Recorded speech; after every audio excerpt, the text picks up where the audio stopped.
The Shinigami looked down onto the sun-kissed blonde who had summoned him. What? Minato looked at the Shinigami and sighed. I wish to seal half of the Kyuubi within my son, Naruto. The Shinigami raised a non-existent eyebrow at the request. Just half? Why? Because sealing the whole thing would kill him. Not if you tell me not to, the Shinigami stated. Minato was caught off guard for a second. Explain, quickly please.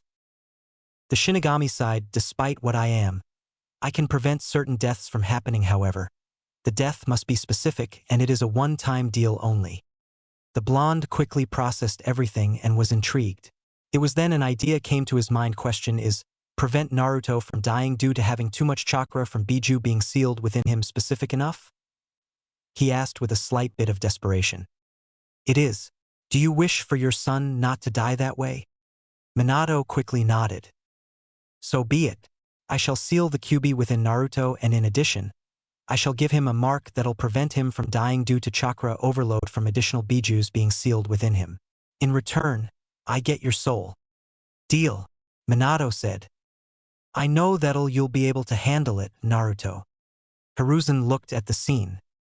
His successor and Kushina laid dead in front of their newborn baby.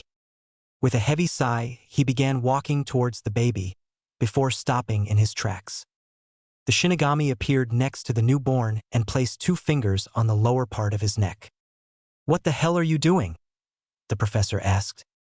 The Shinigami looked up to see the old man. Fulfilling my end of the deal, the Shinigami replied in a calm manner. Deal?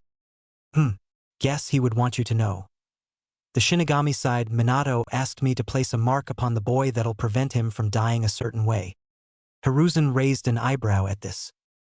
The mark will prevent Naruto from dying due to having additional Bijuu sealed within him.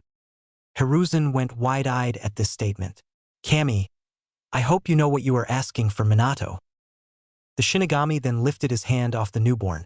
Now identified as Naruto, it is done. He then vanished. Hiruzen then walked towards the newborn, picking him up. He then looked to where the Shinigami had placed the mark, seeing that it was a red X. Ugh, the council meeting will no doubt be interesting. Kill it. No. We are not killing him, the reinstated third Hokage stated, silencing the civilian side of the council. Minato stated that Naruto is to be seen as a hero, and we will respect his wishes, said while releasing a bit of killer intent. Meanwhile, Danzo looked at the newborn, a fine new weapon for Konoha.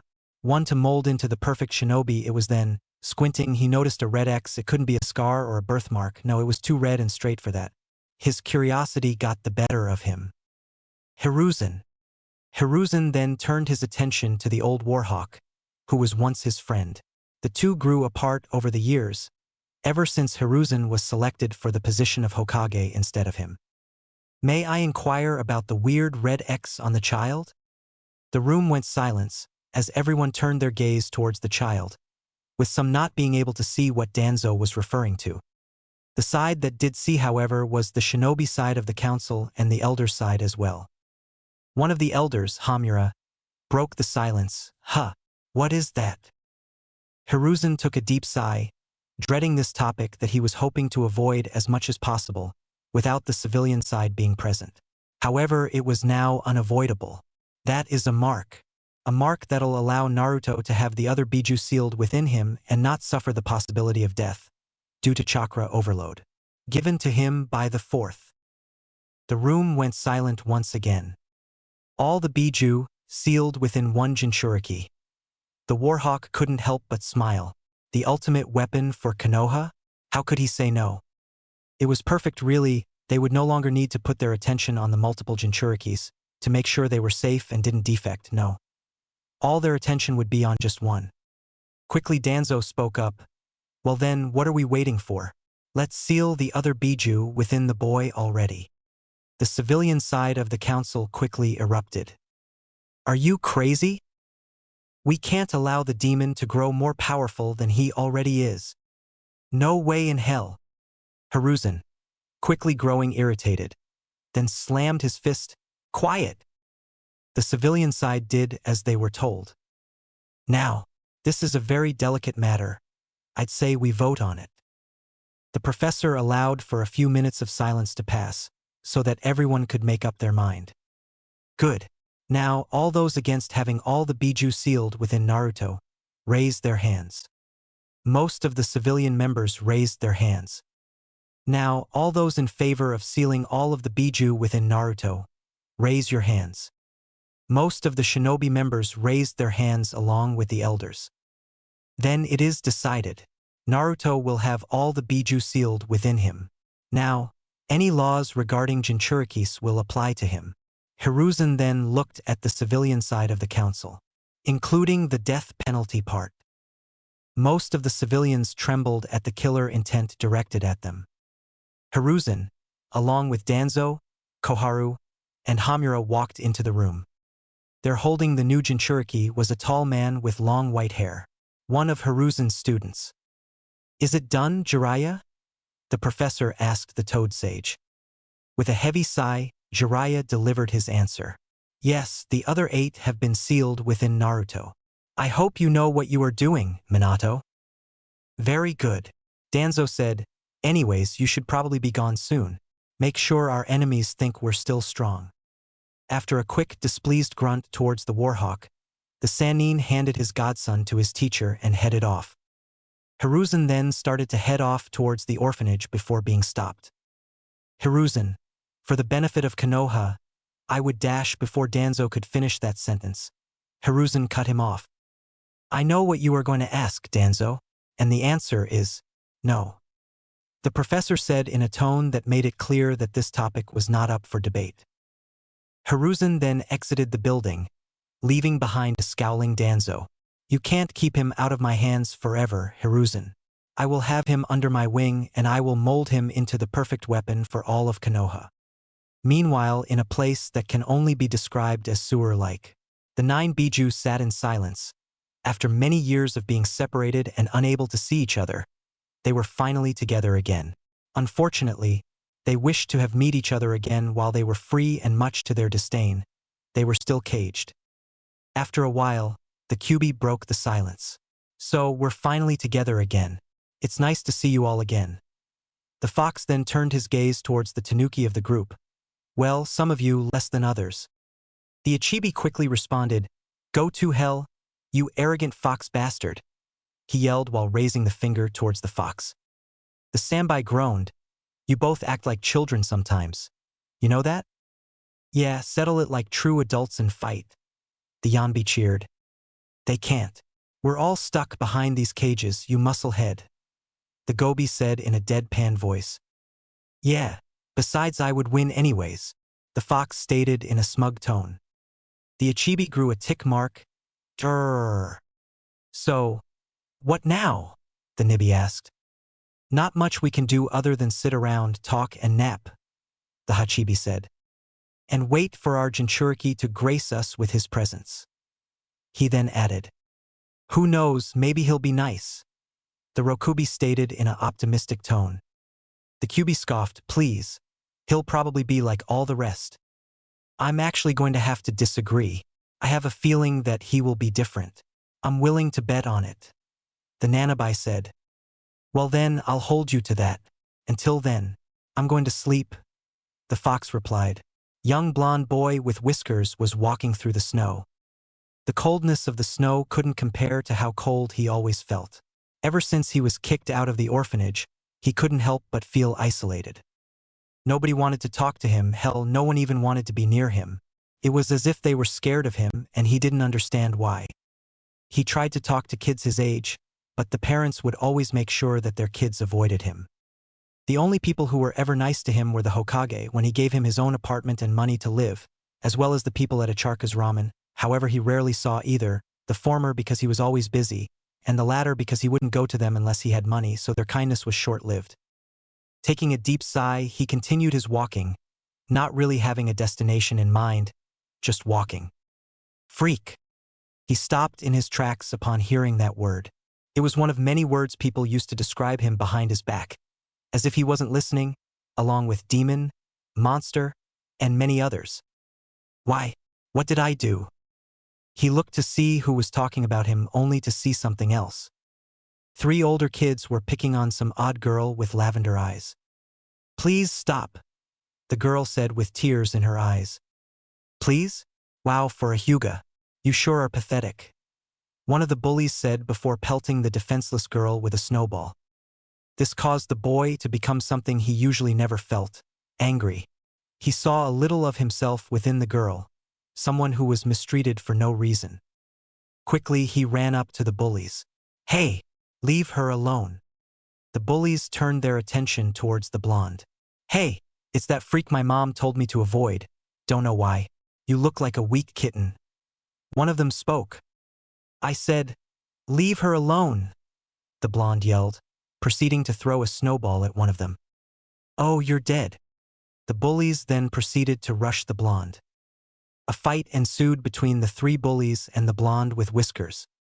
After a brawl, the bullies ran off after being beaten by the blonde, a huge damage to not only their bodies but their ego as well. They would make sure that the blonde would pay. The blonde slowly made his way to the indigo-haired girl. Though he emerged victorious, he sustained many bruises and injuries. He wiped the blood off the bottom of his nose. "Are you okay?" he asked, caring more about the girl's safety than his own. He found out at a young age that he healed quickly, so it's not like he wouldn't be okay later. The girl stood there stunned. Here was someone who willingly put himself in harm's way for her. "Why yes, I am fine. What about you?" "Oh, don't worry about me. I'll heal," he said while taking deep breaths. "What's your name?" the girl asked, confused on why she did. I'm Uzumaki Naruto. "You?" Naruto. She had heard that name before from her father, who told her to avoid him because he was dangerous. When she asked why, her father never gave her a clear answer. She couldn't understand it. This boy was dangerous. He looked nice and seemed friendly, and in her mind a little cute. Realizing that she was just standing and staring, she replied, "H. Hyuga hi Hinata. Thank you. Don't mention it. I'm happy to help," he said while giving a foxy grin and a thumbs up. She blushed. "Hey, are you okay?" You dash before Naruto could finish, he was cut off. Hinata-sama. The girl looked up to see her bodyguard, Ko. "There you are. I was wondering." Ko cut himself off upon noticing injuries on Hinata. "What happened?" he yelled before quickly noticing the Jinchuriki. "What did you do?" You dash before he could finish. He was cut off by, of all people, Hinata. He didn't do it. So some B-bullies did, and he fended them off. The shy Hyuga heir said. Ko stood there in silence before quickly recomposing himself. "My apologies, Naruto. Please forgive me. It's fine, I should get going. Here." He gave his scarf to the lavender-eyed girl. "You look cold." The shy girl took the scarf. Thank you." The blonde turned around to head home. He took a few steps before falling unconscious due to his injuries. "Well, let's go." Your Ko was once again cut off. "We can't just leave him there. He needs to go to the hospital," Hinata said in a pleading tone. Ko looked at the unconscious Jinchuriki. "If Hinata came back more injured, my ass would be on the line. I guess I owe him one." "Fine, we'll take him to the hose." Ko was cut off again. "No need." Ko grew a tick mark, annoyed by being cut off. It was then an Bijuu with a wolf mask with gravity-defying silver hair appeared out of the shadows. "I will take him to the hospital." He then picked the blonde and made his way to the hospital. "Well, I guess we'll head home," Ko said, taking Hinata's hand and leading her home. The shy Hyuga walked with her bodyguard, still surprised at how Naruto overcame the odds stacked against and won a fight with 3 academy-level shinobis. She began to wonder, could I do that? Could I overcome my odds? Naruto woke up the next morning in a hospital bed. "Ah, you're awake." Naruto quickly turned to see a familiar face. "Hey, Gigi," he said, happy to see one of the few people that were nice to him. "I heard about what happened to you." The blonde's smile turned into a frown. The professor quickly reassured the blonde, "You're not in trouble. I'm actually happy. You have the makings of a great shinobi." Naruto beamed a happy smile. "Really?" It was a dream of his to become Hokage. In his mind, if he became the Hokage, maybe the village wouldn't be scared of him. However, if he wanted to be Hokage, he needed to be a shinobi first. Yes, defending others is what shinobi do all the time, Hiruzen said while smiling. So does that mean? Naruto asked with excitement. Yes. I'll allow you to attend the academy to become a shinobi. The professor was going to allow the Jinchuriki to attend, regardless of whether or not the council would accept. Anyways, come on. Let's take you back to your apartment. The blonde got out of the bed, his injuries already gone as if they were never there to begin with. The two then exited the hospital. Naruto and Hiruzen made it to the Jinchuriki's apartment. Welp, I'm sorry Naruto, but this where we end our time together. The blonde frowned. Okay, he then went to the door. One more thing, Hiruzen said. The blonde stopped and turned his attention towards the Hokage. In your apartment I left you, not only money for rent and food, but a few gifts too. The blonde gasped. Is it ramen? The professor couldn't help but chuckle. Yes, but also some items that'll help you with your shinobi career. The blonde was in complete excitement. Thank you so much. He then quickly entered his room. The professor then proceeded to head to his office. You have the makings of a great shinobi, Naruto. Minato would be proud. Naruto looked at his gifts. On the table was a gourd and 2 big boxes. Naruto then walked towards the gourd and read the letter on it. This gourd is filled with chakra-infused sand, and inside are seals that can give you more sand if needed. Use it to defend yourself. Read the scroll in the box that is titled Sand Manipulation to learn how to. Naruto then opened the box, and in it he found many scrolls. Some about fire jutsus, earth jutsus, water jutsus, wind jutsus, and many others that caught his attention, such as lava release and coral manipulation. He searched through the box before finding the sand manipulation scroll. Quickly he opened the scroll and began reading all of its contents. Meanwhile, within the boy's mind, a certain Tanuki couldn't help but gloat. Ha! Looks like he is interested about using number 1. The fox was quick to respond. It is recommended that you start at the bottom. Usually the weakest and easiest, he said while grinning. Why you little dash? Oh, just marry each other already. The blue cat groaned. Omake, Koe's first words. Koe's mother watched as her baby reached out for her. With a smile, she picked up her baby boy. MMM. She held her breath. The baby then looked in her eyes and opened his mouth ma-dash before being cut off. His first words. A tick mark grew on the boy. His first few moments at the academy did not go well. Most people couldn't believe that the demon was allowed to attend and become a shinobi. He didn't let that bother him. He made his way towards the classroom and entered the door. Once he entered, he was met with multiple people staring. Among those staring was a familiar indigo-haired girl, Hinata. He remembered the girl and equally how the girl became the talk of the village. Apparently, a Kumo ambassador attempted to kidnap her in order to give the Byakugan to Kumo. She successfully was able to break free and defend herself until Bijuu came and subdued the perp. She became very popular and even received a speech from Hiruzen commending her bravery and even offered the rank of genin to her, to which the Hyuga heiress declined. He was inspired by her bravery, and this inspired him to work hard, so that one day he could get as popular as her. Although, the saddest part was that a rumor was spread that a Hyuga had to be killed in order to appease Kumo for nearly killing one of their own. The Hyuga, noticing that the blonde was staring at her, quickly turned away. The blonde shrugged and went to take his seat. Meanwhile, a certain lazy pineapple-haired boy couldn't help but be slightly intrigued by the boy. He had heard of Naruto, and he couldn't help but wonder why the blonde had the reputation he had.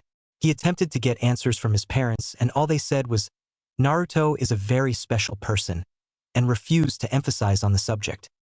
While the lazy Nara contemplated the blonde, a Inuzuka and a Aburame conversed with each other. This is odd, my beetles seem to be oddly attracted to this kid, the Aburame said in his usual calm voice. Heh, if you think that is weird, get this.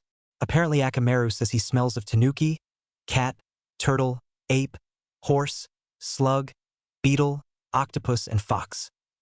The Neen-ken above his head barked. I suppose the beetle smell would explain why my bugs are attracted to him, but then that raises the question of why he smells of beetle. The Aburame asked, growing more curious about the blonde. Personally, I'm curious about that gourd he is carrying. The thing looks like it weighs a ton empty, never mind filled. Why is he even carrying it around? The Inuzuka said while narrowing his eyes. Perhaps we can ask him at lunch? The Inuzuka nodded. The blonde took his seat next to a window and started staring out the window. His staring was then quickly interrupted. The blonde, along with other males, covered their ears at the screeching. The blonde turned to see what people were screeching about.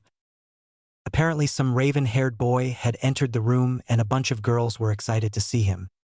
He raised an eyebrow before turning to a boy eating some chips. Excuse me. The boy stopped his munching and turned his attention to his classmate. Yes. Who is that? Oh, that's Uchiha Sasuke, the second son of the Uchiha head clan. Want a chip? The boy said while handing him one. The blonde smiled. Yes, and thank you. He then took the chip and ate it. So why are the girls so happy to see him? Before the Akimichi could answer the blonde's question, the Inuzuka interrupted. Because he is so cool, he said in a mocking tone. And what makes him cool exactly? A pink-haired girl then interjected. What makes him cool? What makes him not cool? I don't know. From what I see, he doesn't look all that special. The blonde said, not seeing what make the Uchiha look cool. PFT, what is a baka like, you know? It was then the Hyuga heiress added herself to the conversation. Sakura, that was very rude. The girl, now identified as Sakura, quickly looked up at the role model for young Kunoichi. But it's true. If he doesn't see what makes Sasuke-kun so cool, he is clearly a baka. You don't even know his name, and yet you insulted him right in his face. From my perspective, that comes off as very rude. The Aburame heir added. All right, everyone, take your seats. Now! A man with a scar across his nose yelled. Everyone quickly obeyed. Ugh, hello? My name is Yumino Irika. I'm going to be one of your many senseis this year. Today, we're going to do some basic shinobi stuff such as shuriken throwing. Then after lunch, we're going to have a spar to round up the day. Everyone started muttering. Let's first take attendance. Naruto was, like always, being alone. He ate his lunch and quietly sobbed. He hated being alone and had hopes he could make some friends at the academy. Hey, Naruto, was it?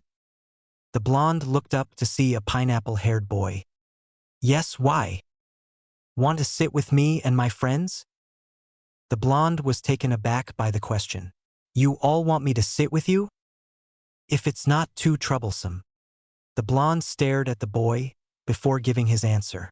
I would love to. Cool. Shikamaru, by the way.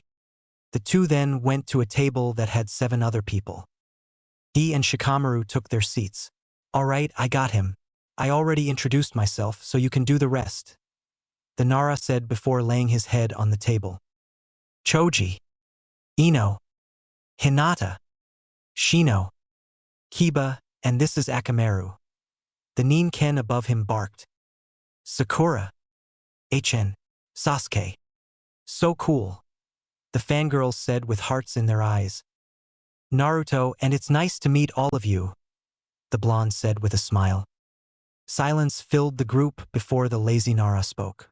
Hey, if you don't mind, we have some questions. Not at all, ask away. Kiba was the first to ask his question. What's with the gourd? Oh, this was a gift. What's it filled with? The Inuzuka continued. Sand. Everyone was caught off guard by this answer. Why do you carry around a gourd of sand? Shikamaru asked. Oh, because I can do multiple things with it like defend myself. Baka, you can't use sand to defend yourself, Sakura said. The blonde just smirked. Just wait until get to spar. I'll prove you wrong. Anyways, other than that, I can do multiple things with the sand, like make sand sculptures. Oh really? Ino asked while getting an amazing idea in her mind at least. Hi. Can I ask for a favor, Naruto? Ino said while smiling. The blonde nodded. Could you make a sculpture of me and Sasuke-kun kissing? Sure, Igu dash before he could finish, Sakura quickly interrupted. El no. Naruto, do me instead. Back off forehead. I asked first. He deserves a real woman. I know pig. Shikamaru couldn't help but groan. Troublesome fangirls. Naruto, could you just make 2 sculptures? One for Ino and another for Sakura? Sure. The blonde got up and then started to use his chakra to manipulate the sand. They all looked on with amazement. And done. Naruto then moved out of the way to let everyone admire his work. Everyone looked on with more amazement, before the 2 girls who made the request noticed something. Ano. Thank you, but why dash the Yamanaka heiress try to put it into words without sounding rude? Why does the kissing look weird? Sakura finished for her friend. I've never seen people kissed before, he answered in a deadpan voice. While everyone's sweat dropped at this, Shikamaru asked a question. Hey, isn't that very chakra draining? Not for me, he answered. The Hyuga heiress grew curious and activated her Byakugan, only to loudly gasp at what she was seeing. What is it, Hinata? Shino asked, curious as to what made her gasp. And Naruto, not only do you have an unfathomable amount of chakra, why you have 10 different chakra colors? Everyone was taken aback by this. 10 different chakra colors? That should be impossible. He should only have 1. What are they? Naruto asked as he too was curious. First is the normal light blue everyone has, then tan, dark blue, gray, red, a bluish white, then a snow white, a grayish blue, purple, and finally orange, she replied. Before they could dive into this further, Irika spoke up. All right, everyone, follow me and Mizuki. Everyone did just that. Okay, here's how the matches are going to go. You both are going to go at each other until one of is either ringed out or knocked out. Understood, Mizuki said while looking at the students. Everyone gave a collective yes. And remember, this is a spar, so don't go too far. Okay, first up, Sasuke and Naruto, Irika said. Kick his butt, Sasuke-kun. Show this nobody who's boss. Kick this freak down a peg. Naruto and Sasuke stood opposite of each other. Hajime. Sasuke quickly rushed at Naruto, lining up for a punch. Before the punch could land on the blonde, it was blocked by the sand. Everyone gasped. Naruto then retaliated by pushing Sasuke back with a punch of his own. Sasuke got up and recollected himself, and started making hand seals. The blonde knew which jutsu was trying to use and quickly made the same hand seals. Fireball jutsu, the raven-haired boy yelled. Fireball jutsu, the blonde yelled, producing a fireball that not only was bigger but, oddly enough, blue. Naruto's fireball overpowered Sasuke's and Sasuke quickly got out of the way. This nobody is showing me up. I can't lose to him. What will my father think? The Uchiha thought bitterly. He quickly noticed that the blonde was rushing towards him. Before the blonde could react, Sasuke had stabbed him in the chest with a kunai, and then Sasuke punched him in the face and the blonde fell unconscious. Sasuke smirked at his victory, but then the realization of what he did set in. Oh shit! Uchiha Sasuke, Irika yelled. What did I say about not going too far? Meanwhile, Naruto found himself in some sewer-like place. Before he could process where he was, a loud voice came out to him. So, you finally arrived. Naruto looked and became wide-eyed at what he saw. 9 cages, each with a large animal in it that were all staring down at him. Who are you guys? And where am I? He asked. The octopus-like creature answered the second question. We're inside your mind, Gaki. The blonde was surprised by this, my mind? It looks like a sewer. Yes, it's a good representation of where your mind is right now. The horse creature responded. And as for who we are, the fox said, we are the reason you're hated and feared, we are the Bijuu. And you're our Jinchuriki. The blonde was shocked by what the fox said. It all made sense. So you all are the reason why I am so alone. Yep, the slug creature replied. Silence filled the blonde's mindscape. Naruto's saddened look turned into a smile. Well, since we're all stuck together, do you all want to be friends? The Bijuu were all taken aback by what the blonde said. They all tried sensing the boy to see if he had some intentions just to use more of their powers.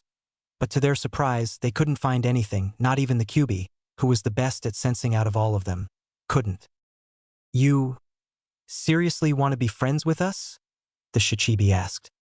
The blonde nodded. Silence filled the mindscape once again. Why not? The Sanbai said. Sure. The Hachibi added. The Nibi, Gobi, Rokubi, and Nanabai then gave various forms of yes. The fox scoffed at his siblings. You are all willing to lower yourself to befriend a mere human? Oh, how the mighty fall.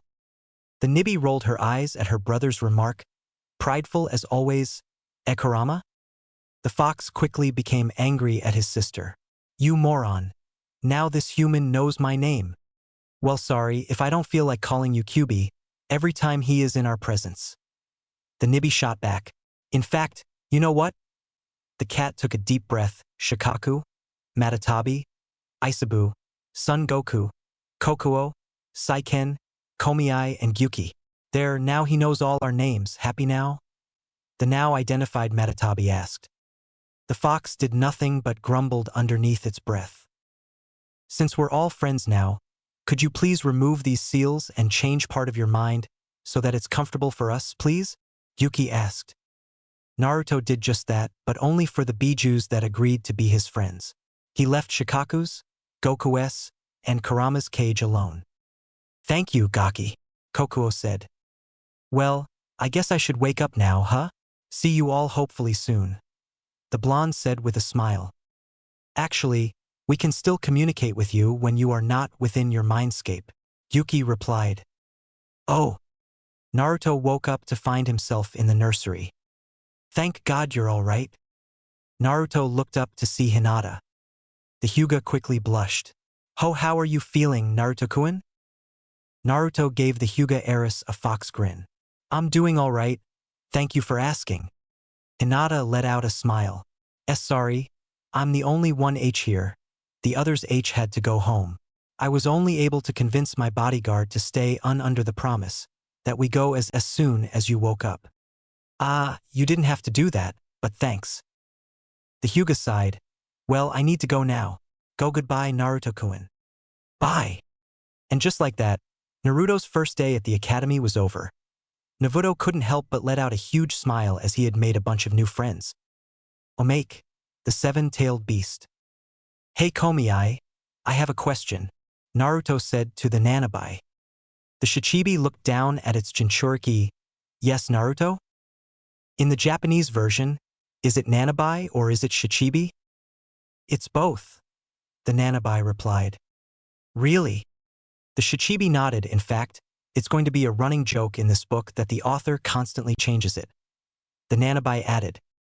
I would say that will quickly become unfunny, but that implies that it's funny to begin with. Yes, in actuality, it'll become very annoying for not only the reader but the author as well. Like how it's becoming right now as he is writing this Omake. The Shichibi said.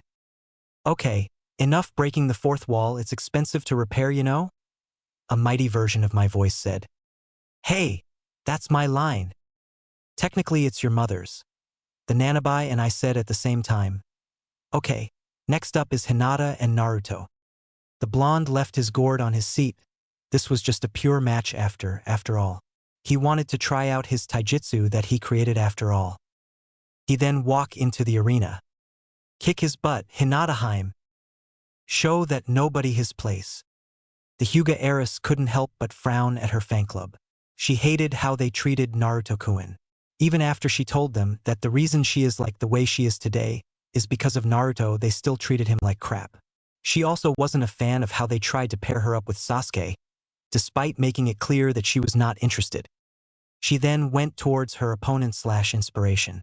She enacted the act of friendship and lifted her hand towards the blonde. Catching said blonde, along with everyone else, off guard. I've been looking forward to this day, Naruto, she said while smiling. She had been for a while. Ever since her father found out that they shared the same class, he had forbid her from interacting with the blonde, much to her dismay. The blonde was still trying to process on why the Hyuga princess would want to be friends with him, a nobody, especially since they haven't interacted a whole lot ever since the first day at the academy. Just accept it already, Kokuo said. Okay, fine. The blonde then shook the Hyuga's hand, noticing a light blush. Hajime, Mizuki yelled. The blonde used his new taijutsu against the Hyuga and did hold his own for a while. However, against the much more experienced Hyuga, it was all for naught. The blonde found himself outringed, silently grumbling to himself. It was then he noticed that Hinata was attempting to lift him up. You fought well, Naruto-kun. Your taijutsu could use some work though. Perhaps I could help you, she said while smiling. Naruto grabbed her hand and allowed her to pull him up. Thank you, Hinata, and would love some help. It was then he heard a certain cat giggling. What's so funny, Matatabi? Oh, nothing. Before he could continue the conversation within his head, a rock was thrown at him by a member of the Hinata fan club. It's Hinataheim or Hinata-sama. You freak, he yelled. The blonde grew a tick mark. Throw something at me again, and I will bury you with my sand. Hey, Sasuke, wanna get dash before Choji could finish. Sasuke delivered his answer. No. He then proceeded to leave the academy. The blonde couldn't help but feel bad for the raven-haired boy. Ever since his brother went crazy and killed his entire family and left him the only survivor, he became a lot more cold and distant. He attempted to connect with the Uchiha, but each attempt ended with a get lost. Sighing, Naruto started to pack his things. Hey Naruto, wanna go with Choji and to eat some barbecue? Naruto looked to see his lazy friend who had asked the question. Not today. I'm going to work on my chakra control. Choji just scoffed. Sounds like an excuse to get out, because you know I'll win this round's eating contest, he said with a smug. In your dreams, Choji. But seriously, I do wish to work on my chakra control. Choji sighed. Oh well, your loss, my gain. Naruto couldn't help but chuckle. Goodbye guys, see you tomorrow. In the outskirts of the village, Naruto took a deep breath, preparing himself for what he was about to do. You can do it, Gaki. I believe in you, Saiken said in her usual optimistic voice. 33rd times the charm, Komiai added. Thanks guys. The blonde then prepared himself for the task he had been trying to do, tree walking. With a heavy sigh, he then proceeded his now 33rd attempt. After a while, the blonde gave his biggest smile. I did it, he said while still running up the tree. Eventually, he stopped himself at the nearby branch. After multiple failed attempts, some of which ended in destroyed trees. I'm going to celebrate. Let me guess, with ramen? Isabu asked. Yes. He then jumped off the tree and started headed back to the village. While walking, he suddenly sensed something strange, for people are here. Naruto, be cautious. I sense bad energy from them, Yuki told the blonde.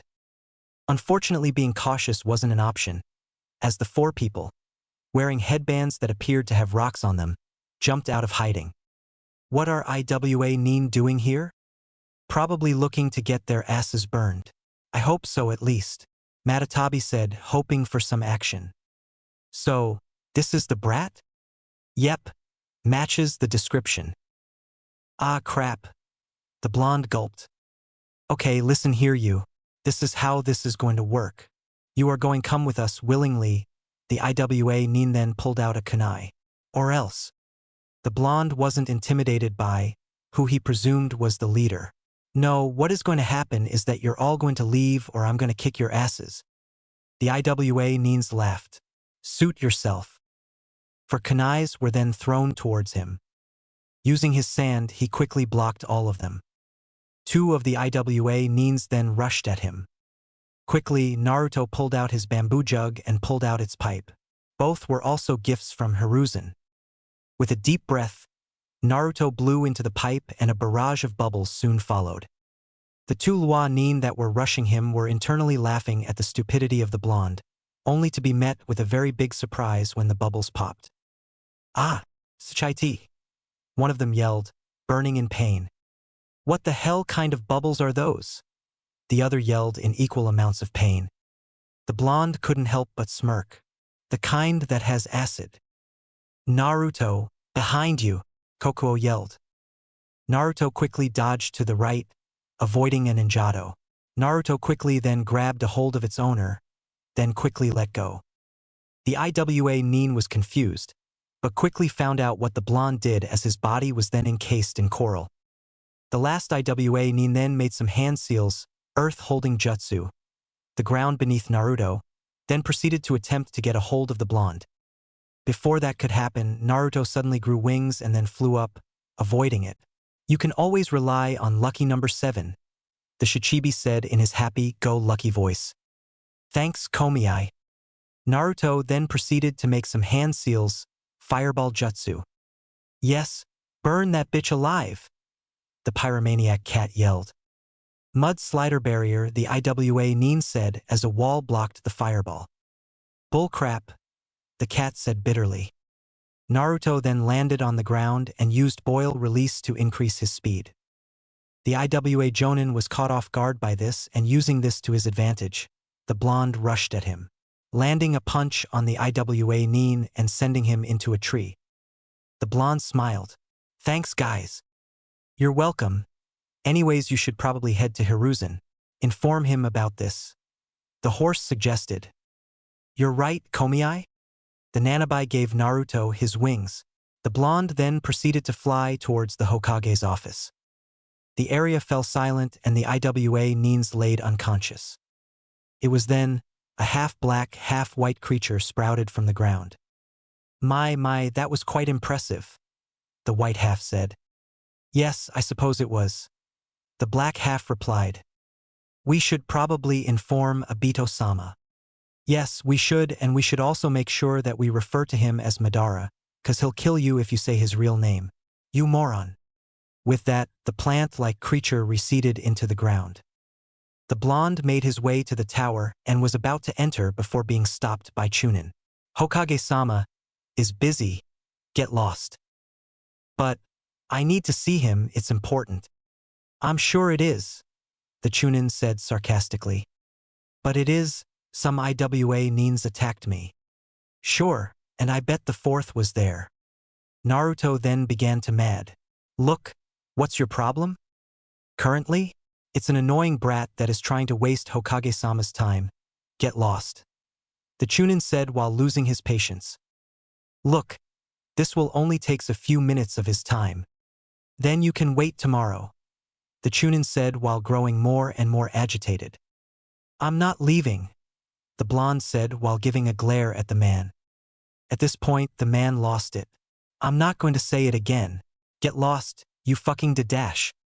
The Chunin was unable to finish that sentence, as a kunai was thrown, piercing his throat, killing him instantly. As the Chunin fell dead, the blonde froze in fear. Quickly, he turned to see who threw the kunai. He saw a person wearing a dolphin mask and a black hooded cloak. Before Naruto could question him, he quickly disappeared into the shadows. Naruto was about to chase him, before the door to the Hokage's office opened. He turned around to see not only Hiruzen, but someone who was equally as old and covered in bandages. The professor saw the scene and was confused. Naruto, what happened here? The blonde, who was still processing what had just transpired, tried his best to answer. I was here to tell you about the IWA Nins that tried dash before he could finish. The bandaged man interrupted him. IWA Nins? Here? He asked. Naruto, are you sure? The blonde nodded. Naruto, tell us everything. The professor processed everything that the Jinchuriki had told them. Question, are the IWA Nins still there? The Warhawk had asked the blonde. The blonde nodded. Well, Naruto, it's clear that you have been through a lot today. Why don't you go home and we'll handle it from here? Hiruzen said in a calm voice. Okay. The blonde then got up and exited the room. As soon as he left, Danzo quickly spoke up. It's clear that he is in danger of being kidnapped. Hiruzen, I assure you, if he was Hiruzen was quick to respond. I've already told you multiple times, Danzo, and I will tell you again. No. Also, it's Hokage-sama to you. Now, if you don't mind, I have important business to attend to. Danzo did nothing but scowl as he left the room.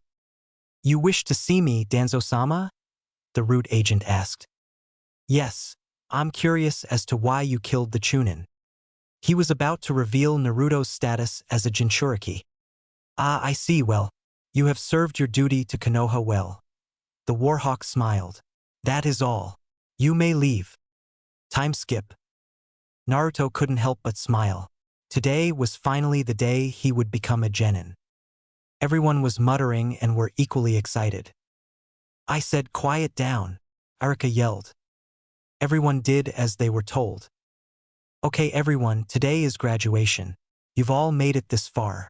I'm sad that I won't be able to be your sensei, but I'm equally glad with how much you have come. The next time we meet, it will be as equals. With that, good luck. But I know you won't need it. Okay now, make 2 clones, Arika said. Naruto nodded. He couldn't make clones the same way Arika or the others could, but luckily for him, he could make them in a different way, with sand and ink. And so he made 1 sand clone and 1 ink clone. With a smile and a thumbs up, Arika exclaimed, You passed. Arika then gave Naruto a leaf headband. You earned it, Naruto. Naruto gave his biggest smile. Hey, would you like to get some ramen later? Arika asked. Would I? Arika chuckled. Naruto was packing up his things, happy with how today went. Sure, he didn't make Rookie of the Year, but he did make 2nd place, which was good enough for him. As he exited the building, he was stopped by Mizuki. Hey Naruto, he said with a welcoming smile which had the opposite effect and made Naruto feel uneasy. Yes, Mizuki-sensei? Heard you passed. Congratulations. Naruto. Yes, Matatabi? I sense bad intentions coming from this man. What should I do? For now, play along and try to figure out what he wants. Thank you. Yeah, but what if I told you there was a way to get a Chunin rank? Really? Naruto asked with fake excitement. Yes, all you need to do is get a scroll from the Hokage's library and deliver it to me at the entrance of the Forest of Death. Do you accept? The blonde nodded. Good, Mizuki grinned. I'll see you there. Hiruzen was dealing with the normal headaches that is paperwork like normal. It was then he heard a knock. Thank Kami, a distraction. He thought, Gomein. It was then a certain sun-kissed blonde entered the room. Ah, Naruto. Good to see you. I heard that you passed. Congratulations, he said while smiling. Hey, Hiruzen. Hiruzen instantly knew something was wrong. Naruto wouldn't call him by his name unless something was wrong. What is wrong, Naruto?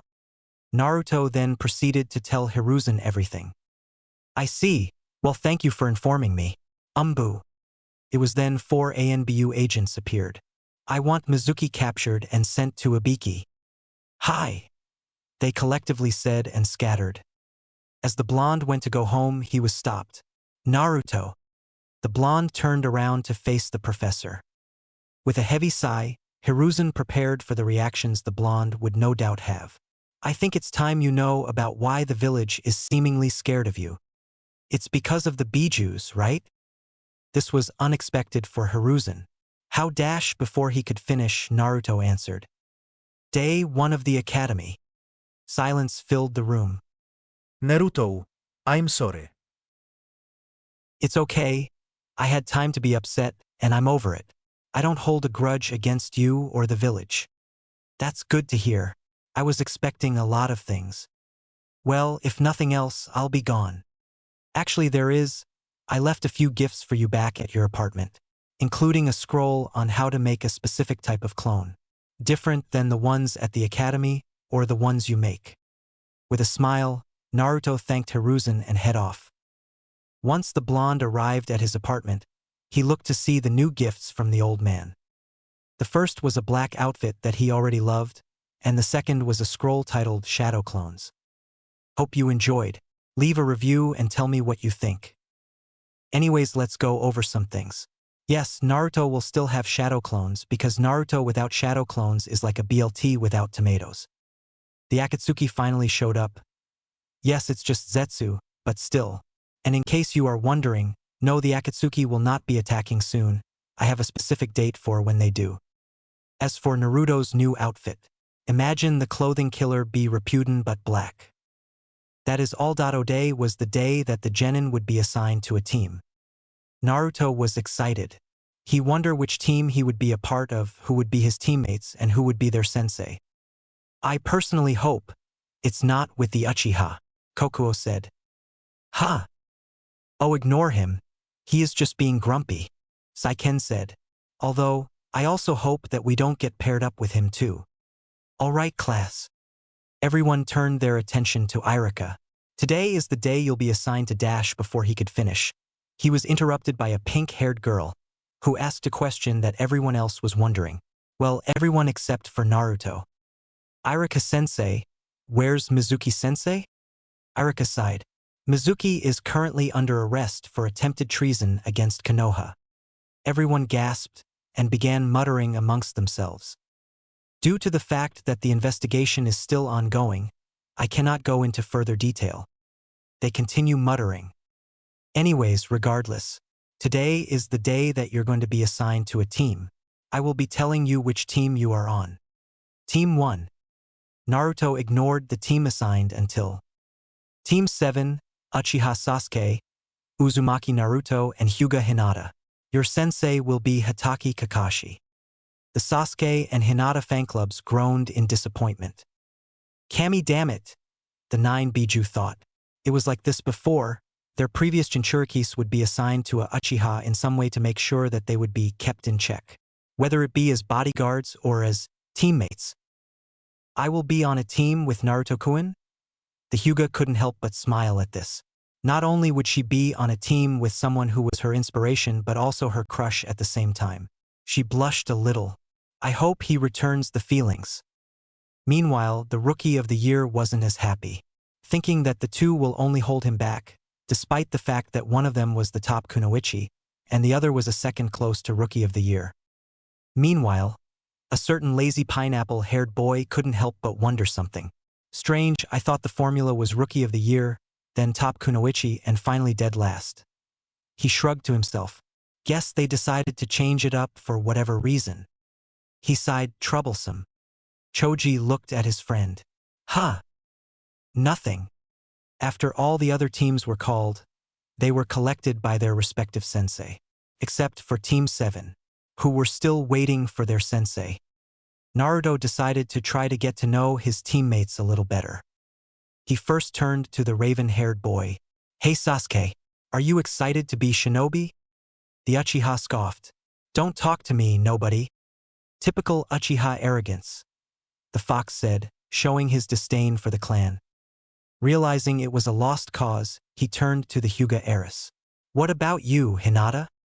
The lavender-eyed girl quickly turned the other way in an attempt to hide her blush. The blonde was confused. Was there dash? No, there's something in my eye. Oh, okay then, he said, not really buying her excuse. She must not want to talk to me either. I guess that training together was just pity. He thought sadly. The blue cat sighed. You're an idiot sometimes, you know that? Huh. Nothing. The blonde sighed. Well, if nothing else, I'll just take a nap. Wake me up when he gets here, please. It was an hour later and their sensei still hadn't arrived. Where the hell is he? The last Uchiha said through his teeth. Maybe he got lost? The Hyuga heiress responded. Before the Uchiha could respond, he was cut off by the sound of the door opening. The two turned hoping it was this Kakashi, but instead it was some cloaked figure wearing an animal mask. The Hyuga raised an eyebrow. Ano, who are dash? She was cut off by figure throwing kunais at her and Sasuke. The two quickly dodged the kunais and looked as the figure jumped out the window. They followed in pursuit. Once outside, the figure looked at the two. Ah, I see you both survived. Makes sense. It would have been embarrassing for people from clans of elites to die cause of some simple kunai throws, he said, his voice being distorted by the mask. The figure then turned to the Uchiha. Although, in your case, it's just elite now, is it? Said Uchiha quickly got angered by the figure and some hand seals fireball jutsu, he yelled. The figure quickly dodged the fireball and pulled out a paintbrush and a canvas. Hinata and Sasuke raised an eyebrow at this. Then suddenly, a wolf popped out of the canvas and charged at Sasuke.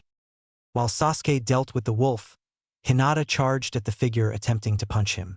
The figure quickly dodged the punch. This guy is no joke, she thought to herself. She then took her clan's fighting stance and activated her Byakugan. The figure quickly replied, "Ah, the gentle fist and the Byakugan." Frankly, I'm honored. The figure then quickly drew on his canvas and started painting. She quickly tried to stop him, but it was too late.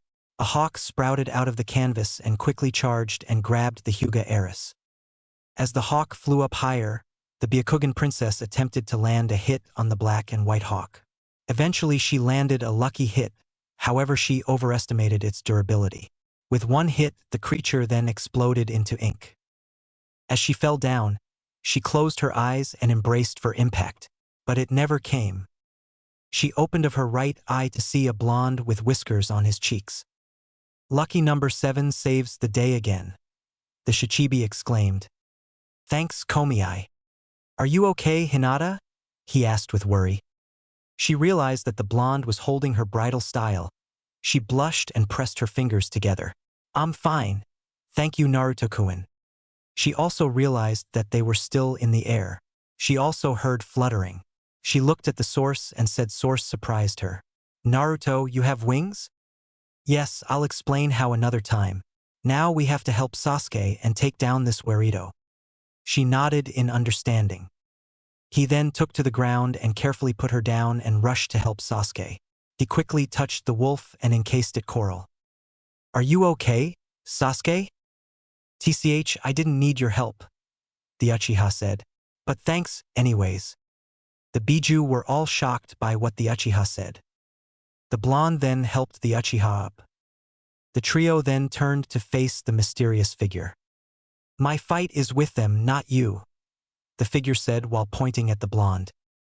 Well, that's too bad, 'cause you made it my fight.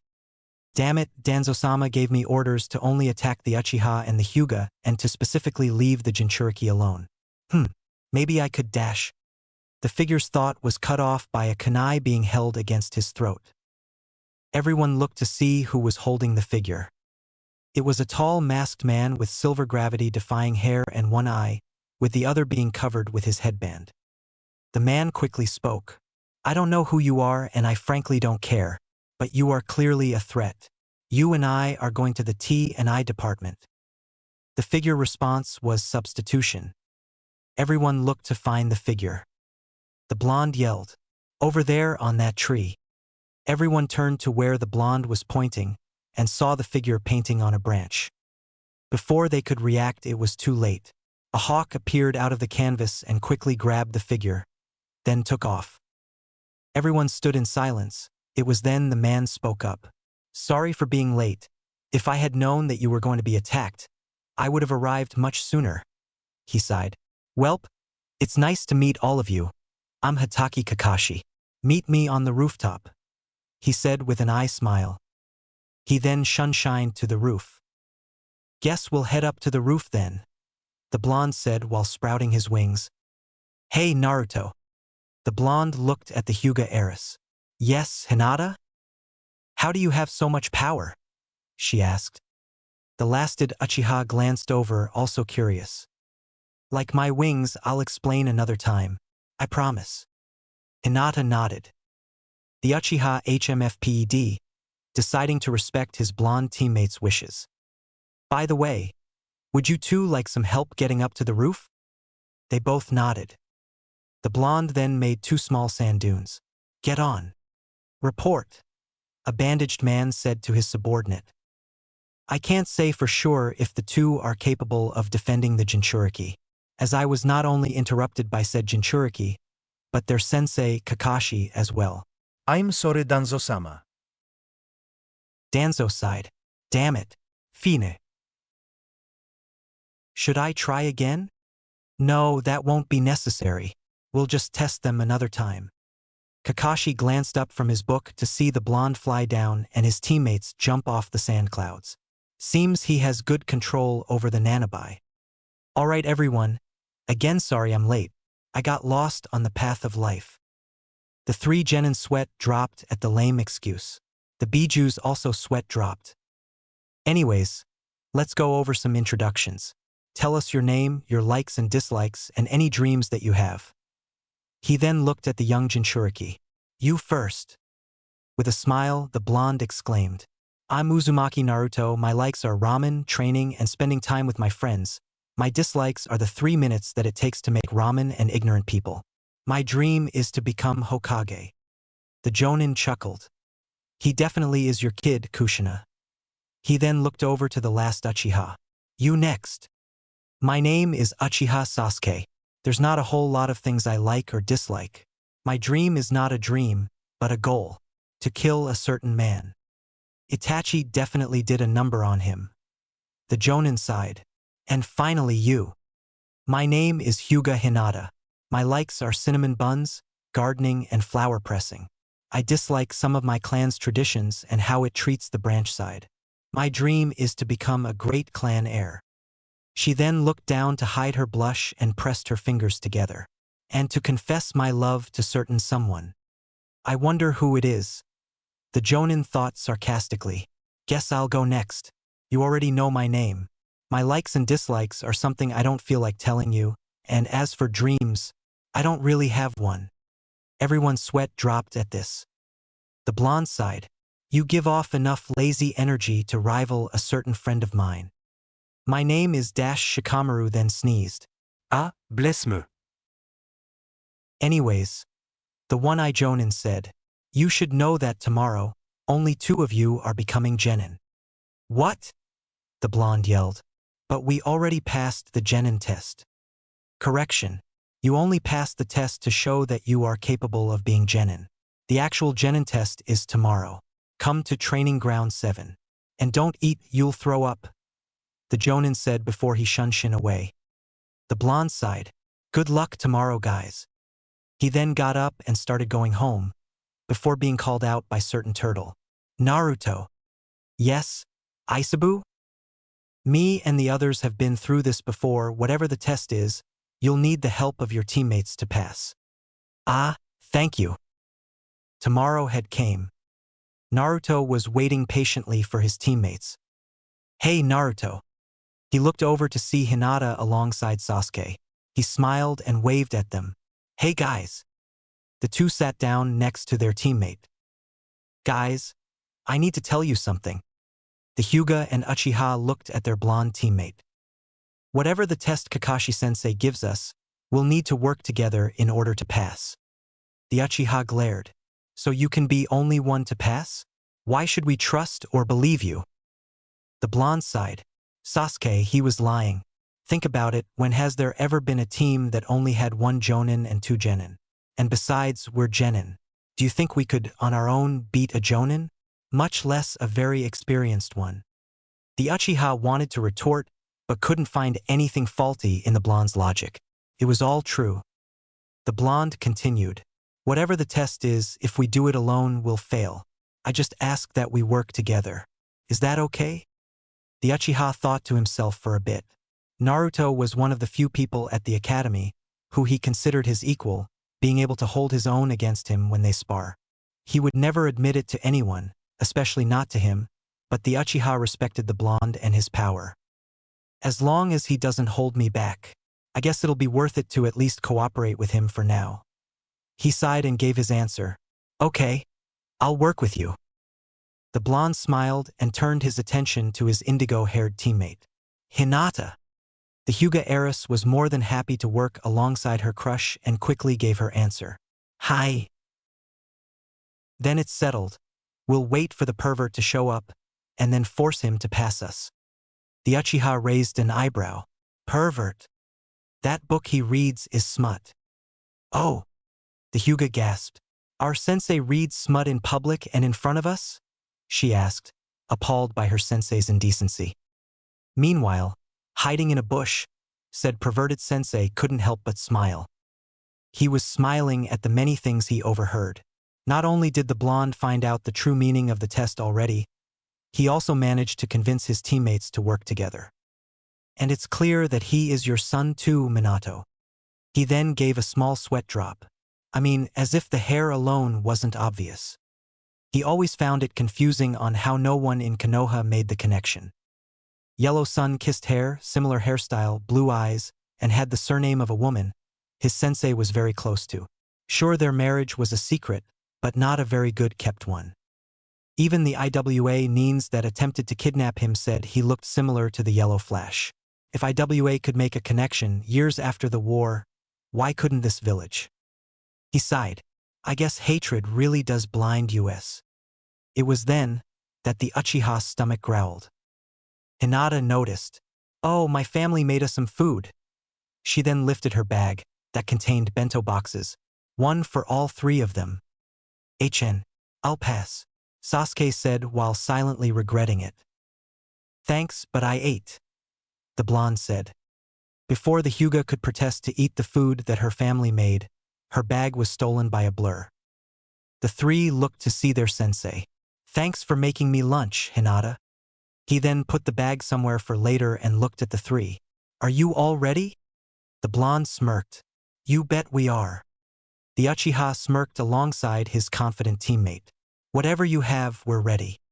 The Hyuga only nodded. Very well. The Jonin then pulled out 2 bells. Whoever gets these bells becomes genin. If you don't come at me with the intent to kill, you won't get them. The test ends at sundown. Understood. They all nodded. All right then. Ready? The three prepared themselves. Set. They all took a deep breath. Go! The three quickly retreated into the wilderness, and quickly regrouped behind a bush. The Uchiha looked at Naruto. Any ideas? He said quietly.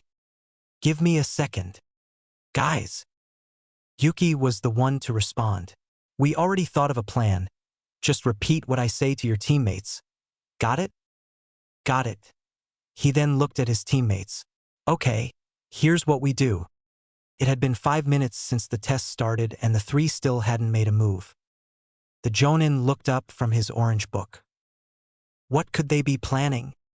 It was then Naruto came out of hiding. The Jonin looked at his sensei's son. Where are your teammates, Naruto? Naruto said nothing and used boil release to increase his speed and charged at the Cyclops. Kakashi quickly dodged. Using boil release smart. If I was a lesser Jonin, that would have hit me.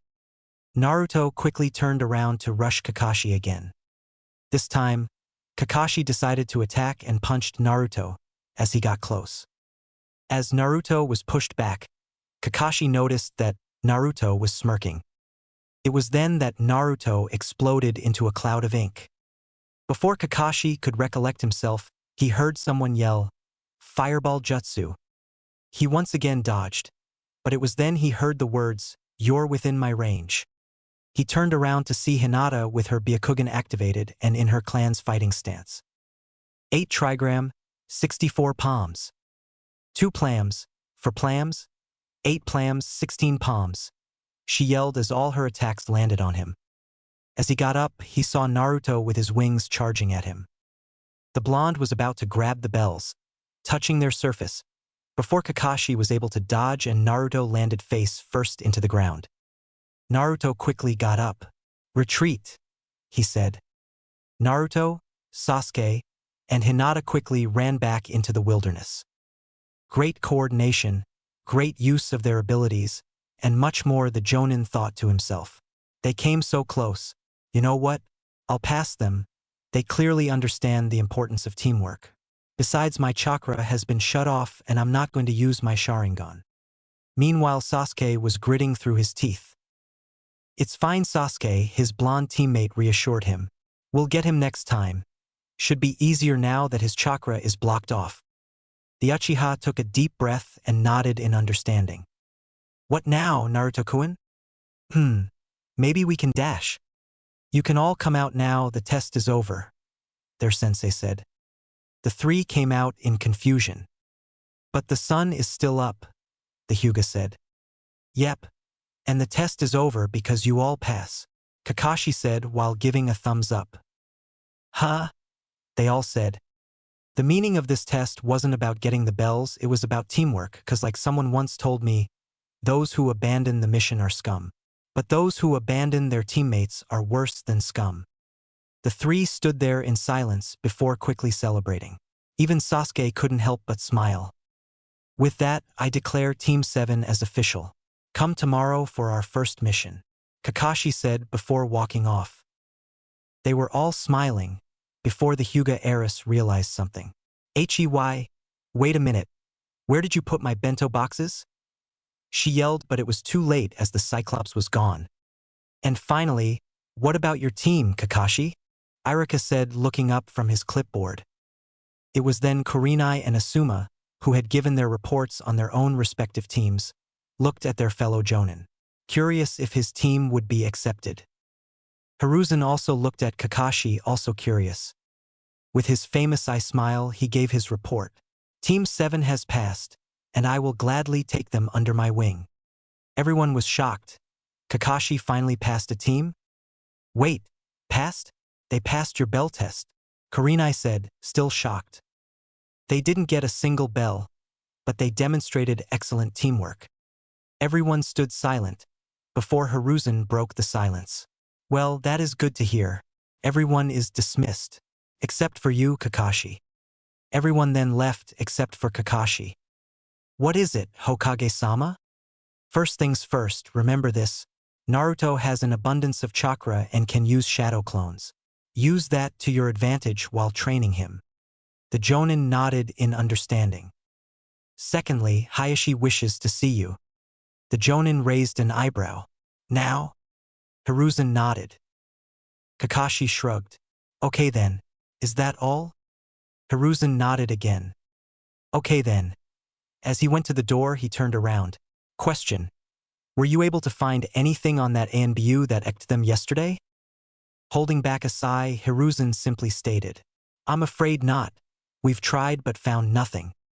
With a nod of understanding, Kakashi left and headed towards the Hyuga compound. Hayashi-sama, Kakashi is here, a Hyuga guard said. Send him in, Hayashi said plainly. It was then said Jonin entered his office. You wish to see me? Hayashi nodded and motioned him to take a seat, to which the Cyclops did. Do you wish to know why I asked to see you, Kakashi? The Hyuga head said in a stoic manner. With a sigh, Kakashi gave his answer.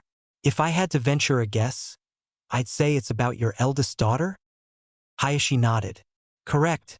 My daughter has recently been called a prodigy. You no doubt are aware.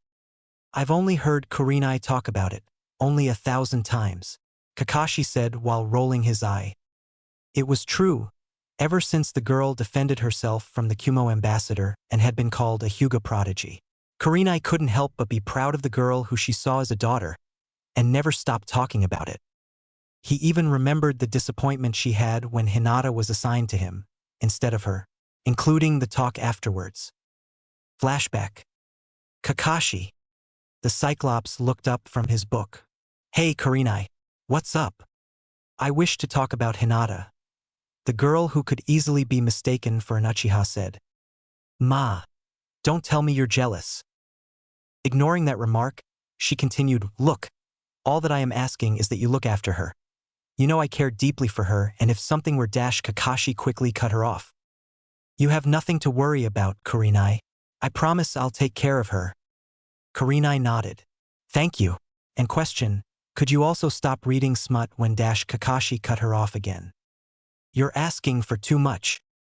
Flashback over. Ignoring the sarcastic remark, Hayashi continued. Yes, and I have looked up your reputation. Kakashi said nothing. Listen, I don't wish for her to become sloppy.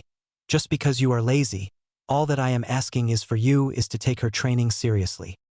Kakashi stared at the Hyuga head and then thought quietly about it. It was true, in recent years he had become lazy, but now, He is a sensei for 3 genins. And not just any 3 genin, but 3 exceptional ones. Naruto was a Jinchuriki for all 9 of the Bijuu and has shown, in the past, and today that he has good control over them. On top of that, he was Minato's and Kushina's son, even if he didn't know, and for him to be awful just because of his own laziness would be an insult to both. Sasuke was the last of the Uchiha clan, the clan of his long-dead friend Obito. For Sasuke to be an awful shinobi would not only be disrespectful to the once mighty clan, but an insult to his friend he had already failed beforehand, when he wasn't quick enough to save Rin from being executed by Kirinins. He failed his best friend once already, he refused to fail him again. Then there's Hinata, once a weak and pathetic excuse for a Hyuga, now a prodigy. For her to be sloppy is an insult. These 3 have huge amount of potential to rival the 3 legendary Sannin, if not surpass them. To waste it just cause he is lazy is stupid. Kakashi sighed. I have been getting rusty very well. I shall take her, along with her teammates, training seriously.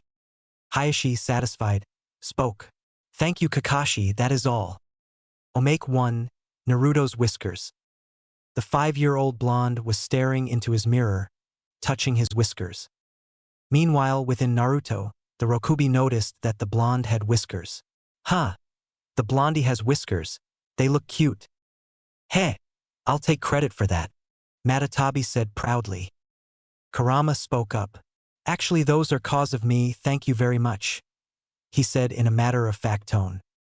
The blue cat turned to her brother. And how would you know?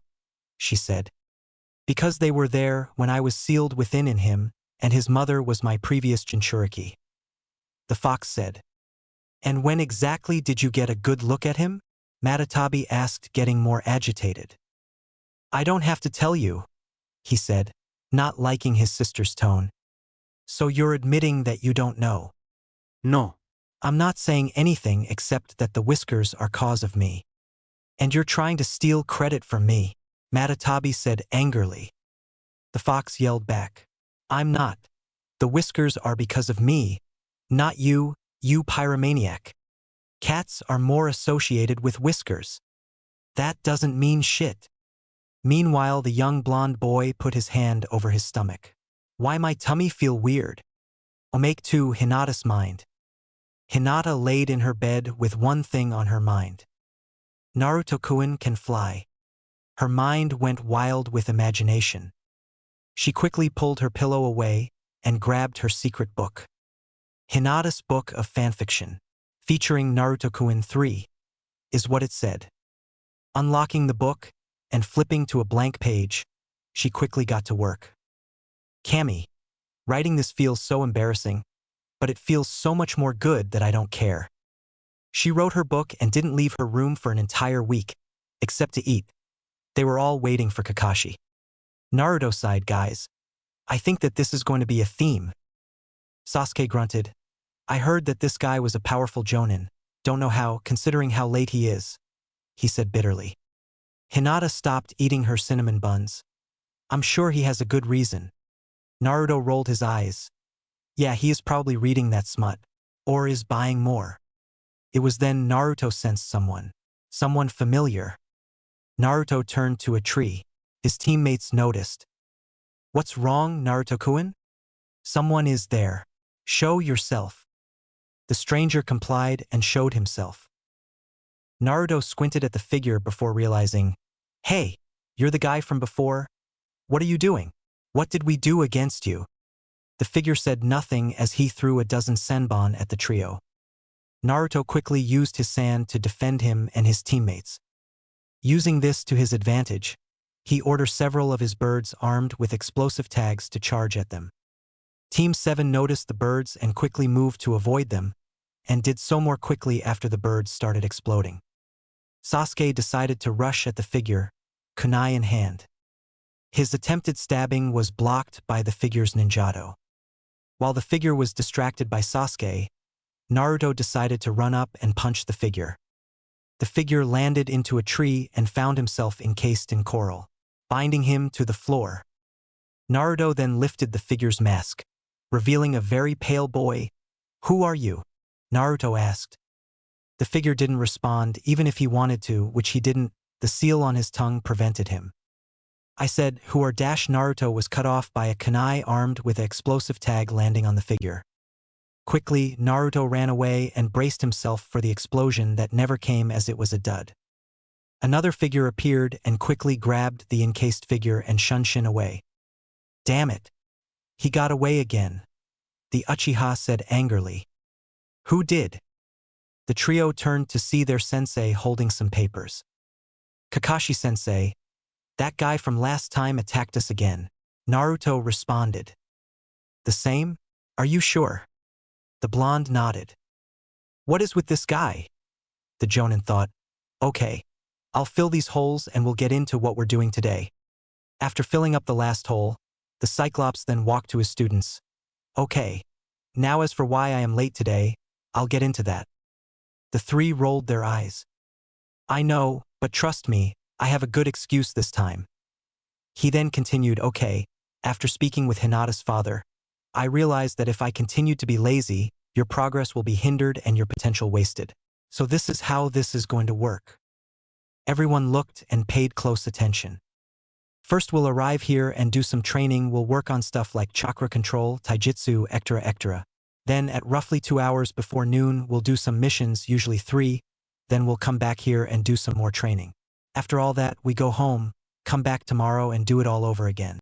Sound good? They all nodded. Good, now for why I am late. He then pulled out some papers. These are chakra papers. Pour some chakra into them and we'll find out which natural element you have affinities for. Kakashi-sensei, how will we know which is which? The blonde asked. Simple. If your affinity is fire, the paper will burn. If it is water, the paper will become soggy, earth crumple to dust, lightning will make it crinkle, and wind will split it up. They all nodded, getting the concept. Okay, Naruto, you're first. Just pour some chakra into it. Naruto did just that, and the paper split into 3 parts. One part burst into flames, the other became soggy, and the last part turned into dust. The Uchiha didn't show it, but he was jealous of the blonde. Meanwhile, the Hyuga was surprised and a little happy for Naruto. Okay, you have 4. Unheard of, but I'm not complaining. You next? Sasuke. Sasuke nodded and did the same. His paper crinkled. Okay, now dash. Before Kakashi could finish, Naruto interrupted. Wait, if Sasuke's affinity is lightning, how can he use fire jutsus? The Bijuu within him sweat dropped at the blonde's idiocy. Kakashi chuckled. Everyone can use the elements, Naruto. Having a natural affinity for an element just means that using jutsus that use your affinity will hit harder and cost you less chakra. The blonde nodded. Anyways, you next, Hinata. Hinata did the same and her paper crinkled. The Jonin and I smiled. Okay, let's go over.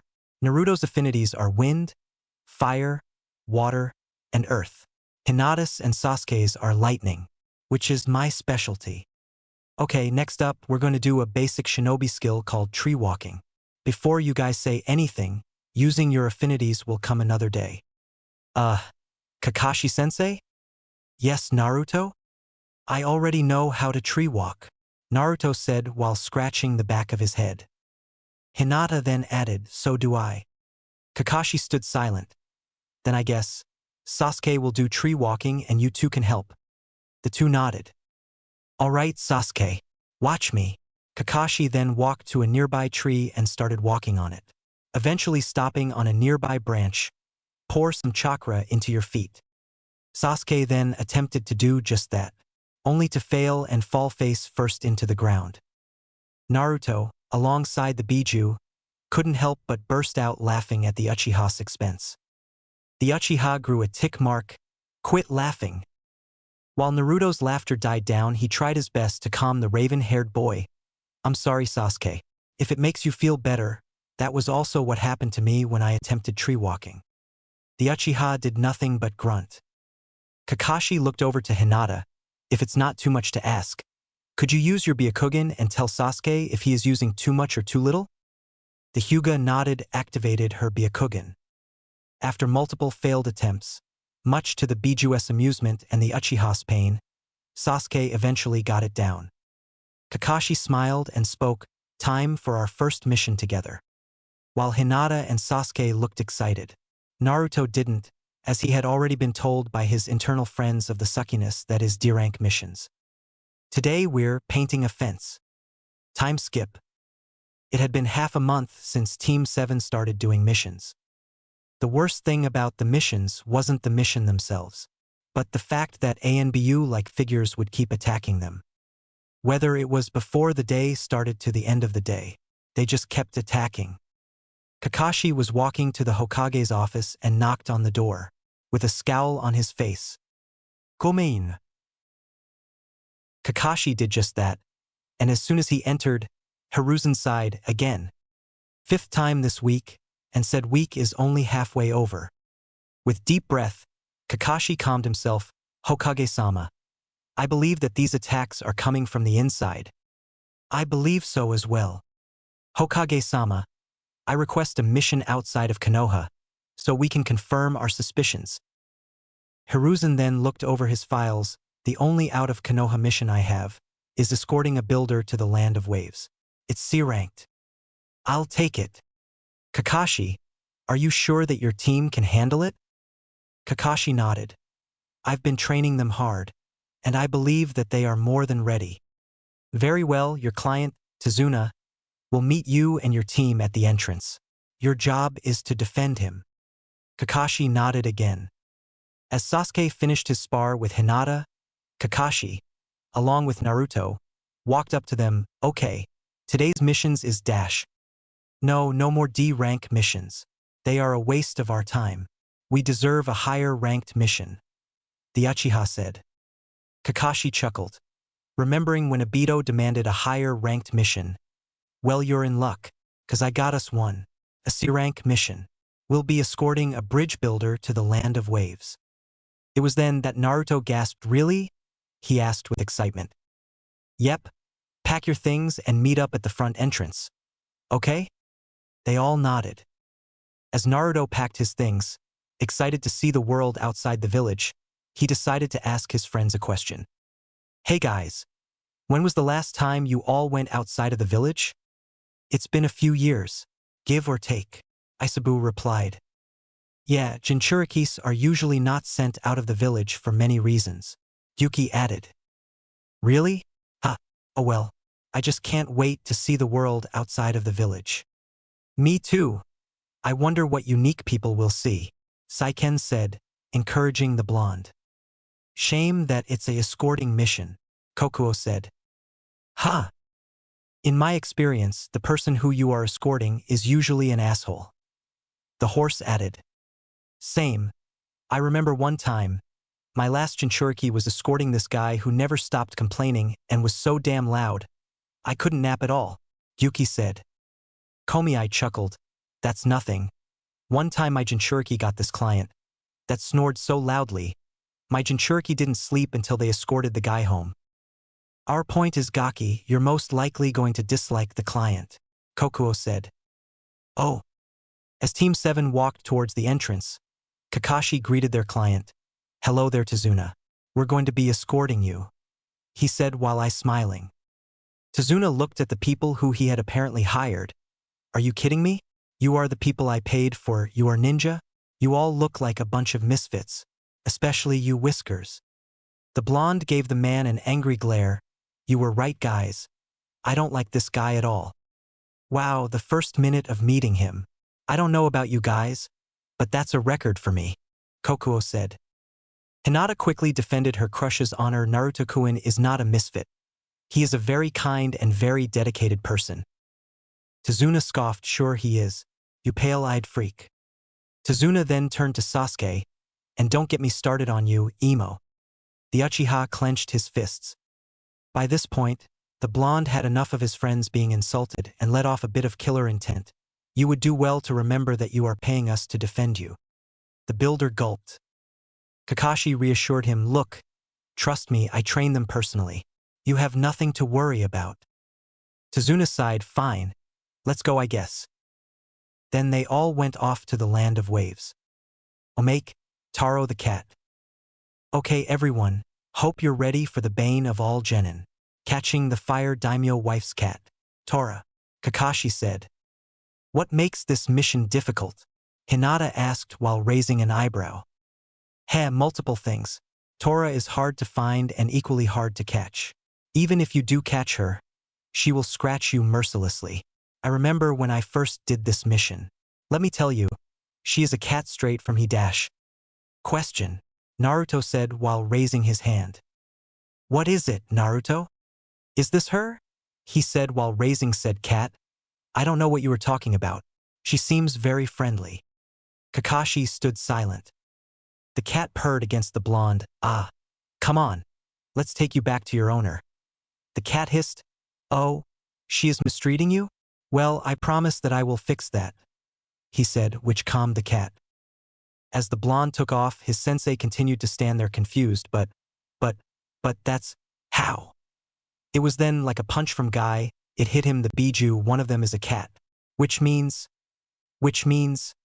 Kakashi then started sobbing heavily. Is there something wrong? Hinata asked. 3 fucking years.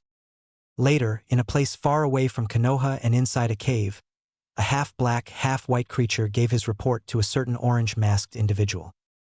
Impossible, the Tora mission is impossible to complete without a scratch, the masked man said angrily.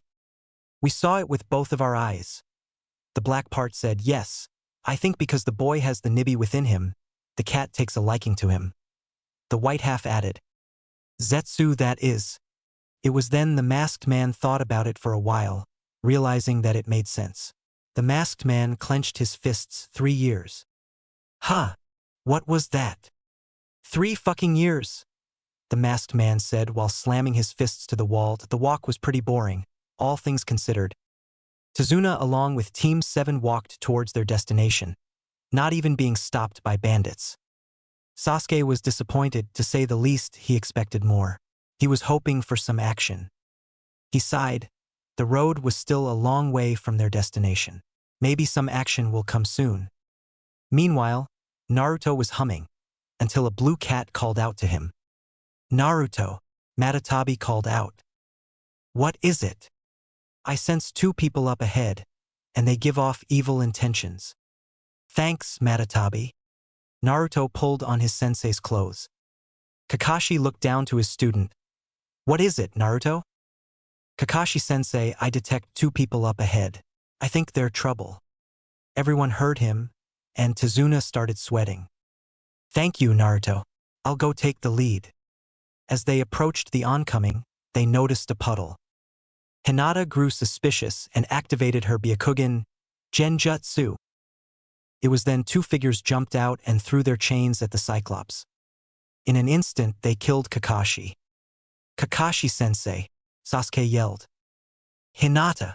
Naruto yelled out to his teammate, guard Tazuna. Sasuke and I will deal with these 2. The Byakugan princess nodded in understanding. Naruto ran up to Sasuke. Sasuke, you get the one on the left. I'll handle the one on the right. The Uchiha nodded and charged at his target. Meanwhile, Naruto pulled out his bamboo jug and pulled out its pipe and blew into it. Meanwhile, within Naruto, Kokuo looked at his 3 still caged siblings. You know, it would be really nice for all of us if you 3 quit being so damn stubborn and helped. Shikaku was the first to respond. I'll help, when I feel like it. Then Son Goku, when he is strong enough, then I'll lend him my full power. Kurama said nothing and just continued to lay down. Matatabi sighed, stubborn jackasses. As the bubbles flew towards the figure, said figure laughed, Bubbles? You think bubbles will stop me? Naruto smirked, yes. He then pulled out some senbons, 'cause they are all filled with acid. He then threw his senbons at the bubbles, popping all of them. As the figure screamed in pain, Naruto ran over to him and punched him. Then he encased him in coral. The blonde looked over to see that his other teammate had dealt with his opponent. Good work, Sasuke, he said while smiling. Sasuke did nothing but smirked. By the way, you can come out, Kakashi-sensei. Kakashi did just that. When did you find out? The second you substituted yourself with a clone. Fair enough. Anyways, we're glossing over the most important thing. Team 7 looked at their sensei, while Tazuna started sweating bullets. These are the demon brothers. a couple of missing nines from Kiri. Now, Kakashi walked towards their client. Why were two infamous missing nin waiting for us? Tazuna sighed, fine. I guess there's no hiding it now. My home, the wave is under the boot of Gato, yes, the same Gato of Gato Company. He has bought the ports of my home and is bleeding us dry. I plan on making a bridge to connect us to the mainland. Obviously, he is not a fan. You paid for a C rank mission, this is clearly a B rank, bordering A rank. I have half a mind to turn back now. Please, mister. I beg you. I will pay you all later, I promise. Kakashi sighed, this mission is clearly dangerous, and they should turn back now. But then they couldn't confirm their suspicions on the ANBU attacks coming from Konoha. He looked to his students, guys. We can handle it, Kakashi-sensei. The blonde declared, and his teammates nodded in agreement. Very well, we shall continue. Thank you so very much. Come everyone, let's get going. After much more walking they finally made to Wave, and they also noticed a bunch of mist. Just a boat ride across and we'll be there, Tazuna said. Thank Kami. My feet are killing me, Naruto exclaimed. It was then, Naruto sensed someone. Okay. Whoever you are, show yourself. Upon him saying this, everyone readied themselves. Fine, take this. Naruto then threw a kunai at a nearby bush. A white bunny then popped out. Naruto was about to be upset when he realized something. Kakashi noticed too. Everyone, duck. A sword then was flown into a nearby tree, and then a man wearing bandages appeared. Ah, it's nice to meet you, Kakashi of the Sharingan, the man said. Zabuza, demon of the mist. I wish I could say the same, Kakashi replied. Ah, my reputation precedes me. Well then, you should know that it's better to just hand the old man over. To hell with that. We're not going to hand him over to the likes of you, Naruto exclaimed. Zabuza looked towards the blonde and then chuckled. You don't realize just who you are messing with, kid. Neither do you, guys, stand back and defend Tazuna. I'll handle him, Kakashi said as he lifted his headband, revealing a fully matured Sharingan. Sasuke said nothing. He was already aware of Kakashi's Sharingan. Ah, Sharingan already? I'm honored. Kakashi then charged at Zabuza with a kunai, attempting to end the fight quickly. Zabuza quickly jumped back into the mist. Hinata activated her Byakugan to help her sensei, and realized something. Kakashi-sensei. This mist is chakra-laced. Kakashi quickly caught on to what this meant and made some hand seals. Great breakthrough. The mist scattered away, revealing Zabuza. Damn, no matter. This won't help you. He then charged at Kakashi. Kakashi dodged the attempted strikes and eventually tricked Zabuza into stabbing the ground, getting his sword stuck. Quickly appearing behind the missing nin, Kakashi quickly put a kunai to his throat. You lose. The demon of the mist did nothing but chuckle. I wouldn't be so sure if I was you, he said before dissolving. Water clone. It was then Kakashi was kicked into a body of water. Water prison jutsu. Kakashi got up and realized his situation. Zabuza then made a water clone. Prepare yourself, cause after the clone kills Tazuna and your brats, you're next. Oh, I think they can handle a clone.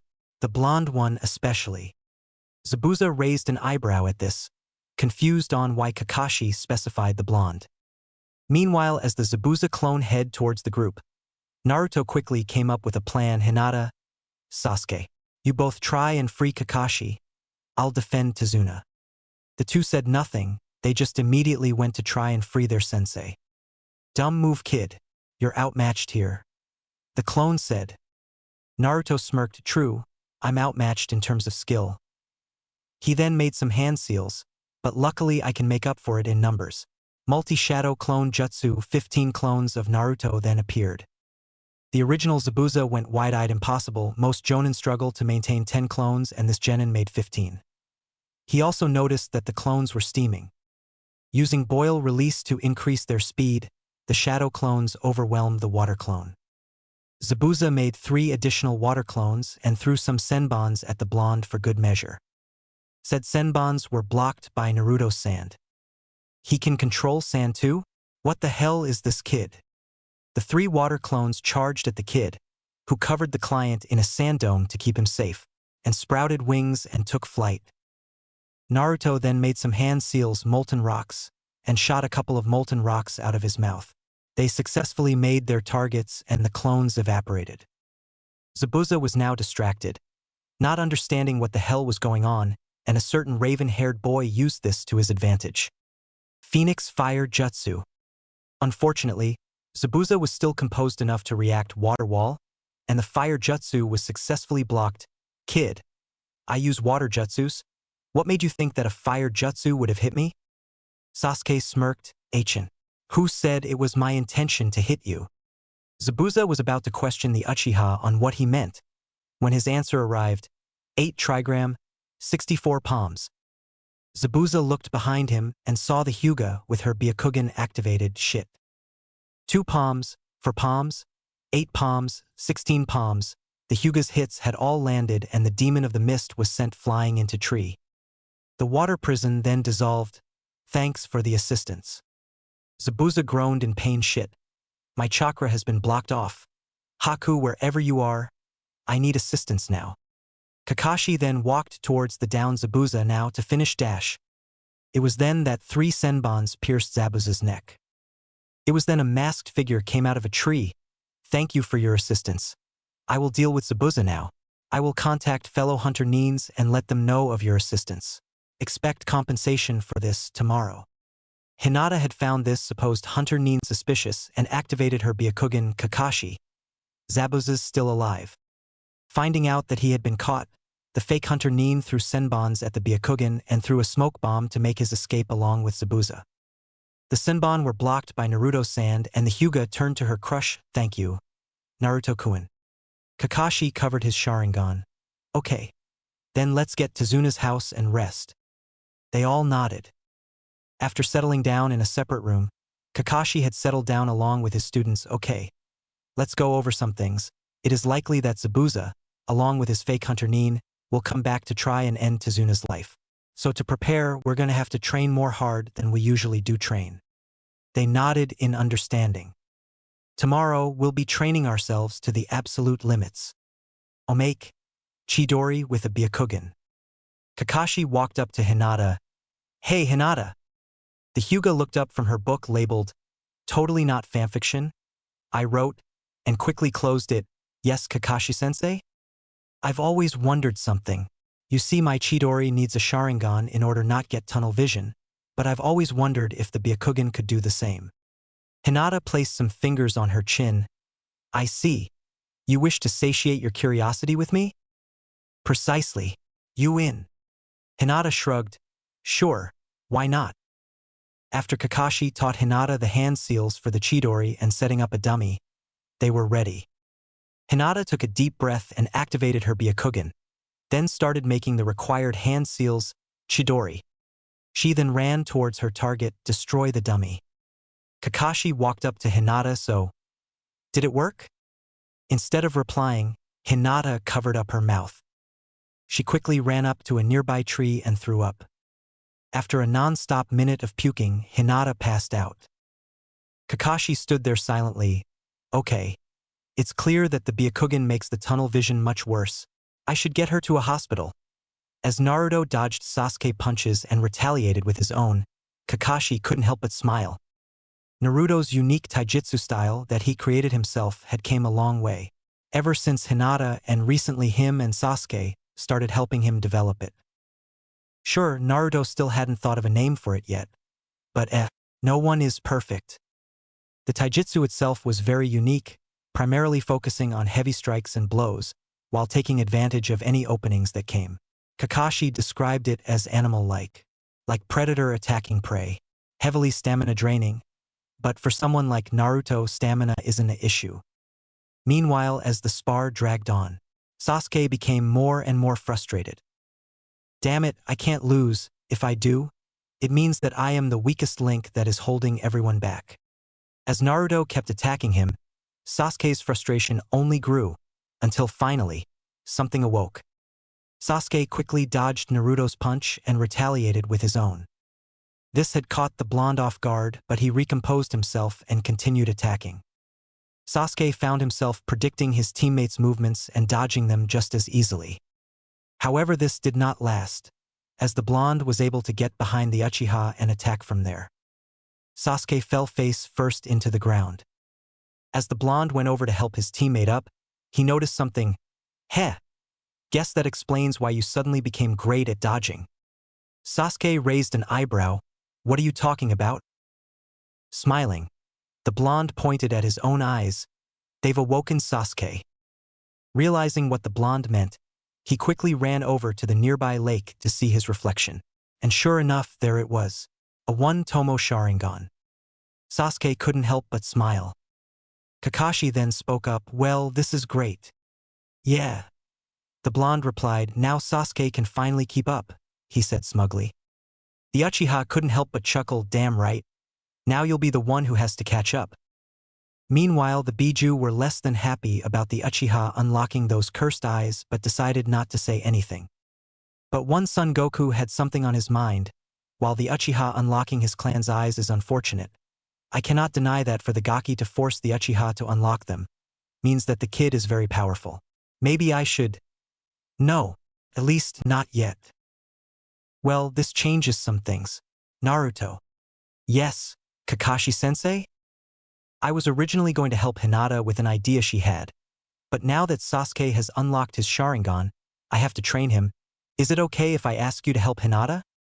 The blonde smiled, of course not. I will gladly help Hinata, said girl. Couldn't help but blush at the thought of spending more time with her crush. So Hinata, what's this idea you have? The blonde asked. Well, you know how my affinity is lightning? The blonde nodded in response. And do you know of my clan's gentle fist? The blonde chuckled, how could I not? When you're not kicking my butt with it, you're kicking Sasuke's. The Hyuga princess couldn't help but giggle at her crush's remark. Well, I had a plan on combining the gentle fist with lightning release, like the heavenly rotation. That sounds amazing, Hinata. Thank you, Naruto-kun. Anyways, enough talking. Let's do this, Naruto said with a look of determination. It had been few days since Team 7 started training, and had amazing progress. Sasuke had been able to use his Sharingan to the best of his abilities. He still only had one Tomo, but that was okay, he was confident that he would get his second soon. Meanwhile, Hinata's combination with the gentle fist and lightning release had gone exceedingly well. It was then Naruto said something. I'll be back. Kakashi raised an eyebrow, going somewhere? Bathroom. Oh, well, okay then. The blonde nodded. After doing business, Naruto noticed a bunch of flowers. They weirdly reminded him of Hinata. Maybe I will get some for her. And she will die of embarrassment, Kokuo said. Huh? Nothing. The blonde shrugged and went to pick up the flowers. As he did, a certain boy made himself know, oh, didn't expect to see someone else here. The blonde turned around to see a girl, by the way. I'm a boy. A boy with black hair. Yes, I was picking these for my teammate. Oh, is your teammate a special person? Haku, by the way. Naruto, and yeah, she is the heiress of the Hyuga clan, so I'd say that she is special. The boy giggled. That's not what I meant. It was then Haku realized something. This is the kid Master Zabuza told me to eliminate. Well, if you are looking for more of those flowers, there are more over there. Really, thanks. The blonde then walked over and saw that there were indeed more of them. As the blonde picked the flowers, Haku readied his blade. I can't kill him, I don't have it in me. Maybe I can cripple him. He then went for his arm. The attack was for naught as his blade was blocked by a layer of sand. The blonde chuckled. You know, you should get into acting. Not only do you play a seemingly friendly stranger well, the blonde looked at Haku in the face, but also a pretty good hunter Nin. Haku then quickly jumped back. How? The blonde chuckled again. Let's just say that it pays to have friends. Haku scoffed, doesn't matter. Tazuna will be dead on that bridge by the end of this month. You'll have to get through us first. Haku then threw a smoke bomb, completely messing up the blonde's senses. As the smoke cleared, the blonde only had one thing on his mind. I need to inform the others. Kakashi-sensei. Everyone turned to the blonde. What is it, Naruto? That fake hunter Nin. I met him. Naruto, are you okay? The blonde nodded, yeah, but that's not important. He gave me a date for when he and Zabuza would attack. End of this month. Crap, Kakashi cursed. That's only a week from today. Okay, we're going to be training twice as hard. Everyone nodded. Hinata then noticed something. Naruto-kun, are those flowers? She looked closely to notice that they were a very rare breed, one she was hoping to add to her collection. Naruto then realized, oh yeah, I saw theses and they reminded me of you, Hinata. I thought you would enjoy them, he said while handing them to her. Were Hinata still her very shy self, she probably would have fainted at her crush giving her flowers. Instead, she happily accepted them. Hinata blushed and smiled. Thank you, Naruto-kun. I love them very much. And then he said, it pays to have friends, Haku said. Zabuza raised an eyebrow. What does that mean? I have no idea. Zabuza sighed. Just what is that, kid? After a nice dinner and a brief argument with Tezuna's grandson, Inari, Team 7 sat. Okay, tomorrow is when Zabuza and this Haku will attack. I just hope we are all prepared. Kakashi said, here's our role, Sasuke. Since Hinata and Naruto already did, you will be defending Tezuna. I'll deal with Zabuza and Naruto and Hinata will deal with Haku. Remember, if he is good enough for Zabuza to take him under his wing, he is clearly dangerous. Naruto then pointed out something. Kakashi-sensei, what about Tezuna's family? Surely they're in danger too. Kakashi cursed underneath his breath. Crap. Okay, Hinata. You stay here and defend Tezuna's family. Hinata nodded. Okay. Let's hope for the best. As Hinata sat with Tsunami and Inari, the young kid decided to ask the Byakugan princess a question. Do you think he'll be okay? Hinata looked down and gave her answer, yes, because Naruto is someone who never gives up. The odds were usually stacked against him, and he always came out on top. Tsunami became curious. How were they stacked against him? Hinata frowned. Few people believed in him, and people usually mistreated him, especially our senseis at the academy. Hinata smiled, but despite all that, he persevered and came out on top. Tsunami became more curious. He was mistreated? Why? He seems like a nice boy. Hinata sighed. I wish I knew. He was always treated like a monster for as long as I knew, and every time I tried to find out, I came up empty. My father would always say that he is dangerous. But Naruto-kun is one of the nicest people I know. Tsunami smiled. Sounds like you care a lot about him. Hinata blushed. Ido. It's because of him that I became inspired to be better than I was, to overcome my odds. Tsunami giggled. Do you have any feelings for him? Before Hinata could respond, the door opened. Two figures walked into the room. On order of Gato, you will come with us, one of them said. The other licked his lips or else. Hinata got up and then activated her Byakugan. They're going nowhere. The two men chuckled and rushed straight at her. Channeling lightning through her body, she made her attack, Kaiten. The spin had through the two thugs away, which sending shocks through their bodies. As the two laid unconscious, Inari ran up to her. Thank you. She smiled. You're welcome. I'm happy to help. You should go and help your team. Tsunami said. We can find a place to hide. As the mist appeared, everyone prepared. Sasuke activated his new fresh two-tomo Sharingan. It was then Zabuza and Haku showed themselves. Last chance, Kakashi. Hand over Tezuna and everyone else lives. Zabuza said. Kakashi pulled out a kunai sari, but the answer is still no. Very well, Haku. Deal with Blondie. Yes, Zabuza-sama. Haku then rushed at Naruto. The two eventually left the bridge. Before we begin, I have a question. Kakashi raised an eyebrow. What the hell is up with the kid? Why is he so powerful? Kakashi debated on whether telling the missing Nin. Screw it. Dead men tell no tales and no one else is within hearing distance. Let's give this demon a scare. Kakashi then gave his answer. Well, Zabuza, you know how Konoha has all 9 of the Bijuu.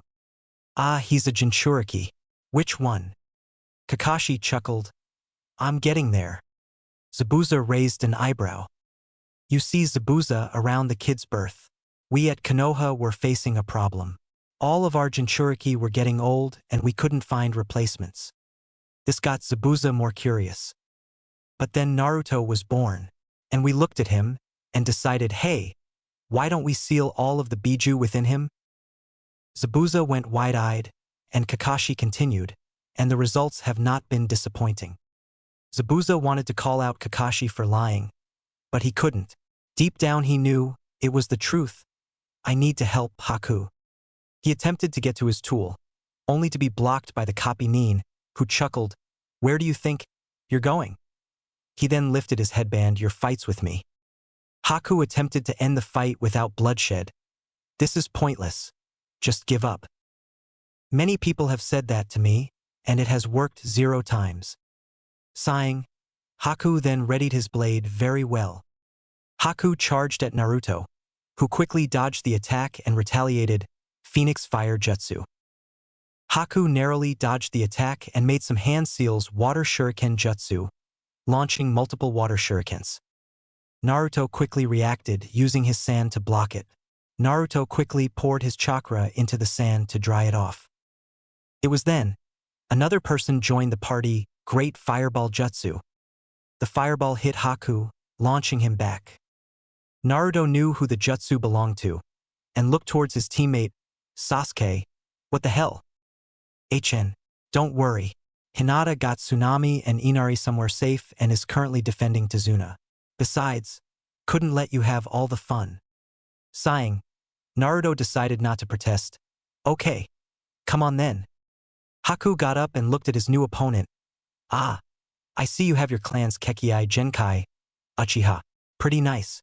Would you like to see my clan's Kekkei Genkai? The boys were stunned by what the fake hunter Nin said. Ice spears. A bunch of ice then sprouted from the ground, heading towards the duo. Said duo quickly dodged. Sasuke made some hand seals Great Fireball Jutsu, and Naruto quickly made hand seals of his own air bullet. The air jutsu combined with the fire jutsu to increase its speed. Crystal Wall, the ice user responded. The ice wall blocked the fireball. It seems I have no choice. The ice user ran up to the 2 demonic mirroring ice crystals. The 2 found themselves surrounded by a bunch of ice. This is my clan's most famous technique. This battle is over. Give up and I will spare you, Haku said. Like hell, we will fireball jutsu, Sasuke yelled. The fireball did nothing against the ice mirror, much to the shock of Naruto and Sasuke. My ice is much too powerful for fire jutsus, the ice user said before throwing a bunch of senbons at them. The 2 narrowly avoided the senbons. Naruto. Ha! It's me, Son Goku. You're busy, so I'll make this quick. I have decided to lend you my full power. You have impressed me. I see you as worthy of it. Thanks, but I can't exactly unlock your cage right now. Naruto, look out! His raven-haired teammate yelled. Before Naruto could react, he was pelted by a barrage of senbon, knocking him out. Naruto woke up and found himself in his mindscape. Son Goku quickly spoke, Naruto, there's no time. Unlock my seal and the burst of chakra should wake you up. Naruto said nothing and quickly did just that. Naruto woke up and found his teammate looking over him. Thank Kami. You're alive.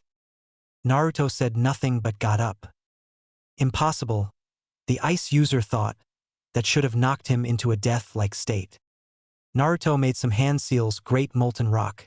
It was then, a giant rock of molten lava came out of the Jinchuriki's mouth. The rock destroyed the mirrors, freeing the duo.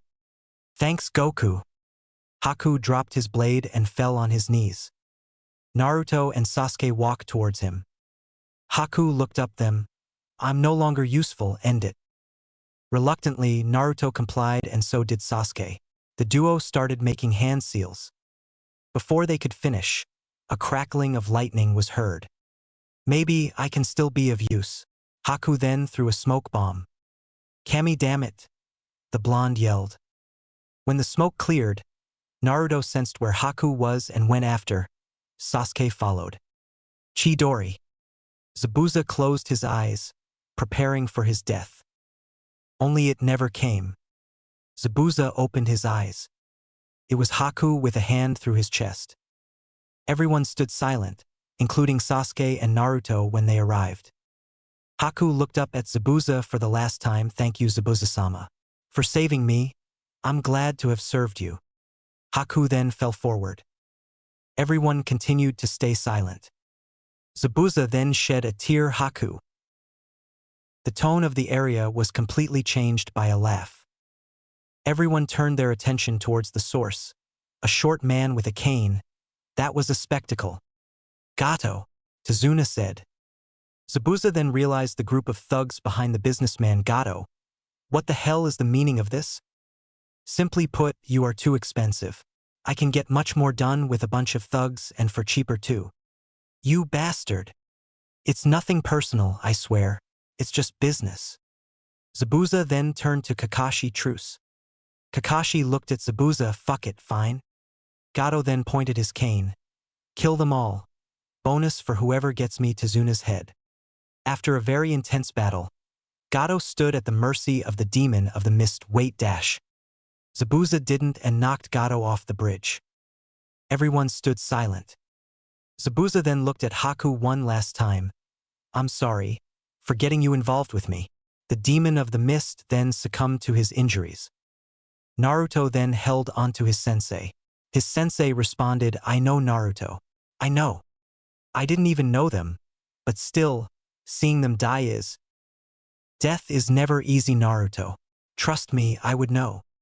Team 7 had set up camp. After the bridge was finished, they said their goodbyes and headed home. Naruto was enjoying the food Hinata made. Whoever marries you is going to be the luckiest man alive. Hinata blushed thanks. As the group stood silent, Naruto sighed. Sasuke looked over to his blonde teammate. What's wrong? Guys, I want to tell you now.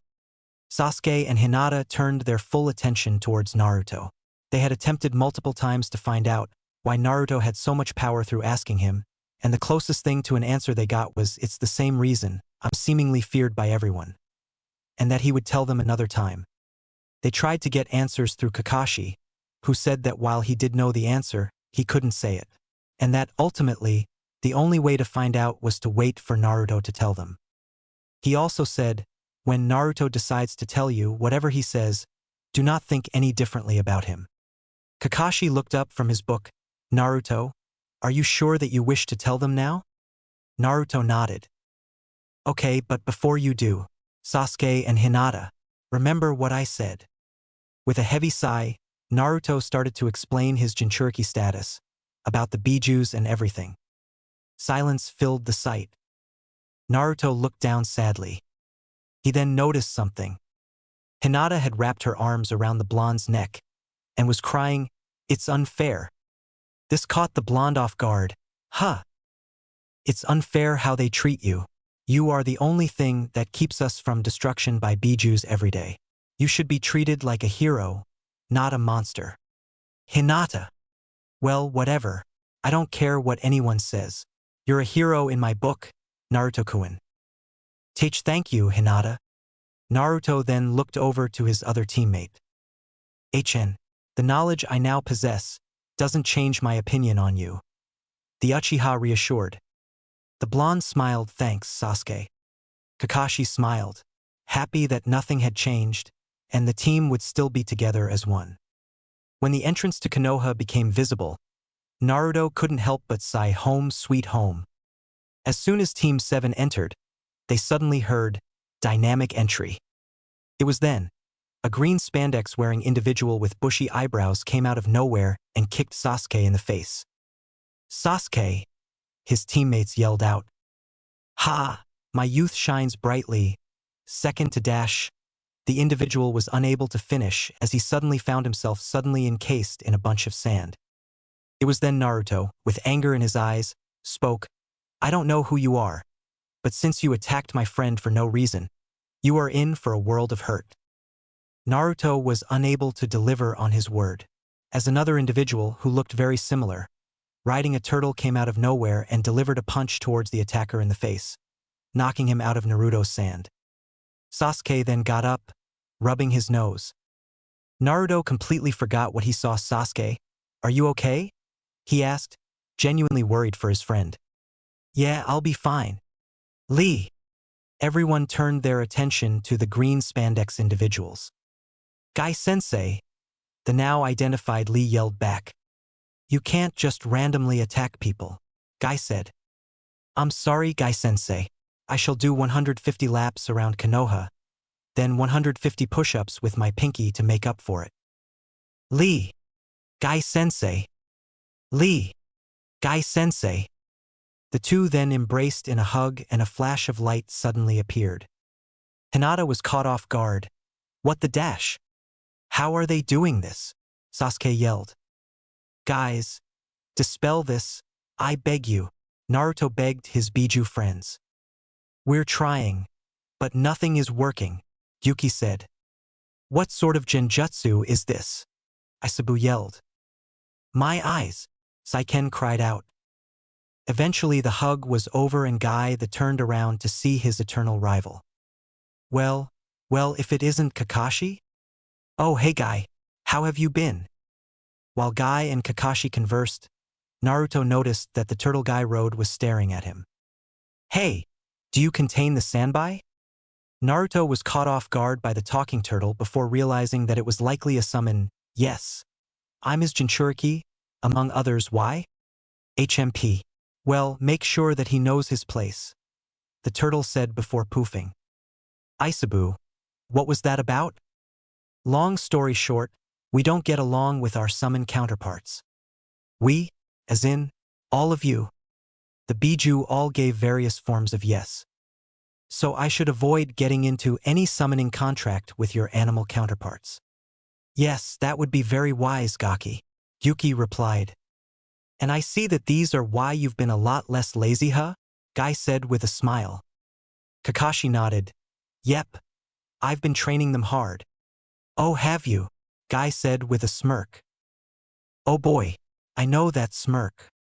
Say Kakashi, how about a nice little spar? My team versus your team. Loser buys the winner's lunch, his team included. Kakashi hummed to himself. I'll do you one better. How about a 1v1 tournament at Training Ground 15 with Kurinai's and Asuma's team too? The winner is whoever team she is a part of. And the 3 losers buy the lunch? Tomorrow though, I have to give a mission report. You're on. I shall inform the others. And with that, Guy took off. Lee did soon after. Kakashi looked down to his students. I'll give the report, and you'll get your pay soon after. In the meantime, start training for tomorrow. They all nodded and took off. Hiruzen looked over the report Kakashi gave. I see, well then, they'll be compensated with an A-rank payment. Good to hear. Silence filled the room. So, did any ANBU-like figures attack you while on this mission? Kakashi shook his head no. Then that confirms that the attacks are indeed coming from Konoha Hiruzen's side, and I think I have a pretty good idea from who. Should I dash? No, I'll handle it. Kakashi nodded in understanding and was about to exit when suddenly Kakashi. I'm curious as to if you plan on enrolling your team in the Chunin exams. I haven't decided on it yet, but I'm sure I'll make up my mind in about 5 months, was it? Hiruzen nodded. Yeah, I'm sure my mind will be made up. Tomorrow had came, and a certain busta blonde was rubbing her head as she walked through her old home. Ugh, still can't believe I'm back here, she groaned. Meanwhile her apprentice, while carrying a pig, reassured her, admit it, you're happy deep down. Her pig then oinked. Tsunade sighed. Deep down she was, after finally accepting her love's death and getting over her fear of blood, after saving someone who was critically injured after someone else had begged her. Shizen convinced her that now would probably be a good time to go home. Took a lot of arguing and convincing, but eventually, Tsunade caved. They continued walking towards her sensei's office, when suddenly someone bumped into her. Tsunade looked down and went wide-eyed at who she saw. Arg. Sorry for that, I was in a rush. Mini flashback. Arg. Sorry for that, Onizen. I was in a rush. End of mini flashback. Tsunade cupped her mouth and held back her tears. Nanawaki. The blonde raised an eyebrow. Huh. Tsunade shook her head. Sorry. You just reminded me of someone, she said sadly. Oh. Ah fuck. What's wrong, Saiken? Naruto asked, curious as to what caused the usually cheerful slug to be so upset. It's one of the slug's summoners. Tsunade. Saiken replied bitterly. Really? Yep, Kami. I hope she doesn't summon that whore, Katsu. Hey, aren't you Tsunade? The blonde asked cheerfully. Oh, you've heard of me. Tsunade said while smiling. Yes, it is I, Senju Tsunade, granddaughter of Senju Hashirama, the best medic nin in the world, and slug princess. Naruto raised an eyebrow. Aren't you a bit old to call yourself a princess? Tsunade grew a tick mark and raised her fist. Oh boy, Shizun said. Before the punch could land, Naruto used his sand to block it. Much to the surprise of Tsunade and Shizun, it is clear that I've said something that you've taken the wrong way, so let me rephrase and be clear. Naruto then coughed. Aren't you a full-grown adult, a bit too old to call yourself a princess? And what would you call me? Slug Queen. Tsunade was about to retort, but then realized that Slug Queen was cooler than Slug Princess. Crap. Well, it was nice meeting you, Tsunade, but I have to go. I hope we can talk again. The blonde smiled in a way that reminded her more of her long-lost brother. As the blonde took off, Tsunade yelled, Wait. The blonde stopped and looked back at the Sannin. What's your name, brat? The blonde grinned. Uzumaki Naruto, future Hokage. He then took off. Shizun looked at Tsunade with that sand. It's obvious that he is a, Tsunade sighed. Yeah, poor kid. Yeah, but he looks happy. Tsunade smiled. Yeah, he does. A knock on the door disturbed Hiruzen's misery. Come in. It was then two figures plus a pig walked in. Hiruzen smiled. It's nice to see you again, Tsunade. I'm glad that you decided to return. Hey, Hiruzen-sensei. It's great to be back, I guess. So, how was your return to Konoha? Tsunade shrugged. Meh. Nothing has changed much. The most eventful thing was that I passed by a Jinchuriki. Ah, so you've met Naruto? Tsunade and Shizun were caught off guard by what the professor said. Konoha had 9 Jinchurikis, right? One for each Bijuu? How did Hiruzen know that she was talking about him specifically? Curious. She raised an eyebrow. How did you know which one I was talking about? Because currently, Naruto is our only Jinchuriki. This only made her more curious. Explain. Hiruzen sighed. I suppose I should catch you up to speed. Hiruzen then told the slug Sannin everything. Tsunade and Shizun stood there in shock. Shizun then spoke all of them. Hiruzen nodded. Tsunade then felt sad over the blonde that reminded her of her brother. Poor kid. Yes, but rest assured, even though he had a rough childhood, he has persevered and has made many friends. Tsunade smiled. Anyways, now that you are back in Konoha, would you consider taking this hat? Ah. Please, I beg you. Tsunade sighed. I'll think about it.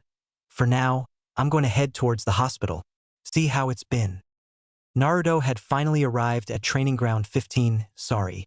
My alarm died. Asuma sweat dropped. Oh dear Kami. Kakashi is spreading his lateness and his lame excuses to the next generation. Kami save us all. Kurenai added. Ma, come on guys. Enough talking, Guy exclaimed. Ugh. This guy's yelling is troublesome. Oh hey Shikamaru.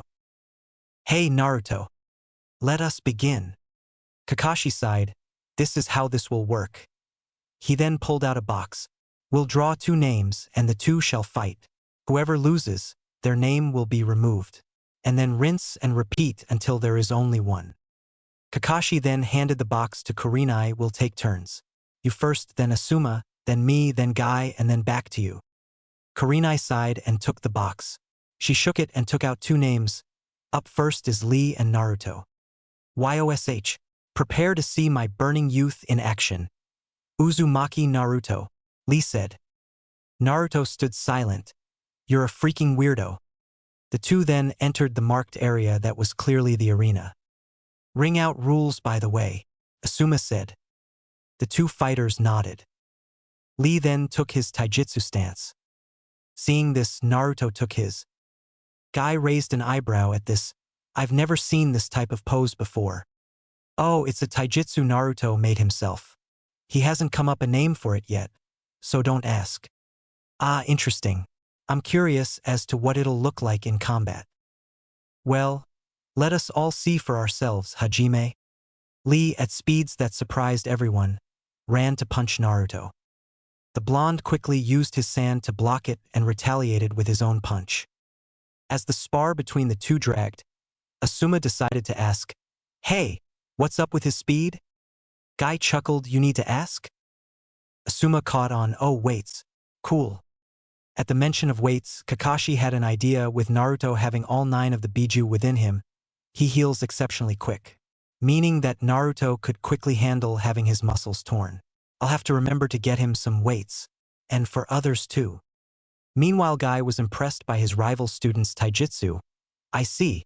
So it's a style that focuses on aggressive attacks and taking advantage of openings. Very nice. Yeah, it took a lot of sparring with Sasuke, Hinata, and a lot more shadow clones for it to even be decent. But now it's a proper taijutsu, able to handle its own against the strong fist and the gentle fist. Only thing it needs now is a name. As Lee ran up to Naruto, said Blonde took a deep breath and blew ink into him. Using Lee's blindness to his advantage, Naruto quickly made a bunch of strikes against him. Wiping the ink off his face, Lee ran up behind Naruto and threw a punch which the blonde barely blocked. Naruto then lightly laughed, Lee, you're the biggest weirdo I've ever met, but you are also the most fun person to fight. I'm barely keeping up. Lee let out a huge smile. Thank you, Naruto. Sasuke was surprised at what his teammate had said. Naruto was the fastest out of everyone on Team 7, except for Kakashi, and even then their sensei struggled to keep up with Naruto. So for Naruto to exclaim that he was struggling to keep up was quite the feat. Sasuke was interested in how though. It was then, Naruto landed a punch on Lee that had knocked him out of the arena. Naruto went up to Lee and offered his hand. It was fun fighting with you, Lee. I hope we can do it again someday, he said while smiling. Lee, upon hearing his opponent's word, was struggling to hold back his tears. Lee got himself up with a somersault and raised his fist in the air. Uzumaki Naruto. You have pushed me like no other. You clearly have what it takes to push my flames of youth to its limits. He then pointed at the blonde. From this day forward, you are my eternal rival. May our rivalry shine bright through all of Konoha. Everyone except for Kakashi, Guy, and Naruto sweat dropped. Naruto shrugged. Okay. I accept the position of your rival. Oh Naruto, you poor soul, Kakashi thought. Yes, so far. It is 1-0 to make up for this loss. I shall run 200 laps around all of Konoha. Then come tomorrow I shall challenge you. What to is for me to know and for you to find out tomorrow. I must go now. He then ran off.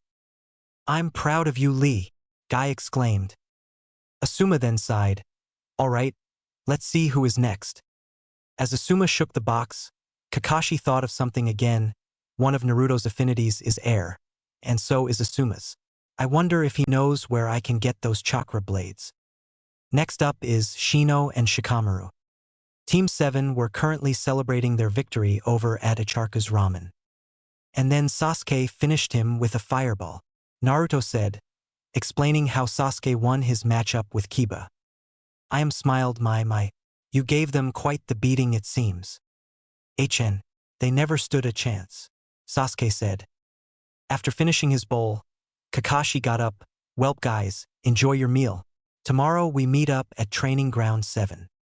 Are we going to be doing another mission? Hinata said while finishing up her ramen. No, we're going to be taking a brief break. We'll resume doing missions next week. Until then, we train. What can we expect for tomorrow, Kakashi-sensei? Kakashi chuckled. some gifts. And with that, Kakashi left.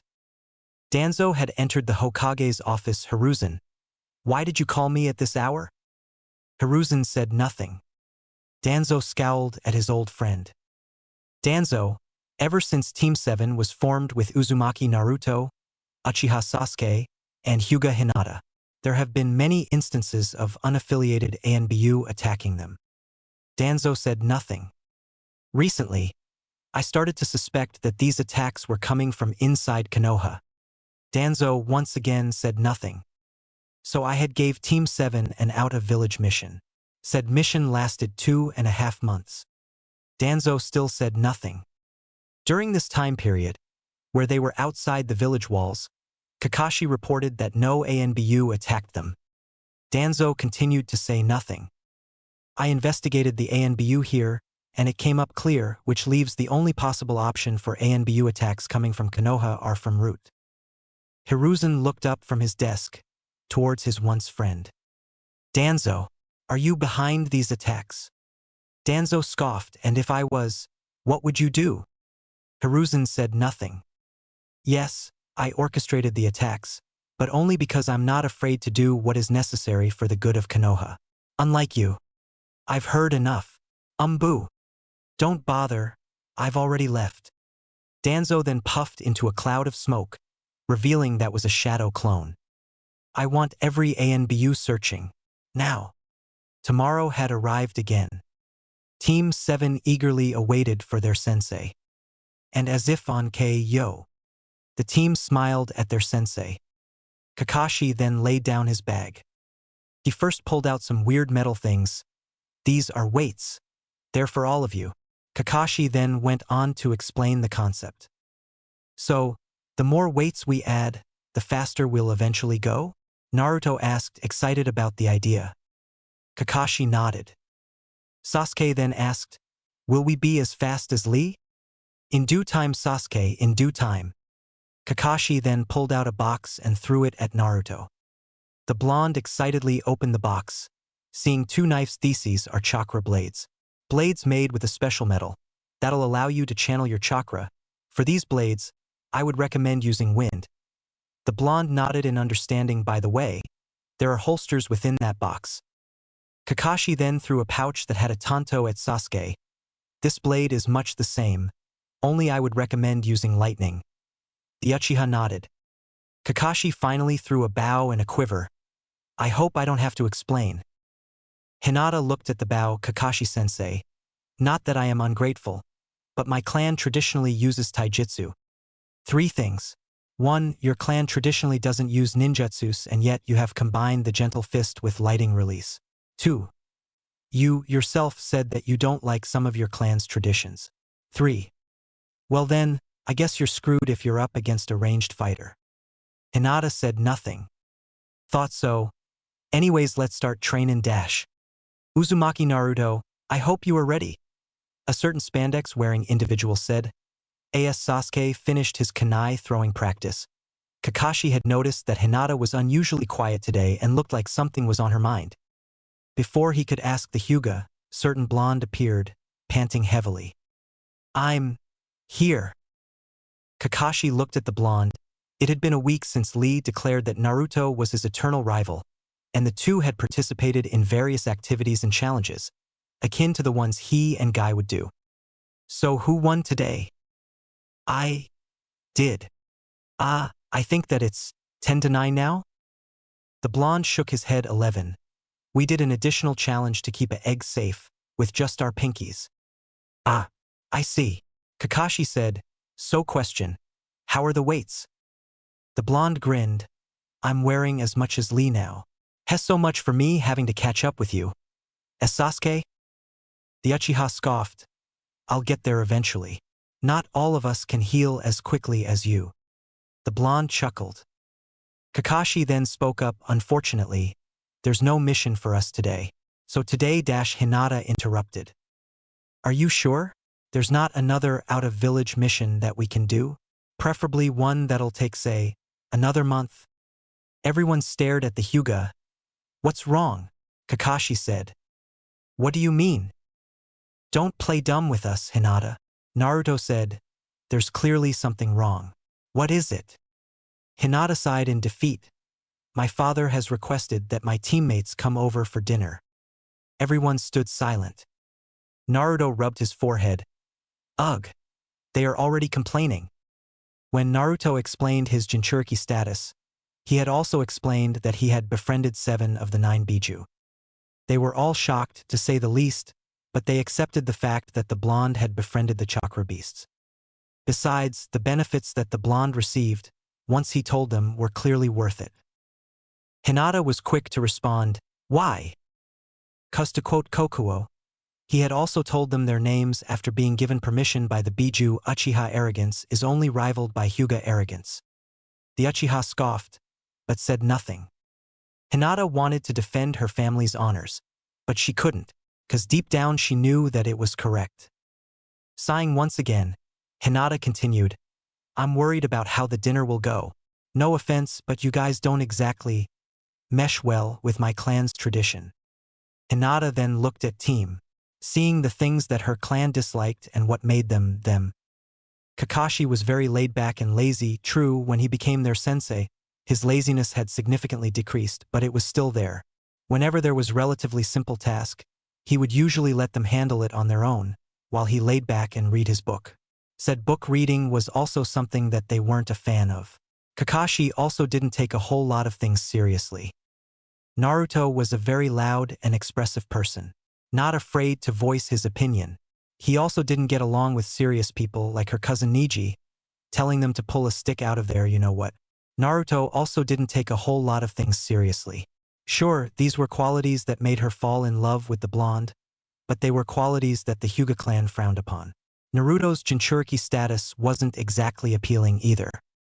Sasuke was an Uchiha, a clan the Hyuga infamously didn't get along with.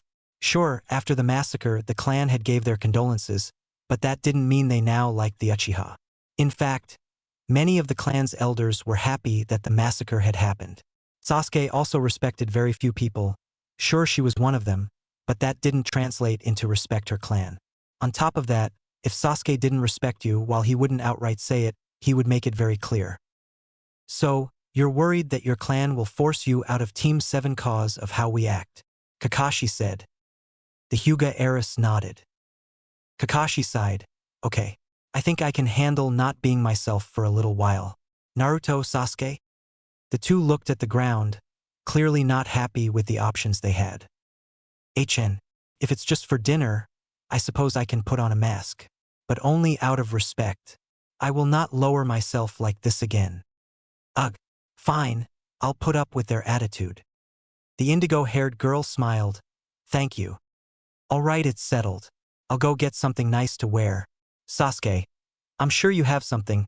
Somewhere." Sasuke grunted. "Naruto, I think it's time you went shopping for an outfit." The blonde frowned. "What the hell is wrong with what I'm wearing?" "Nothing. It's just that your cloak is your shinobi attire, not something you wear at dinner if you're a guest." The blonde grunted.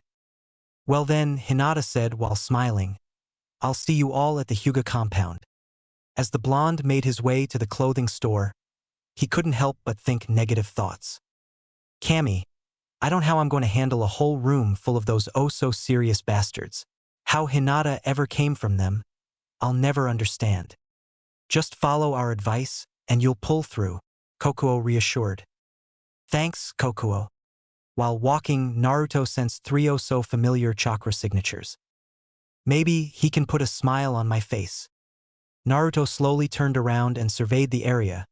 That rock wasn't there before, and rocks aren't that square. It was then 3 kids jumped out of the box. "Ah, we were doing so well." The blonde chuckled. "Hey, Konohamaru." "Hey boss, how you've been?" he asked while smiling. "I was doing well up until the day decided to screw me." Udon raised an eyebrow. "How?" "You see, my teammate Hinata said that her father wants her team over for dinner at his place." "Wait, is she the Hyuga one?" Moegi asked. The blonde nodded. "Ah, that sucks. Those Hyugas are such stuck-up jerks. Like Hanabi," Konohamaru said while crossing his arms. "Yeah, pray for my sanity, you 3."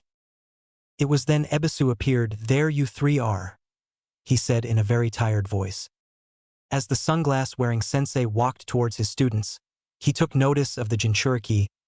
"Oh, hey Naruto." The blonde raised an eyebrow. "Hey Ebisu, are you okay?" he asked, dropping what he usually calls him. "I have a massive headache today. I think I'm going to call it a day and get some sleep," he said while rubbing his forehead. "Ah, well, you go do that. I have to go get prepared for dinner at the Hyugas." "You have fun with that, Kami. Am I glad no one has yelled or screamed today?" "Uzumaki Naruto. Why did I speak?" Ebisu said while crying crocodile tears. It was then that Lee ran up to his eternal rival.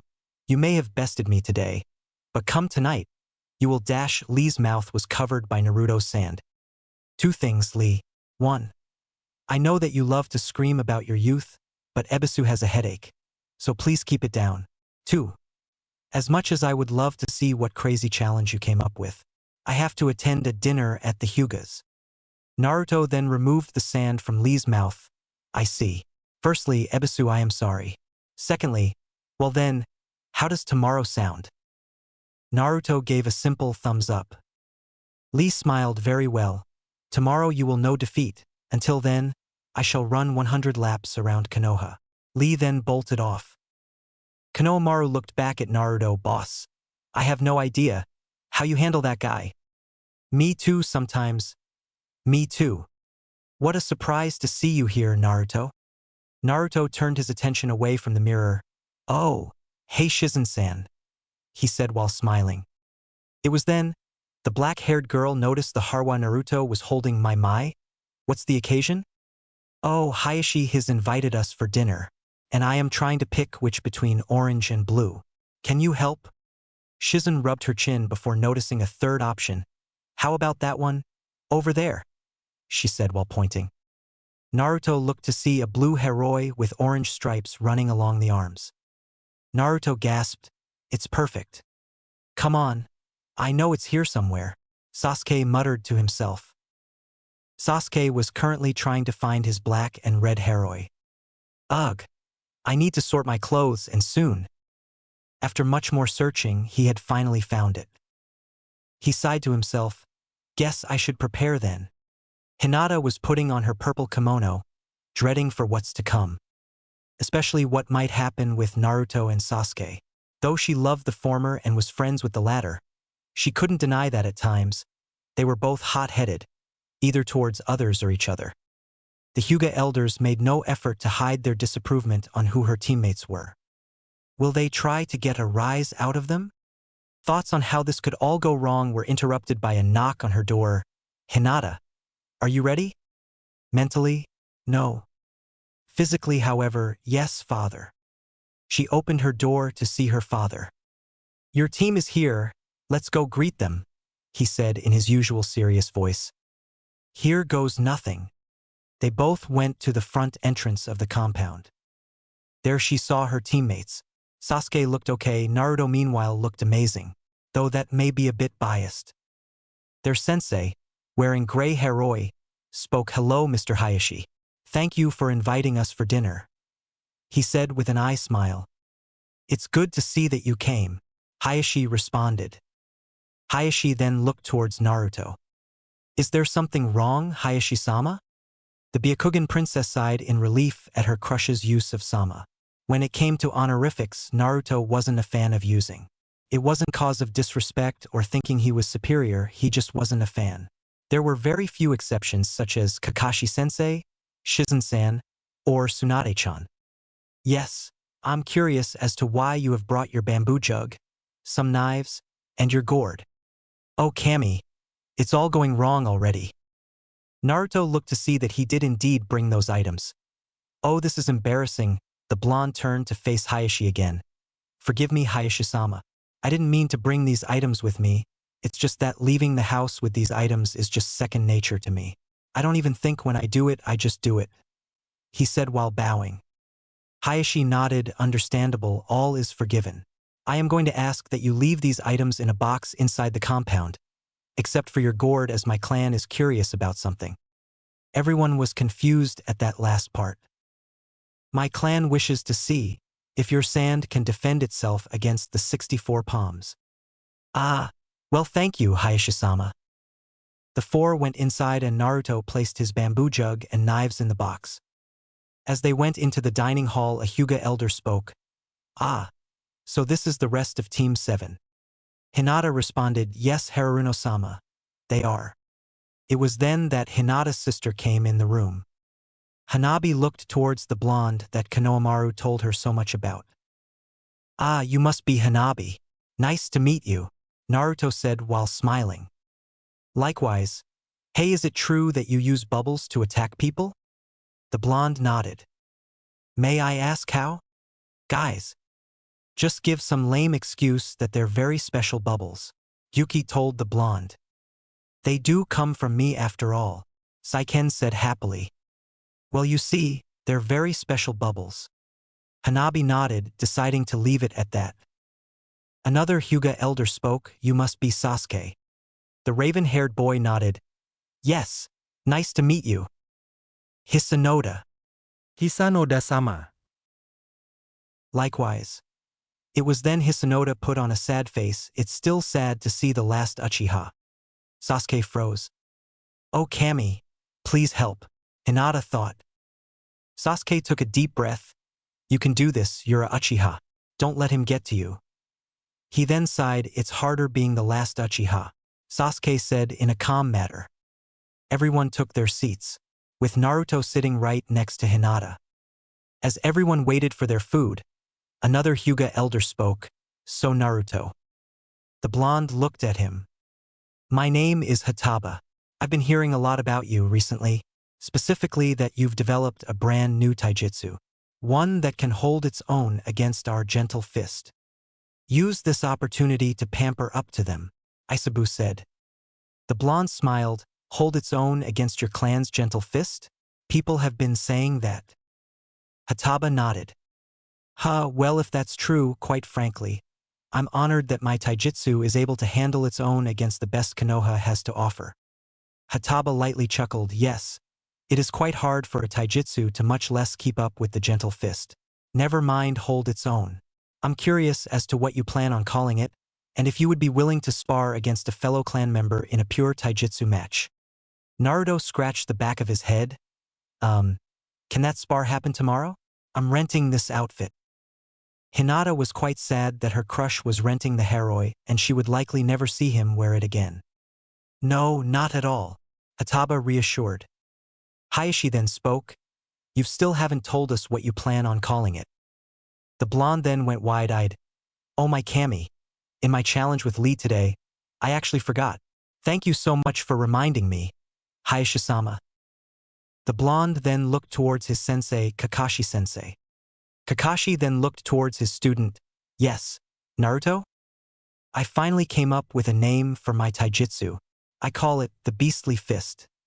The blonde said while giving his traditional foxy grin. Kakashi restrained himself from rubbing the blonde's hair for how happy he was. That's very nice. Yes, Hisanoda added, and quite fitting for who you are. Everyone froze. Hinata, though she gave a neutral face, was furious that he had said that. Kakashi was half tempted to throw a kunai into his skull. He did technically break the third's law, but unfortunately it was just vague enough for him to use the excuse that he meant something else. Sasuke was also upset.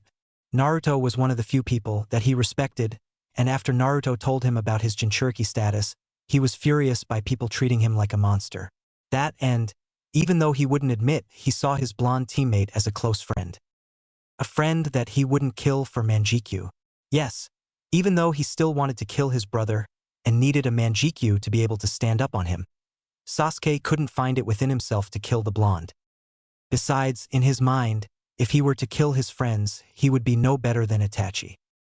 No, he would unlock Manjikyu another way. How? He didn't know, but killing his friends wasn't an option nor an answer. The blonde caught on to what the Hyuga elder meant and wanted to retort. But he didn't, 'cause he knew that's what the Hyuga elder wanted. Instead he smiled, yes, I have been called a beast in combat. As Sasuke? The raven-haired boy was confused but caught on to what the blonde was trying to do. He smirked, yes, you're quite the opponent. he said in friendly tone. Hisanoda scowled, upset with how he didn't get the reaction he wanted. The food then finally arrived. Naruto leaned into Hinata and whispered, "If this is how your family eats every day, then I'm going to have to find a way to be a part of your family." Causing the Hyuga heiress to blush, the Bijuus groaned at their Jinchuriki's oblivious remark. "What? Nothing at all," Matatabi said. As they ate, Hayashi then decided that now was a good time to get into why he had called Team 7 over for dinner. "So I heard that a week ago, you've completed your first C-rank mission, correct?" Putting a slight emphasis on C-rank. Kakashi nodded. "Funny, 'cause the pay Hinata received is more akin to that of a A-rank mission." Kakashi froze. "So that's why he wanted us over." Care to explain, Hatake Kakashi? Knowing that there was no way to dance around it, Kakashi sighed and explained everything.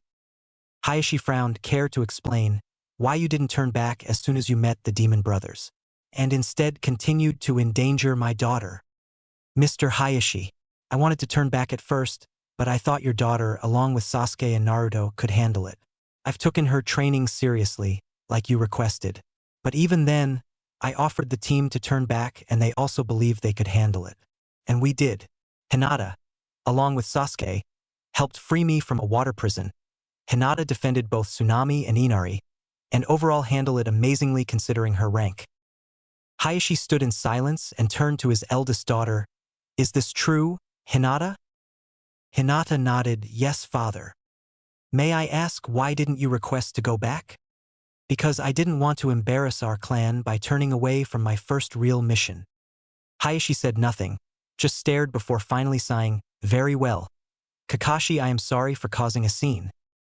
"It's okay.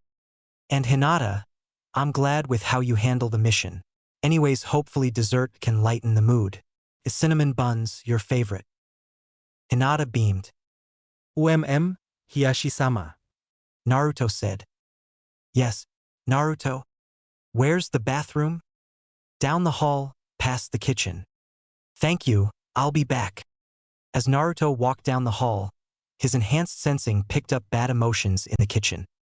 He placed his ear against the door. "So, are we doing this?" "Yeah, she can't be allowed to become clan head. She is against traditions. If she becomes head, she'll want to get rid of the birdcage seal, and she'll be too strong to be opposed." "Yeah, right. On the plus side, we get the benefit of killing the Bijuu brat and the Uchiha too." Yeah, just add the stuff." The two Hyuga elders walked in with the dessert. As they finished placing the cinnamon buns down, Naruto looked at them, angrily. One of them then asked, "Is something wrong?" Naruto then let off a bit of killer intent. "Oh, nothing. I just want to know, what's in the dessert you both made?" Everyone stared at the blonde with confusion, while the two elders started sweating. "Naruto, why do you ask?" Hayashi asked, curious as to why the blonde looked ready to kill. "Oh, you see, Hayashi-sama, while walking to the bathroom, I overheard them speaking about removing Hinata as clan head by adding some stuff to today's dessert. Said stuff would also have the benefit of getting rid of the Uchiha and the Bijuu brat, as they put it." Everyone stood silent. It was then the incriminated elders were drowned by a wave of killer intent. "Do you two wish to explain why it sounds like you both tried to poison my daughter and our guests?" Hayashi asked with fury in his voice. The two attempted to make a run for it, but were quickly stopped by sand wrapping their legs. "And where do you both think you're going?" Naruto asked with a cheerful-looking smile. After all was said, everyone left, except for Naruto. "I wish to thank you, Naruto," Hayashi said while handing him a piece of mail. "I hope this will be more than enough." The blonde smiled. "You're welcome, Hayashi-sama." The blonde then went to home. Team 7 were waiting for their sensei like always. They had been told that tomorrow would be important. It was then Kakashi showed up. "Yo." Team 7 stood there shocked that Kakashi arrived on time. "Heh, it's always fun seeing your faces when I'm on time or early, but that's not important right now." "What is it, Kakashi-sensei?" the blonde Jinchuriki asked. Kakashi pulled out 3 papers, I've nominated you all for the Chunin exams, he said while I smiling. The blonde was beaming with happiness. Really? Thank you, Kakashi-sensei. Kakashi chuckled, yep. Now remember, it's up to you if you want to participate. While Team 7 were walking, Naruto decided to ask, are you guys gonna join? They both nodded. It was then Naruto bumped into someone. Hey, watch where you're going. Naruto looked up to see two people, one who was carrying something covered in bandages, and another carrying what appeared to be a fan. The blonde with the fan looked at the hooded person. Kankuro, calm down. No, you apologize, the now identified Kankuro said. Take her advice. It was just an accident, Sasuke said. Stay out of this emo. Kankuro then laid a finger on Naruto. Apologize, you little brat. The blonde glared at him. Firstly, get your fingers off me. Secondly, if your Watsuna has to offer this Chunin exam, then that is very sad. Why, you little? I should kick your ass. Wow, if you're participating, then I'll have to remember how hot-headed you are, 'cause it'll be easy to exploit. That's it. Prepare for dash before he could finish. A sand in the shape of a fist came out and punched Kankuro into the nearby wall. Team 7 was surprised, Naruto especially. They all looked to see the source. A red-haired boy that looked to be the same age as Naruto. Gaara. What the hell was that for? That, dear brother, was for embarrassing our village in first few minutes. We haven't even made it to our hotel yet. The now identified Gaara calmly explained. I tried to stop him, the blonde girl said. If you consider that trying, then I'm honestly worried about your safety, Tamari. And as the youngest, that shouldn't be my job, Gaara said in deadpan tone. Sighing, Gaara walked up to the blonde boy. I'm sorry for my brother. I'm Gaara. He then offered his hand towards the blonde. Naruto smiled and shook Gaara's hand. I'm Naruto. These are my teammates Sasuke and Hinata. Nice to meet you. I have to say I never expected to meet another person who could manipulate sand. The Sand siblings were all taken aback by what the blonde said. Really? Gaara asked, surprised to have met another person like him. Naruto said nothing. Instead, he made a peace hand sign with his sand. Gaara was utterly stunned. Hey, Naruto said, if you don't mind me asking, how can you manipulate your sand? Gaara shrugged. I don't know. It's been an ability I've had ever since. The redhead then looked down sadly. My mother died giving birth to me. I'm sorry. I didn't mean dash. Gaara cut him off. It's fine. I know that you didn't mean to. Naruto sighed. Well, it's been nice meeting you, Gaara. But my teammates and I have to go. Maybe in the Chunin exams we can see who is better at manipulating sand. Gaara chuckled. Firstly, you're on. And secondly, before you go, Gaara then turned to his brother. Kankuro, apologize. What? What for? For acting like a child and causing a scene. Now you could either apologize or I can unexpectedly put sand in your puppets again. Kankuro glared. You wouldn't dare. Gaara then grinned evilly. Oh, care to wager on that? Tamari sighed. Her younger brother would always pull various pranks on them with his sand, so putting sand in anywhere wasn't beneath him. Sighing defeat, Kankuro walked up to Naruto. I'm sorry. The blonde smiled. Apology accepted.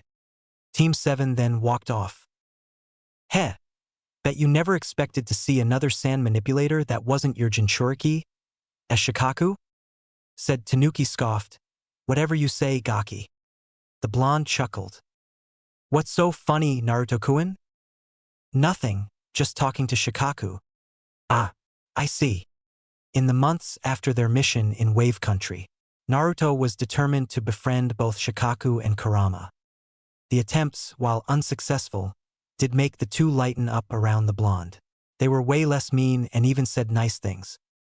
Their stubbornness still kept them from befriending their Jinchuriki, but the other Bijuu would always reassure him that they would come around eventually. And while the two would never admit it, they did grow a liking towards the blonde. Hinata had made it towards her bed. She had entered her application earlier in the day.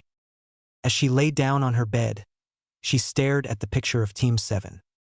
More specifically, she stared at the blonde who had won over her heart.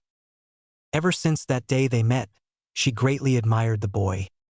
With happy tears and a smile, she only thought one thing. Regardless of the outcome, the day that the Chunin exams will end, will finally be the day that I finally confess my love towards you, Uzumaki Naruto. The day had finally arrived. Team 7 were walking towards room 301 until they noticed something. Kai! They all yelled, dispelling the genjutsu. They all used what made them special to break the genjutsu. Sasuke with his now fully matured 3-tomo Sharingan, Hinata with her Byakugan, and Naruto with his Bijuu friends. They made their way towards the third floor, seeing their sensei there. Good to see you all here. Come on, Kakashi-sensei. Don't tell us, you actually thought that a small genjutsu would stop us. The blonde said while crossing his arms. No, I didn't. Anyways, you should probably head to the room. The exam will start soon. As they walked towards the door, they suddenly heard, Uzumaki Naruto. Said blonde sighed. It was then the rest of Team Guy appeared. Damn it, Lee. I told you not to bring attention towards us, Tenten said. Ignoring his teammate, Lee continued, I see you have entered the Chunin exams. That is great, as we are currently tied 49-49. I hope to face you so that this tie may be broken, and what better opportunity is there than here? A place that will get us one step closer towards being splendid ninjas. Naruto said nothing for few seconds, before turning around. You say something, Lee? Lee fell on knees, with hands on his head. While Lee continued screaming, Guy turned around and clenched his fist. Curse you, Kakashi.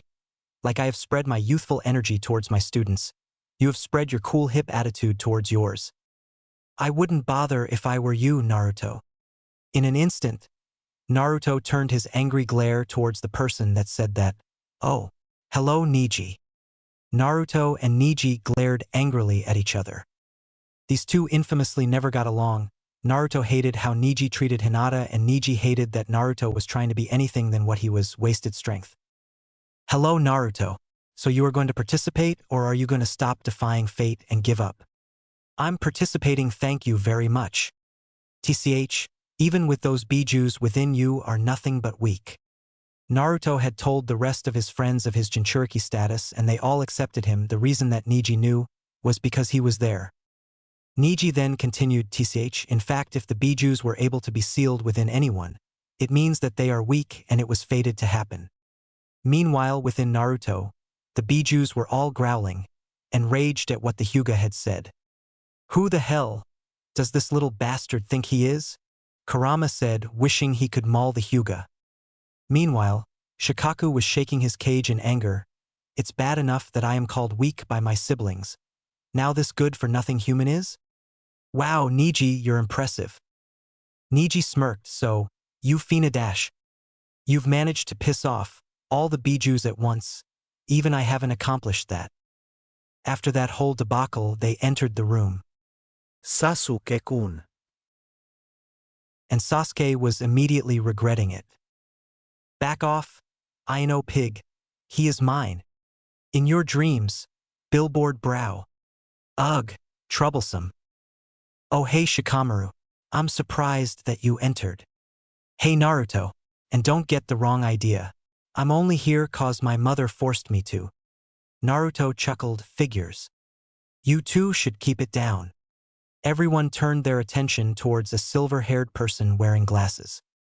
And why exactly? Kiba asked. Because of those guys.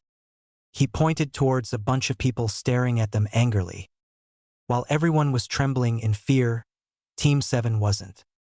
The blonde Jinchuriki stared at them, then suddenly burst out laughing. You think just because you were staring at me angrily, that I'm intimidated by you? He then laughed harder. The group then flooded killer intent in the room and directed towards the blonde. Said blonde wasn't intimidated, and continued laughing. Oh no. Look out, more angry glares. Oh man, I should give up now. Sorry. It's not that you're intimidating. It's just that I don't find you intimidating. You should. Well, I don't. Sighing, the silver-haired boy continued, well, then hi. I'm Kabuto. I have never seen you before, Shino said. I didn't go to your academy. I received my teaching somewhere else. Either way, hope you're ready, 'cause these exams are no joke. You've participated before? Sakura asked.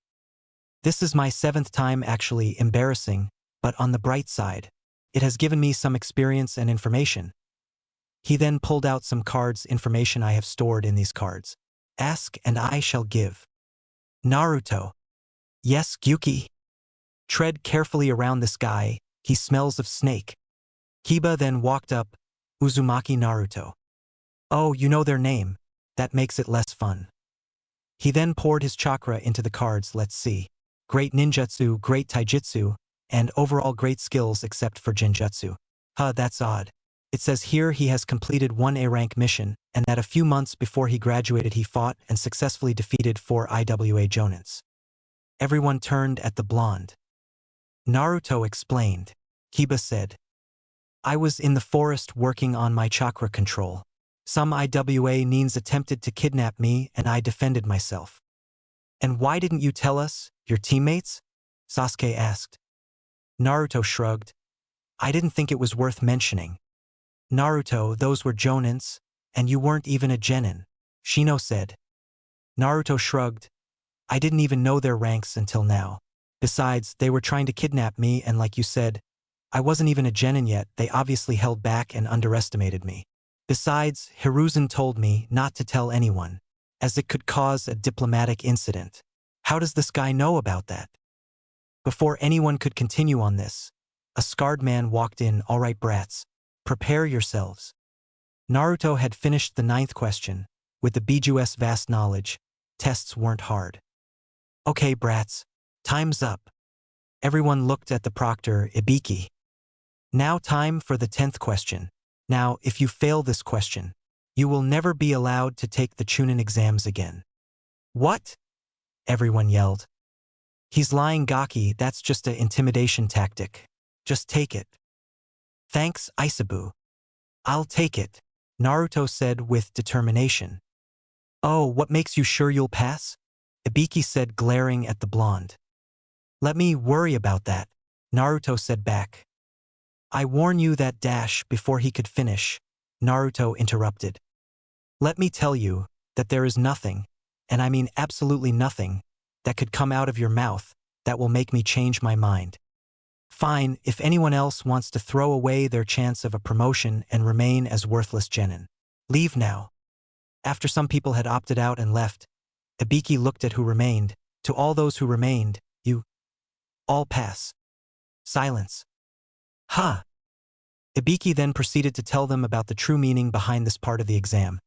So by not falling for my intimidating bullcrap, you've proven that you can handle and not break under pressure. Thus you pass. Everyone celebrated their victory. The next proctor will take you to the next part of the exam. Silence filled the room. I said, the next proctor will take you to the next part of the exam. No one had came. What the hell is taking her? In my experience, she usually EA-. It was then a woman had bursted through the window. All right, brats, prepare yourselves, 'cause I, the sexy Mitarashi Anko, am your next proctor. Everyone had sweat dropped at the woman. Omake. Gaara's sand pranks. As Kankuro finished putting on his war paint, he walked towards the door. As he exited the room, a bucket of water fell on his head. Kankuro looked up to see a bunch of floating sand. Gaara. As Tamari walking towards the fridge, one thing was on her mind. Finally, I get to enjoy my sandwich. As she got said sandwich out of the fridge, she couldn't help but drool. She took it out of the bag and took a huge bite. Then she realized something and spat out her sandwich that had sand. Gaara. As the Kazekage took off his sandals, he yawned. He went to put on his slippers.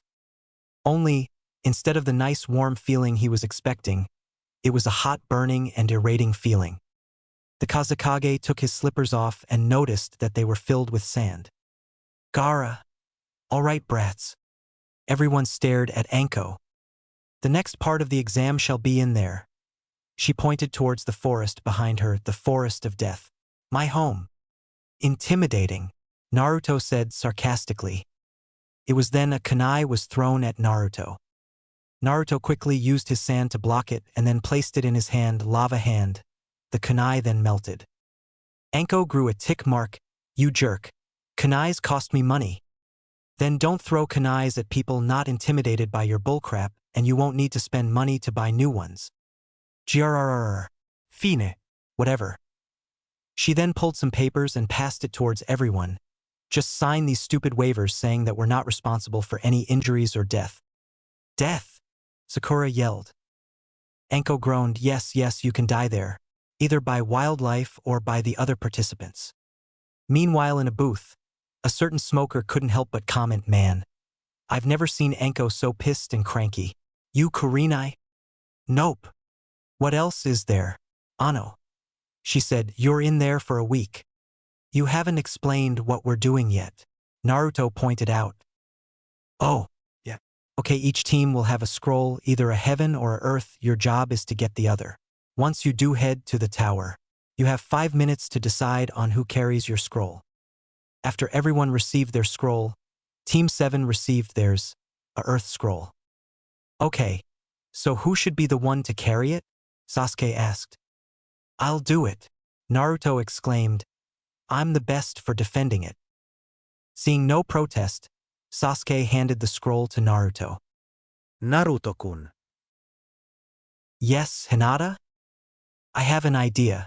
When the test finally begins, you should make a dozen or so shadow clones and have them transform into us. And have them scatter. Naruto nodded. All right, brats. Ready, set, go. Naruto made a total of 15 clones and said clones quickly scattered into the forest. As Team 7 walked around the forest, discussing their next move, Naruto suddenly felt something. Guys! What is it, Naruto-kun? I have to go to the bathroom. Sasuke looked towards the blonde, really? Naruto nodded. He then pulled out the scroll and threw it to Hinata. Keep it safe. Hinata nodded. As Naruto walked off, Sasuke stopped him. We need a passcode. Naruto raised an eyebrow. Why? So that I know it is you. We're facing people that likely know how to use the henge. Naruto said nothing and gave Sasuke a, are you a idiot look? What? Sasuke asked angrily. Naruto continued to say nothing and slowly pointed at Hinata. Oh, yeah. Naruto rolled his eyes. You guys keep going up ahead. I'll catch up. Naruto was just doing his business. Naruto sighed. I knew I should have gone before we exited the building. Naruto, above you, Kokuo yelled. Huh.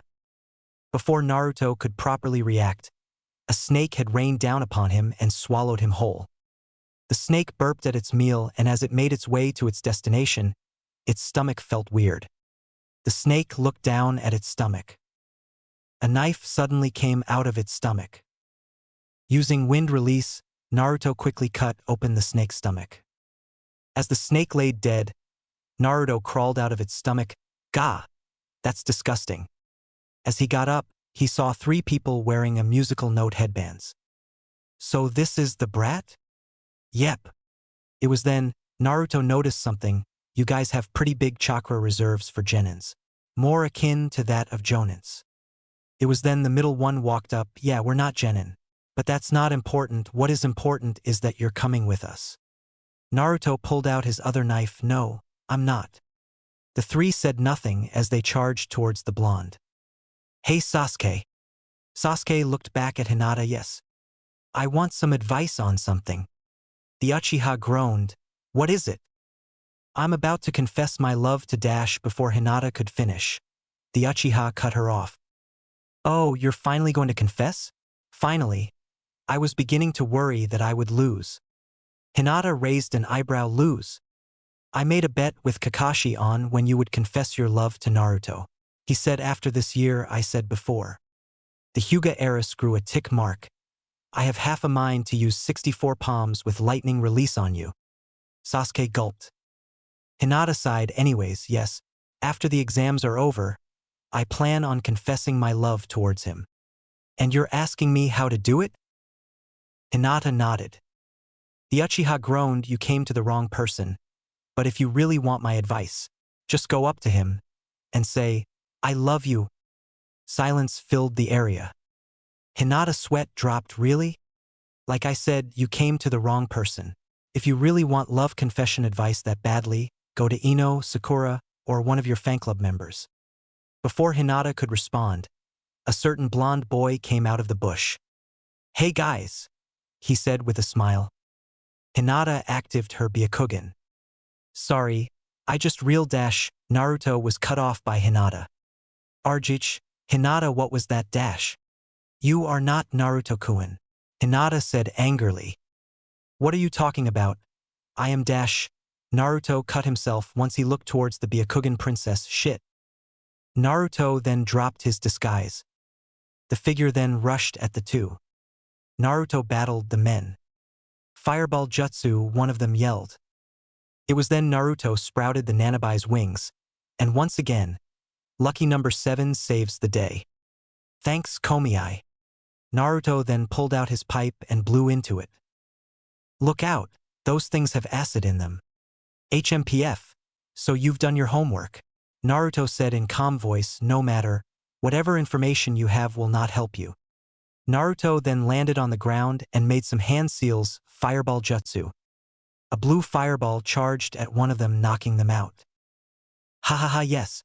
Melt them bitches down to ash, Matatabi yelled. Earth-holding jutsu. Naruto quickly reacted and flew up. What made you think that would work? Fireball jutsu. The blue fireball knocks out another. Naruto tries to find the other, but to no avail. Guess he ran off. Naruto, you should head towards your friends. Call it a hunch, but I doubt they were just after you, Yuki said. You're right. Naruto then sprouted Shichibi wings and head towards his friends' directions. It was then, another snake popped out and wrapped itself around Naruto. Arg again.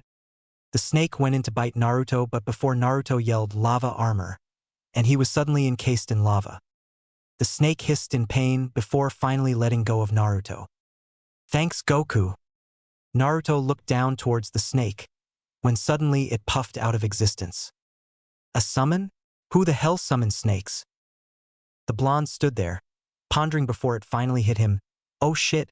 Shit. He then quickly took off. Where is Naruto? Sasuke asked the tied-up foe.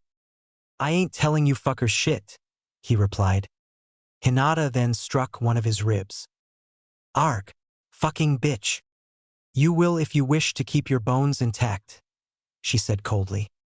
Suck a dick in hell, the figure said through his teeth. Hinata struck another rib. I can do this all day, she said. Before the figure could retort, a kunai was thrown at his neck, killing him instantly. Hinata and Sasuke looked to see 3 people. He was useless anyways, one of them said. Hinata quickly pulled out her bow and aimed it at one of them. Who the hell are you? Like we are telling you, scatter. The 3 then fell back into the woods. Activating her Byakugan, Hinata quickly searched for them, finding one of them in a tree. She took aim and fired at him. The figure fell down dead. Another figure ran out of the bush and rushed towards Sasuke. Sasuke took out his Tanto and activated his 3 Tomo Sharingan. The Nin attempted to punch the Uchiha, but Sasuke quickly reacted and slashed the Nin. The Nin fell back in pain. Sasuke made some hand seals, fireball jutsu. The Nin couldn't dodge in time and the fireball landed on him. Hinata looked over to her raven-haired teammate and fired another arrow. The arrow grazed the Uchiha slightly but passed by him, hitting another Nin in the bush. Silence filled the area. You could have hit me, Sasuke said angrily. But I didn't. Before Sasuke could retort, they heard some chuckling. They turned to see a aim Kunoichi. Ano? Can we help you? Hinata asked. My.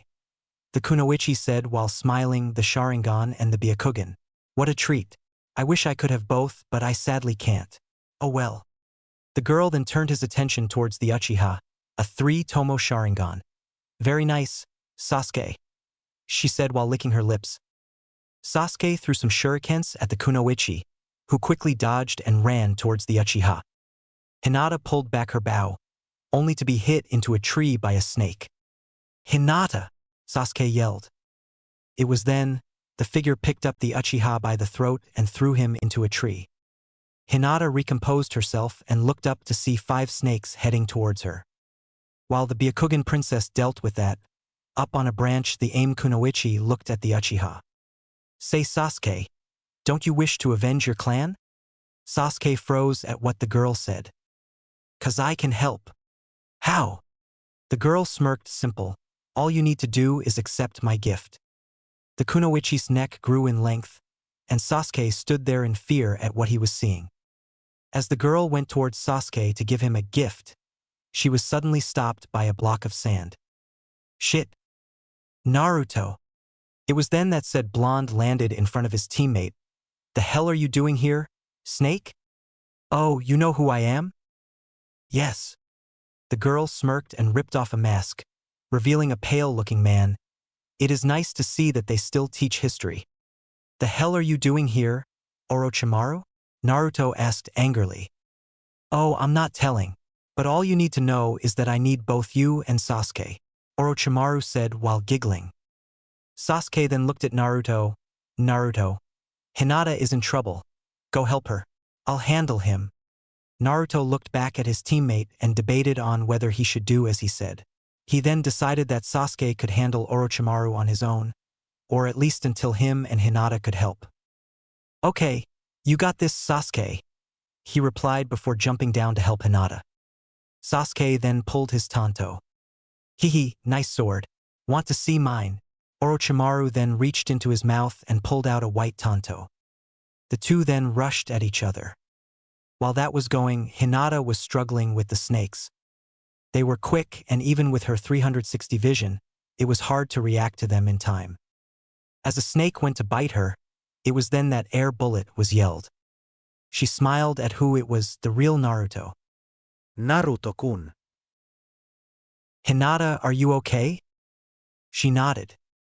It was then that all the snakes decided to rush at the two. Naruto quickly grabbed onto Hinata and used the Shichibi's wings to fly up. Using the height advantage, Hinata quickly used her bow and shot at the snakes. It was then the duo heard a loud arch. The two looked down to see their teammate, Sasuke, held up by a tree and getting bitten by Orochimaru. Hinata gasped, "Is that?" "Yes," Naruto said, angry at himself for putting his teammate in danger by abandoning him. Naruto quickly put Hinata on the ground and rushed towards the snake Sannin. As Sasuke fell to the ground unconscious, Orochimaru quickly reacted and dodged the Jinchuriki. He then swept his sword down, cutting off his wings. The blonde then face planted into a tree. "My wings. Komi, can you grow me new ones?" "I can. But not now, it'll take an entire day before I can grow new ones, Sarigaki." "Fuck." Orochimaru looked towards the blonde. "Such a shame that I made a deal with someone that states that I must give you to him. Such a shame. The Ichibi is a very powerful being, and it's the weakest out of all the Bijuu, and you have it along with all 9 of the others." Meanwhile, inside of Naruto, the Ichibi was shaking his cage in anger. "Let me out. Let me out so I can kill this little bastard," Shikaku yelled out. It was then Orochimaru grabbed Naruto by the throat. "Oh well, anyways, enough talking. To make sure that you don't escape, I'll just tighten your seal," and Orochimaru was then cut off. "Lava armor.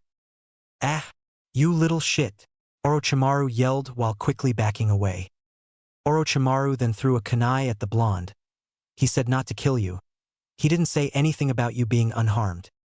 Naruto noticed that the kunai was an explosive tag, but by the time he noticed, it was too late. The tag exploded, sending Naruto into the tree Sasuke was at. Naruto-kun. As the Hyuga yelled out for her crush, a snake wrapped around, breaking her bow in the process.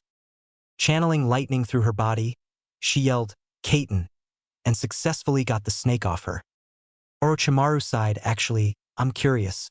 What will happen if I do place my gift on the boy?" Well, he never said anything about that. I think I will give him my dash." Before he could finish, he was suddenly knocked into a tree. It was then everyone saw a purple-haired Kunoichi. "Uhy, get your teammates and run off." Hinata complied with the proctor's orders and quickly grabbed Naruto and Sasuke before proceeding to run as far away as possible.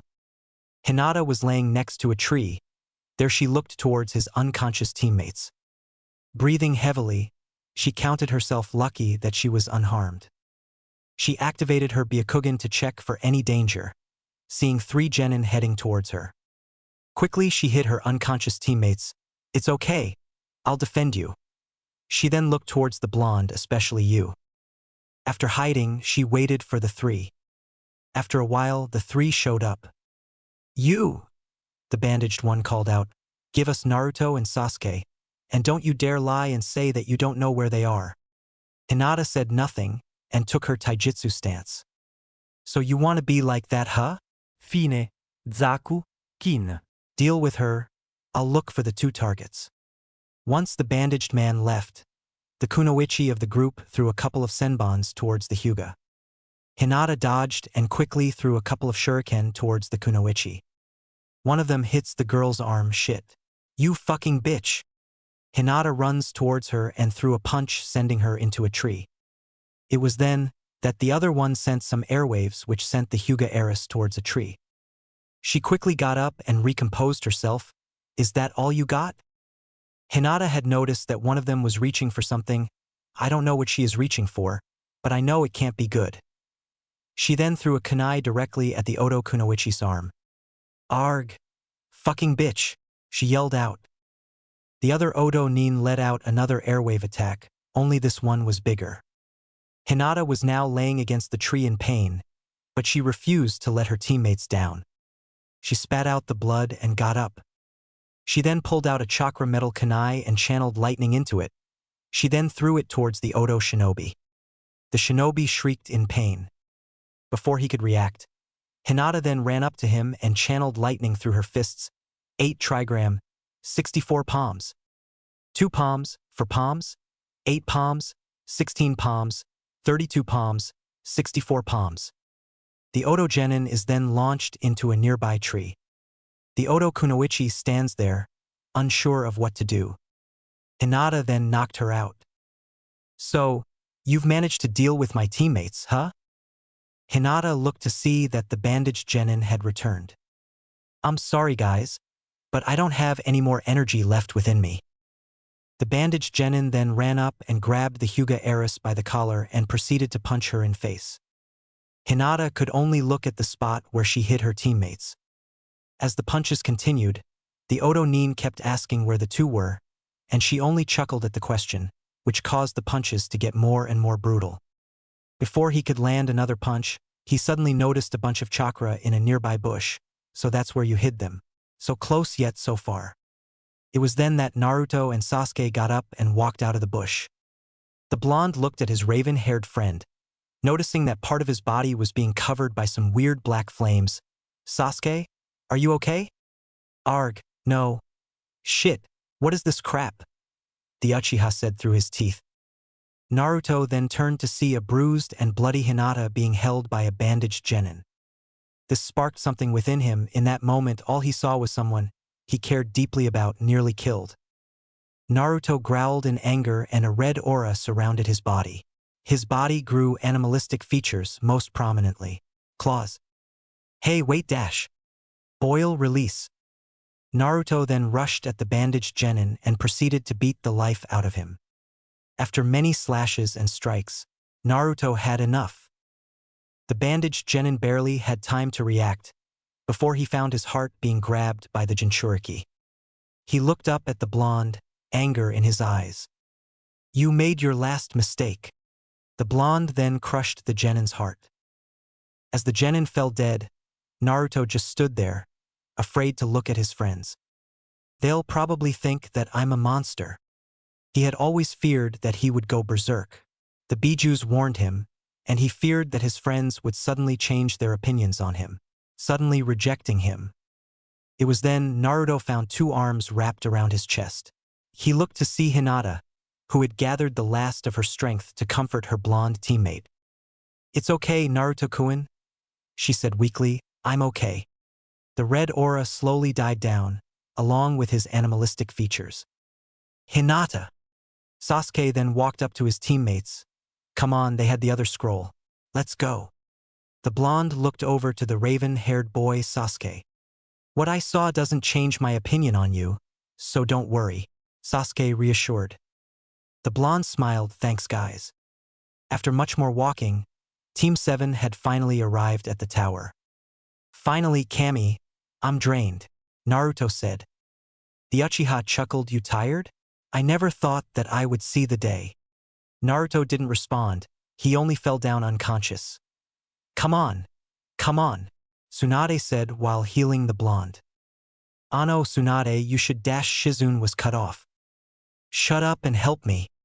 Shizune complied. Eventually the blonde had woken up. Ugh. Tsunade-chan? The slug Sannin hugged the Jinchuriki. Oich, thank Kami you're okay. When I heard that you were attacked by that snake bastard, I rushed here. The blonde boy smiled. Thank you, but you really didn't need to come here. I heal quickly, you know? Tsunade sighed, letting go of the boy. Well, you should probably know a few things. The blonde looked at the medic Nin. Firstly, your teammates are okay, except for Sasuke. The blonde instantly became worried. What's dash? I can't go into that due to various reasons. I know that he is your friend and teammate, so it's natural that you worry about him, but you simply must accept that this is a matter you're not allowed to know. The blonde sighed, accepting what the slug Sannin said. Secondly, we know that you went berserk in the forest. Naruto froze. Tsunade was quick to reassure him, don't worry, you're not in trouble. The seal has already been checked. It's fine. Naruto breathed a sigh of relief. Thirdly, you should prepare yourself. Naruto raised an eyebrow. Why? 'Cause the next part of the Chunin exams are next. The preliminaries. You will be facing other shinobi in a sparring match. That is unless you want to back down. The blonde scoffed, never. Tsunade giggled, thought so. Anyways, you have until tomorrow to get some training done. The blonde nodded and got off the bed he was on. Thanks, Tsunade-chan. One more thing before you go. The blonde looked back at the medic Nin. After the Chunin exams, I'm becoming Hokage, she said with a smile. The young Jinchuriki pouted, lucky. Tsunade lightly chuckled and went up to the blonde. Don't worry, Gaki. You'll become the next Hokage someday, just not soon, she said while rubbing his sun-kissed blonde hair. Okay then, well, bye Tsunade-chan, bye Shizen-san. Orochimaru had met up at the meeting spot. So have you successfully gotten him? Orochimaru looked over to see a heavily bandaged man. Sorry, but it appears that the brat has more control over the Bijuus than I thought. Danzo walked out of the shadows. How so? It appears that he has control over the Yanbi, as he was able to use lava armor. I tried and successfully knocked him out, but then my former student arrived, Orochimaru said with disdain. Danzo scoffed, well, no matter. The second part of the preliminaries will come soon enough. There, we will have the best opportunity to grab both of our targets. Yes, you will get your weapon, and I will get Sasuke. Remember, I'll handle Hiruzen and you'll dash. Orochimaru cut him off. Yes, I know I didn't become a scientist by being a moron. Danzo scowled at the snake Sannin. Whatever. The first preliminaries had finally arrived. The blonde Jinchuriki had met up with his team. Hey guys, he said while waving. Kakashi looked at his student. Ah, nice to see that you showed up, Naruto. You feeling okay? Yep. I'm all healed up and ready to go. HN, when are you not? The blonde rolled his eyes. But today is extra special. Why is that, Naruto-kun? Naruto gave his traditional foxy grin. Because yesterday, I finally befriended Shikaku. Ah, so you have full access to his abilities? Hinata said, happy for her crush. He nodded. Speaking of abilities, Naruto. Naruto looked up at his sensei. Look, Naruto, I know you take a lot of pride in your Jinchuriki abilities, but for the preliminaries, I want you to go easy on your opponents, even if they're not fellow Leaf Shinobis. In fact, make that a challenge for yourself.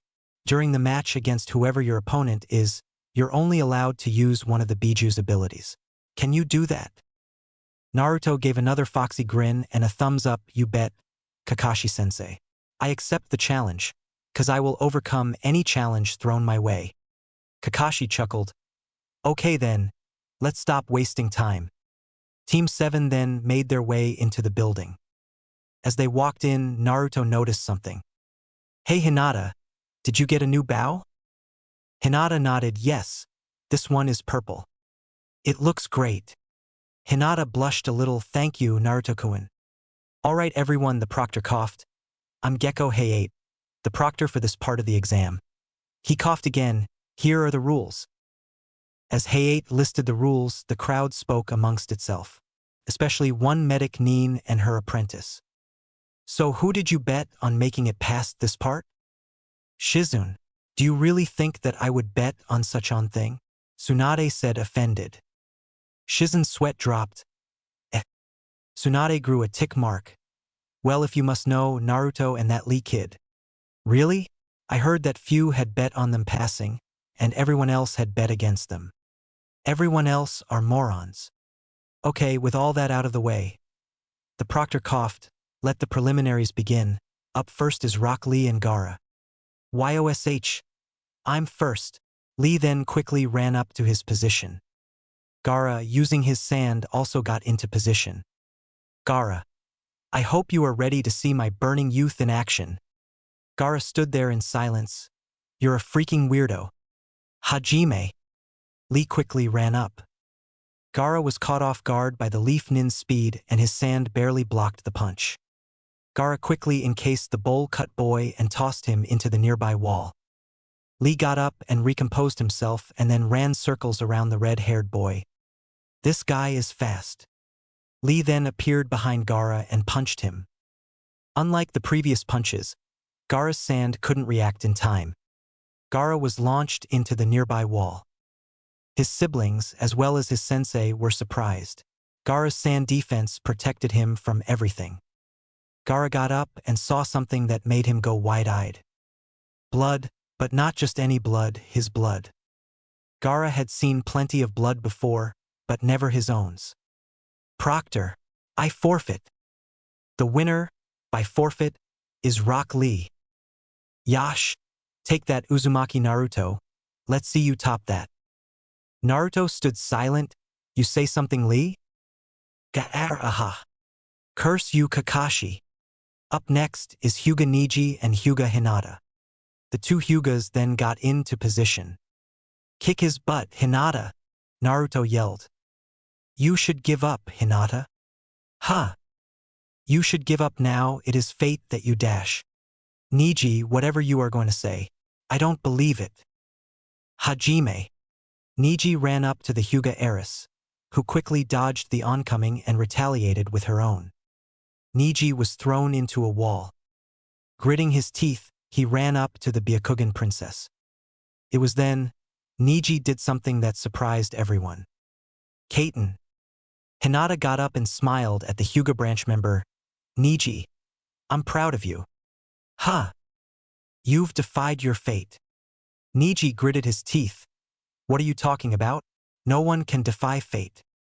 You just did, you learned the heavenly rotation, you are a branch member that learned a main branch technique. If fate was true, you would have never been able to learn this technique. Neji gritted his teeth harder and ran up to the Hyuga heiress. Hinata channeled lightning through her body. Kaiten. Neji's body was hit with lightning and he was sent into a nearby wall. Neji attempted to get up, but his injuries were too much for him and he fell unconscious. The winner, by knockout, is Hyuga Hinata. Great job, Hinata, Naruto cheered. HN, you did great, Sasuke added. Up next, Uzumaki Naruto and Yamanaka Ino. The Yamanaka heiress and the blonde Jinchuriki got into position. Hey Ino, before we begin, pick a number between 1 and 9. The blonde said while smirking. Ha! It appears that he is going to let his opponents pick for him. Kakashi thought to himself. Just pick. I guess 1. The blonde chuckled, you're up, Shikaku. If you have nothing else to say, Hajime. The Yamanaka heiress ran up to punch Naruto. The blonde Jinchuriki used his sand to quickly block the attack, and quickly backed away, sandstorm. It was then that the entire arena was then encased by swirling sand. Ino could barely see anything. Damn it, I can't see him. It was then Ino saw Naruto. Smirking, she ran up to the blonde boy. As soon as she was in range, she punched him. She watched as Naruto dissolved into sand. A sand clone. Sand entrapment. Ino was then entrapped by sand. The sandstorm slowly ended and everyone saw the scene. Forfeit, Naruto said. Ino smirked and quickly freed her arms. Mind transfer jutsu. Ino found herself in a lush, beautiful forest. The hell, I should be in the arena. How the hell did dash? It was then Ino realized. Oh. She turned around to see the 9 Bijuus. Oh shit. The 9 Bijuus looked down at the blonde who has invaded their Jinchuriki's mind. I didn't think this through, did I? She said nervously. No, you didn't, the blue cat said. Now kindly get out, the octopus-looking creature said. Ino found herself back in the real world. Proctor, I forfeit, she said scared. The winner, the proctor coughed by forfeit, is Uzumaki Naruto. Naruto used his sand to get back with his team. Good job, Naruto, Kakashi said happily. HN, not bad. You did amazing, Naruto-kun. The blonde smiled, thanks guys. Up next, the proctor coughed, is Inuzuka Kiba and Haruno Sakura. The blonde yawned and shut his eyes. Naruto. Naruto woke up, huh? The preliminaries are over, the Hokage is speaking, Kakashi said. And so, the next part of the preliminaries shall be shown, Hiruzen said. The billboard then lit up the following. Round 1, Rock Lee vs. Uchiha Sasuke. Round 2, Kankuro vs. Hyuga Hinata. Round 3, Temari vs. Nara Shikamaru. Round 4, Uzumaki Naruto vs. Kin. Round 5, Inuzuka Kiba vs. Aburame Shino. Round 6, Zaku vs. Akimichi Choji. Round 7, the winner of Round 2 versus the winner of Round 3. Round 8, the winner of Round 6 versus the winner of Round 5. Round 9, the winner of Round 1 versus the winner of Round 3. Round 10, the winner of Round 7 versus the winner of Round 8 versus the winner of Round 9. Now, the Hokage spoke. It is important to remember that the winner of the preliminaries doesn't mean that you will become a chunin. That is up to the judges. With that, I leave you all to prepare in the next 2 months. Naruto, Kakashi yelled out to his student. Yes, Kakashi-sensei? Look, I'm going to be training Sasuke for the 2 months. Is that okay? Kakashi asked, not wanting his sensei's legacy to hate him. Naruto shrugged, sure, why wouldn't it be? Kakashi, I smiled, good. Now I did get Ibushi to train you. The blonde smiled, thank you, Kakashi-sensei. In a dark and damp cave, 10 holographic figures gather in a cave. So it's decided. The orange-haired figure said, we shall invade Konoha during the second part of the preliminaries.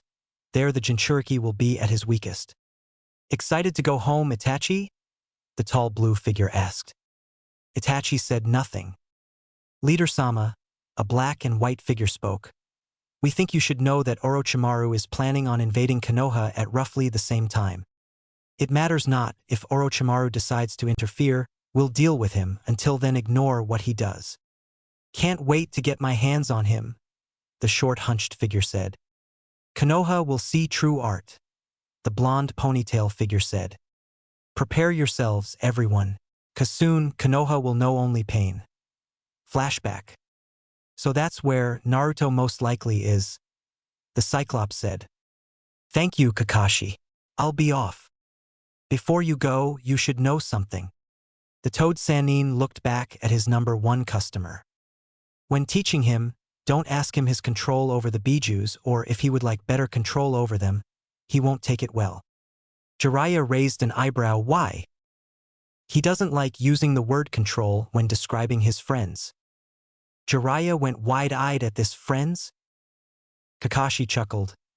Yeah, get this, apparently Naruto has managed to befriend the Bijoos. He recently befriended the Ichibi, and is currently trying to befriend the Kyuubi. Hell, he's recently learned their names too. Jiraiya stood there shocked. Does anyone know about this? Kakashi shook his head. No. Only me, Sasuke, Hinata, Tsunade, her apprentice Shizune, and the Hokage know about Naruto's befriending of the Bijoos. Jiraiya sighed in relief for his godson's safety. Well, thank you for telling me. Flashback over. Anyways, why did you want to see me? Jiraiya shook his head and recollected himself. Simply put, I want to take you as my apprentice. The blonde was surprised by this. Really? Why? The toad sage chuckled. Simply put, you have potential to surpass me, a Sannin, and I want to help you get to that point. The blonde's eyes were sparkling. To add to that, I'll teach you the 4Th's signature technique.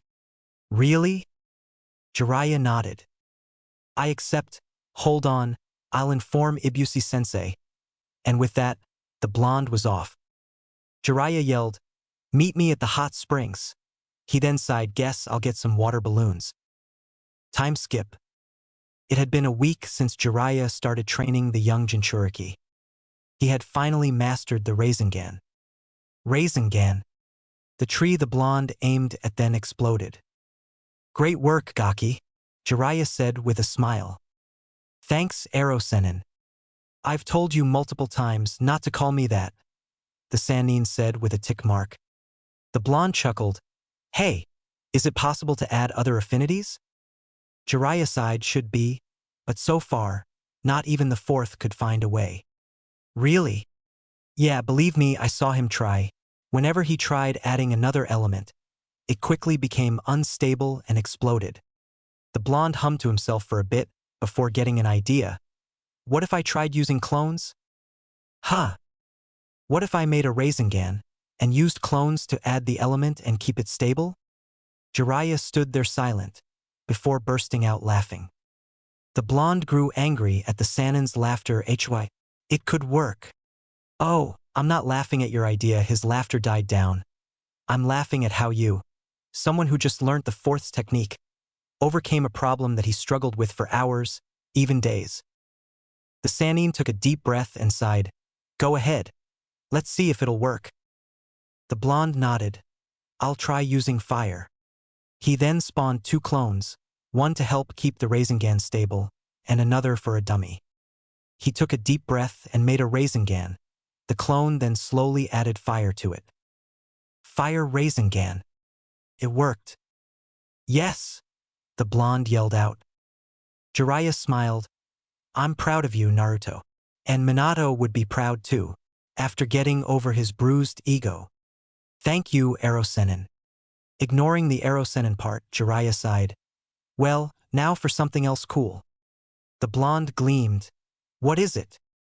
Summoning. Question, which animal? Huh.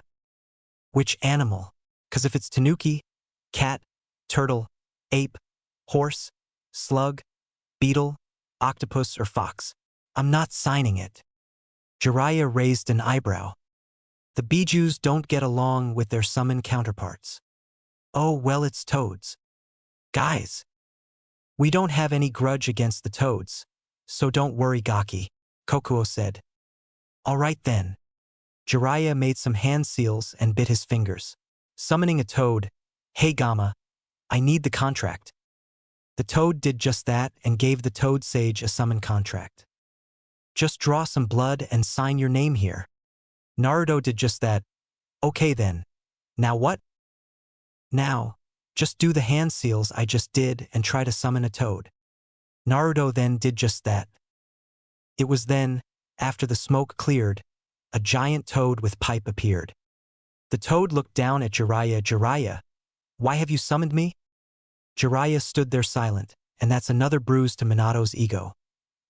He thought, remembering all the times that his former student failed to summon even the smallest toads. I didn't summon you, Bunta. The toad raised a non-existent eyebrow. then who dashed the toad cut himself upon noticing the nearby blonde kid. The Jinchuriki smiled, "Hello? I'm Uzumaki Naruto. Don't tell me he summoned me. I'm right here, you know? Either way, yes, I did," he said while smiling. Sighing, the toad accepted that a mere child summoned him. "Whatever. Hello, Gaki. I'm Gamabunta. Nice to meet you."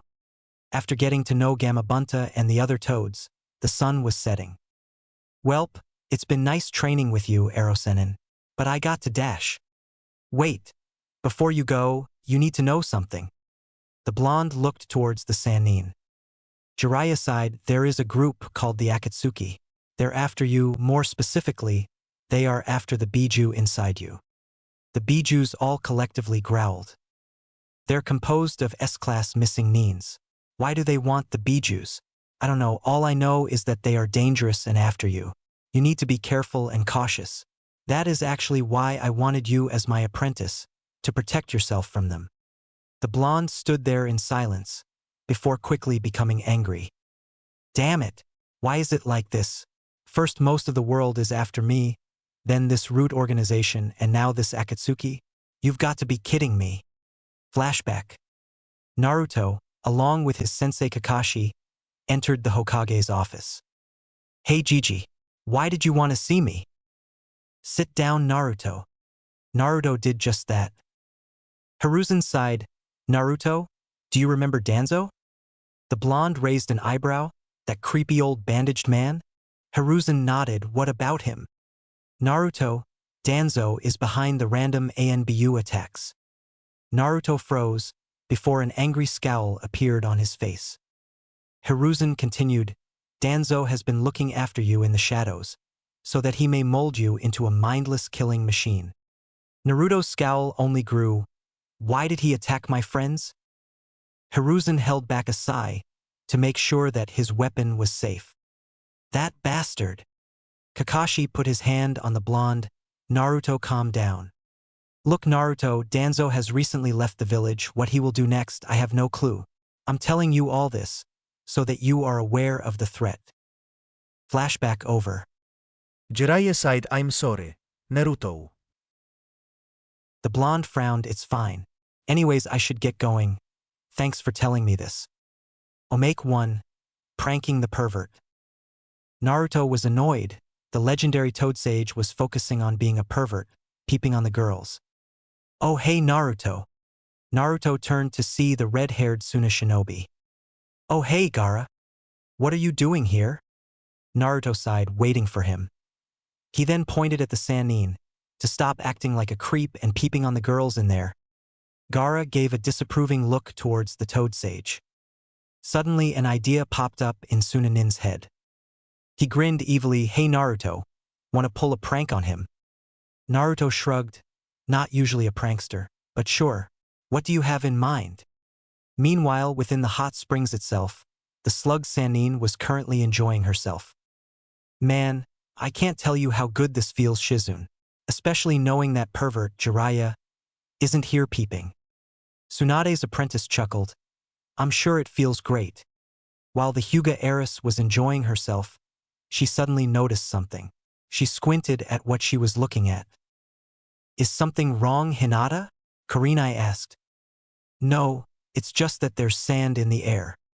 Everyone in the hot spring looked at where the Byakugan princess was staring. They all saw that there was indeed sand in the air, but the sand spelt something. "There is a white-haired pervert, named Jiraiya, staring at you through a hole in this direction." Hinata had read that aloud. Silence filled the room. A tick mark grew on the slug queen, Jiraiya. The Toad Sage looked towards his student who was standing next to the redhead. "Naruto, how could you?" The Jinchuriki and the Sunanin gave an Anya face. "You should probably run." "I'm going to freaking castrate you." The Jinchuriki was rushing. He had finally arrived at the arena. He saw his teammates, "Hey Hinata, Sasuke," he said while waving. The two looked at their blonde teammate. "Hey Naruto-kun, are you ready for the preliminaries?" Hinata asked. The blonde gave his traditional foxy grin. "You bet. I'll take on anyone." Hinata giggled at her crush. "Hey Hinata, Are you okay? Your face is red. Oh yes, I'm okay. today is finally the day. Naruto, I will confess my love towards you. I just hope that you accept my feelings and return them. If you say so. All right, everyone. Everyone turned their attention towards the bandana head-wearing man. I'm Shiranui Genma. The replacement proctor for this part of the exams due to reasons. As the second proctor talked, Tsunade felt bad for Hayate. By the time she was called in for him, it was already too late for her or her apprentice to do anything. Anyways, you all know the rules, so let's stop wasting time. Meanwhile, in Kage's booth, the current Kazekage gave a loud yawn. Hiruzen looked over to his fellow Kage. Are you all right, Kazekage Dano? Yeah, just incredibly tired. No thanks to my youngest son. Hiruzen raised an eyebrow. Care to explain? Well, my son, Gaara, thought it would be hilarious to put sand in all of my coffee mix. By the time I found, it was too late to replace my coffee, as I had to be here, leaving me with no energy. Ah, I see. Yeah. Curse you. My Karura, why did you have to give our third kid the ability to control sand? First up, Uchiha Sasuke versus Rock Lee. YOSH. I'm first again. The two got up into position. Prepare yourself, Uchiha Sasuke, cause you will be blinded by my shining youth. The Uchiha side, how Naruto handles you daily is something I'll never understand. Hajime. Lee ran up to punch Sasuke. Sasuke activated his Sharingan and dodged the attack and retaliated with his own. Lee got up and wiped the dirt off his face. Not bad. I'm not done. Lee then ran up behind the Uchiha and kicked him. Sasuke was thrown across the arena and made hand seals fireball jutsu. Lee was quick to dodge the fireball and ran up to the Uchiha side. Sasuke was only barely able to dodge. Damn it, he's too fast for me. Sasuke then pulled out his tanto. Quickly slashing his tanto at the bowl cut boy, he quickly grew frustrated with the bowl cut as he quickly dodged his slashes. It was then, Lee boldly punched Sasuke, sending him across the arena. Sasuke then made some hand seals, Grest fireball jutsu. The giant fireball then hit Lee. Sasuke smirked, but it quickly disappeared as soon as Lee got up. First gate, gate of opening. Everyone gasped. Sasuke was surprised, first Wadash. Lee quickly rushed at the Uchiha, and Sasuke barely dodged the attack. Lee jumped and kicked Sasuke in the face. Again? Sasuke got up and attempted to make a fireball. Second gate, gate of rest. In what seemed like an instant, Lee punched him in the chest, sending Sasuke into a wall. Sasuke attempted to get up, but the pain was too much and fell unconscious. This winner by knockout is Rock Lee. The two were escorted to have their injuries healed. Up next is Hyuga Hinata versus Kankuro. The two got into positions. Hajime. Kankuro quickly pulls out his puppet. Hinata quickly jumped back and activated her Byakugan. Noticing the chakra-laced strings, she took aim with her bow. She shot at the strings, severing the connection between Kankuro and his puppet. Crap, Proctor, I forfeit. The cat ear-wearing genin said bitterly. The winner by forfeit is Hyuga Hinata. Kankuro picked up his, mumbling about the jujitsu that had beaten him. You did great, Hinata, the blonde Jinchuriki said. Thank you, Naruto-kun. The time is getting closer. Up next is Nara Shikamaru versus Temari. Naruto side, that's Shikamaru for you. The winner by forfeit is Temari. Meanwhile, in the Kage's booth, the Kazekage chuckled, I hope your shinobi is ready for what's to come in the future, 'cause my daughter is quite the prideful one. No way she is going to accept that. Hiruzen sighed, troublesome, he said dryly and little bit mockingly. All of the Nara clan members sneezed. Up next is Uzumaki Naruto versus Kin. The two got into position. Hey Kin, pick a number between 1 and 9. 5. You're up, Kokuo. Hajime. Boil release. At speeds that surprised most of the spectators, Naruto ran up and punched the Oto Nin. The Oto Nin get up, Proctor I forfeit. The winner by forfeit is Uzumaki Naruto. Naruto wasn't satisfied with his quick victory, but accepted it and returned to the participant booth. Up next is Inuzuka Kiba versus Aburame Shino. The winner by forfeit is Aburame Shino. Kiba clapped for his sunglass-wearing teammate. Congrats on winning. Now please get your bugs off my friend, please. Shino nodded, doing just that. Kiba sighed. Come on, Akamaru. I'll help deal with the itchiness. The Ninken whimpered. Up next is Akimichi Choji versus Zaku. The two got into positions. Hajime. Partial expansion jutsu. A massive punch then sent Zaku across the room.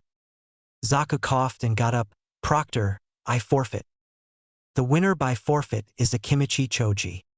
Meanwhile, in the Kage's booth, Hiruzen squinted. Two Oto Nins forfeit after just one punch? I don't buy it. Something is up. Up next is Hyuga Hinata versus Temari. The two got into position. Hajime.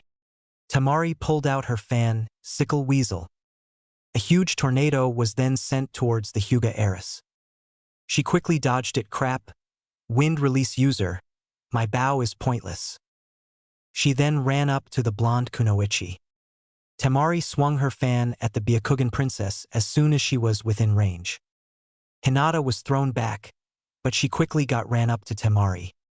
Temari swung at the girl again, but this time, she rolled over to the left, dodging the attack. She then channeled lightning through her body. Kaiten. Temari was thrown back, her hair now sticking up. Everyone laughed at the blonde's now messed up hair.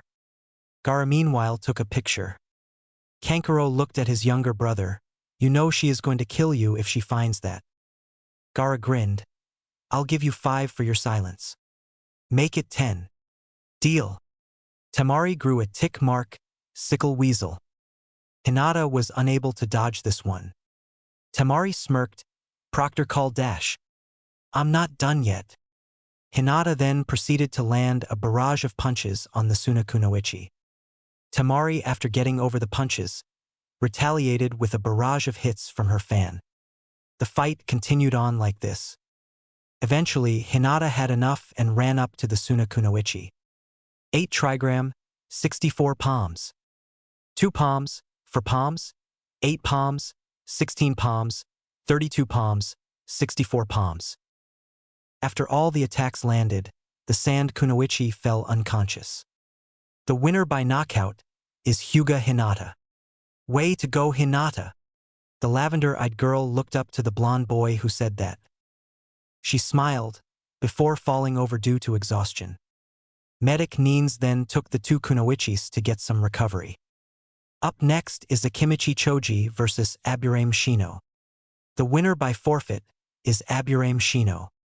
Hey, good match. Want to get some barbecue later? Shino nodded. Sounds nice. Meanwhile, in the recovery room, a certain branch Hyuga member went into the Hyuga heiress room. Niji. Hinata-sama, I wish to apologize. Hinata smiled. No need. I've already forgiven you. Niji smiled at his cousin. Up next is Rock Lee versus Uzumaki Naruto. YOSH, Guy-sensei. Guy looked down at his student. May I please go all out against my rival? Lee asked. Guy scratched his chin before giving his answer. With a smile and a thumbs up he proclaimed, You may, Lee. Thank you so much, Guy-sensei. Upon hearing this, Kakashi narrowed his eye. Well then, if Guy wants to play like that. He then looked down at his blonde student Naruto. The blonde Jinchuriki looked up at his sensei. The challenge is over. You may now use all of the Bijuu abilities. Also, go all out. The blonde smiled and gave an understanding nod. The two then got into position. May our match shine brightly. The blonde chuckled. Whatever you say, Lee, whatever you say. Hajime. The two wasted no time quickly taking off their weights. Everyone was confused on how a couple weights would change anything. That was until the two dropped them, leaving a massive cloud of dust that covered them. Everyone gasped at how many the two were wearing. The two waited for the clouds to clear. Once they did, the two took their respective taijutsu stance. It was then a bunch of feathers started falling from the sky. The two were caught off guard by this. Huh? What the? As Naruto dispelled the genjutsu, in the Kage's booth the Kazekage looked at Hiruzen. Hokage, what is dash? He was unable to finish that sentence, as a kunai was thrown into his skull, killing him instantly. Kazekage-sama, one of his bodyguards yelled out. It was then that the booth was surrounded by a barrier jutsu. Hello, Hiruzen. Everyone looked to see who said that. Danzo, Hiruzen said with a scowl. Yes, it is me. What have you done? Hiruzen said with anger in his voice. If you must know, I've teamed up with your student Orochimaru. You've fallen low, old friend. I'm not afraid to do what is necessary to put Konoha on top. By destroying it? I don't need to explain my reasons for doing what must be done, especially not to a dead man, Danzo said with a glare. Fine. Then I will do what is necessary to protect My village. Danzo said nothing. He only continued to unravel his bandages. Naruto quickly dispelled the genjutsu placed on him, then on Lee. Lee slowly opened his eyes. Naruto, what's going on? I have no clue. It was then 10 masked figures surrounded the duo. One of them spoke up, Uzumaki Naruto, you are coming with us. Like hell I will. The figures then rushed at the blonde. Manda looked around the place he was summoned. So this is where I'll get my sacrifices, very well. Tsunade looked up to see the giant purple snake, Orochimaru. She said with venom in her voice. Shizune was shivering. Tsunade-sama, what do we do? With determination in her voice, she said, you deal with the hospital. I'll get help. Shizune nodded and ran off. Tsunade made some hand seals and bit her finger, drawing blood. It was then a white and blue slug appeared. Hey Tsunade, how's it been? Hey Katsuyu, I need a little help. The purple snake looked at the slug, hissing in anger. Hey Manda, how are you doing, you old reptile? Who are you calling old, you hag? The slug grew a tick mark in anger. Oh, you're dead. The slug then charged at the snake. As Naruto, along with Lee, were dealing with the mysterious figures. Dynamic entry. It was then they saw their respective senseis kick a figure in the face, shattering its mask. Kakashi-sensei. Gai-sensei. The senseis looked at their respective students. What's going on? The blonde asked. Long story short, we're being invaded by Otogekure and some unknown party. We need you and Lee to head towards the academy, understood? The copy Nin said with absolute seriousness. The two nodded and headed off without saying another word. Once the two were outside, they saw a giant slug fighting a giant snake. Ah fuck, it's that whore. Not the time Saiken. Not the time Saiken. Lee, you go up ahead. I'll catch up. Naruto then made some hand seals and bit his finger, drawing blood. It was then a giant toad with a pipe in its mouth appeared. Okay, why was I summoned? Hey Bunta, could use your help. Ah, Fine. hey Manda. The Snake Lord looked over to the toad. You've got to be kidding me. The slug did the same. Oh hey Gamma Bunta, how's it been? It's been good, but that's not important. Let's beat this old reptile. Why do you both keep calling me old? We're the same age. Naruto left to head to the academy. As Kakashi and Guy fought off the Oto invaders, one of them yelled through a bunch of shurikens at the duo. Said shurikens were blocked by sand. Kakashi looked to see the Suna team that entered the exam. The Jonin of the group, Baki, went up to the two. Look, our Kazekage is currently entrapped in the booth by some barrier jutsu. We're not leaving until we get him back. He said, not knowing that his Kazekage was long gone. The duo nodded in understanding. Irika clutched his arm in pain. The Oto Nin he was fighting laughed as he pulled out a kunai, ready to dash. He was then suddenly punched by a sand hand. The Chunin looked towards the blonde Naruto. Are you okay? Irika-sensei? Irika nodded, seeing the green spandex wearing individual next to him. Yes, but we need to hurry. The kids are in danger. The two nodded, quickly following their former sensei. Fireball jutsu, the professor said. The darkness of Shinobi dodged the attack and retaliated with great air bullet. Unfortunately for the Hokage, he wasn't able to dodge this attack. Arg, damn it. Shuriken Shadow Clone. Multiple shurikens then had hit the War Hawk. But to Hiruzen's surprise, Danzo quickly healed from them. Danzo mentally smirked. Hashirama's cells are amazing, aren't they? Hiruzen recomposed himself. Earth Dragon Bullet. Danzo quickly uses Mokuton to block the attack. It's been fun, but I'm in a rush. Danzo then used one of the Sharingans to place Hiruzen in a Tsukuyomi. In a few mere seconds, Hiruzen fell down dead. Danzo sighed, now, for the Jinchuriki. Sasuke woke up to the sound of explosions. The hell? Sasuke got up from his bed, his wounds being mostly healed. As he went to the door to see what was going on, he was suddenly stopped by a pale-looking man. Sasuke went wide-eyed. You? Orochimaru chuckled. Ah, you remember me. What the hell are you doing here?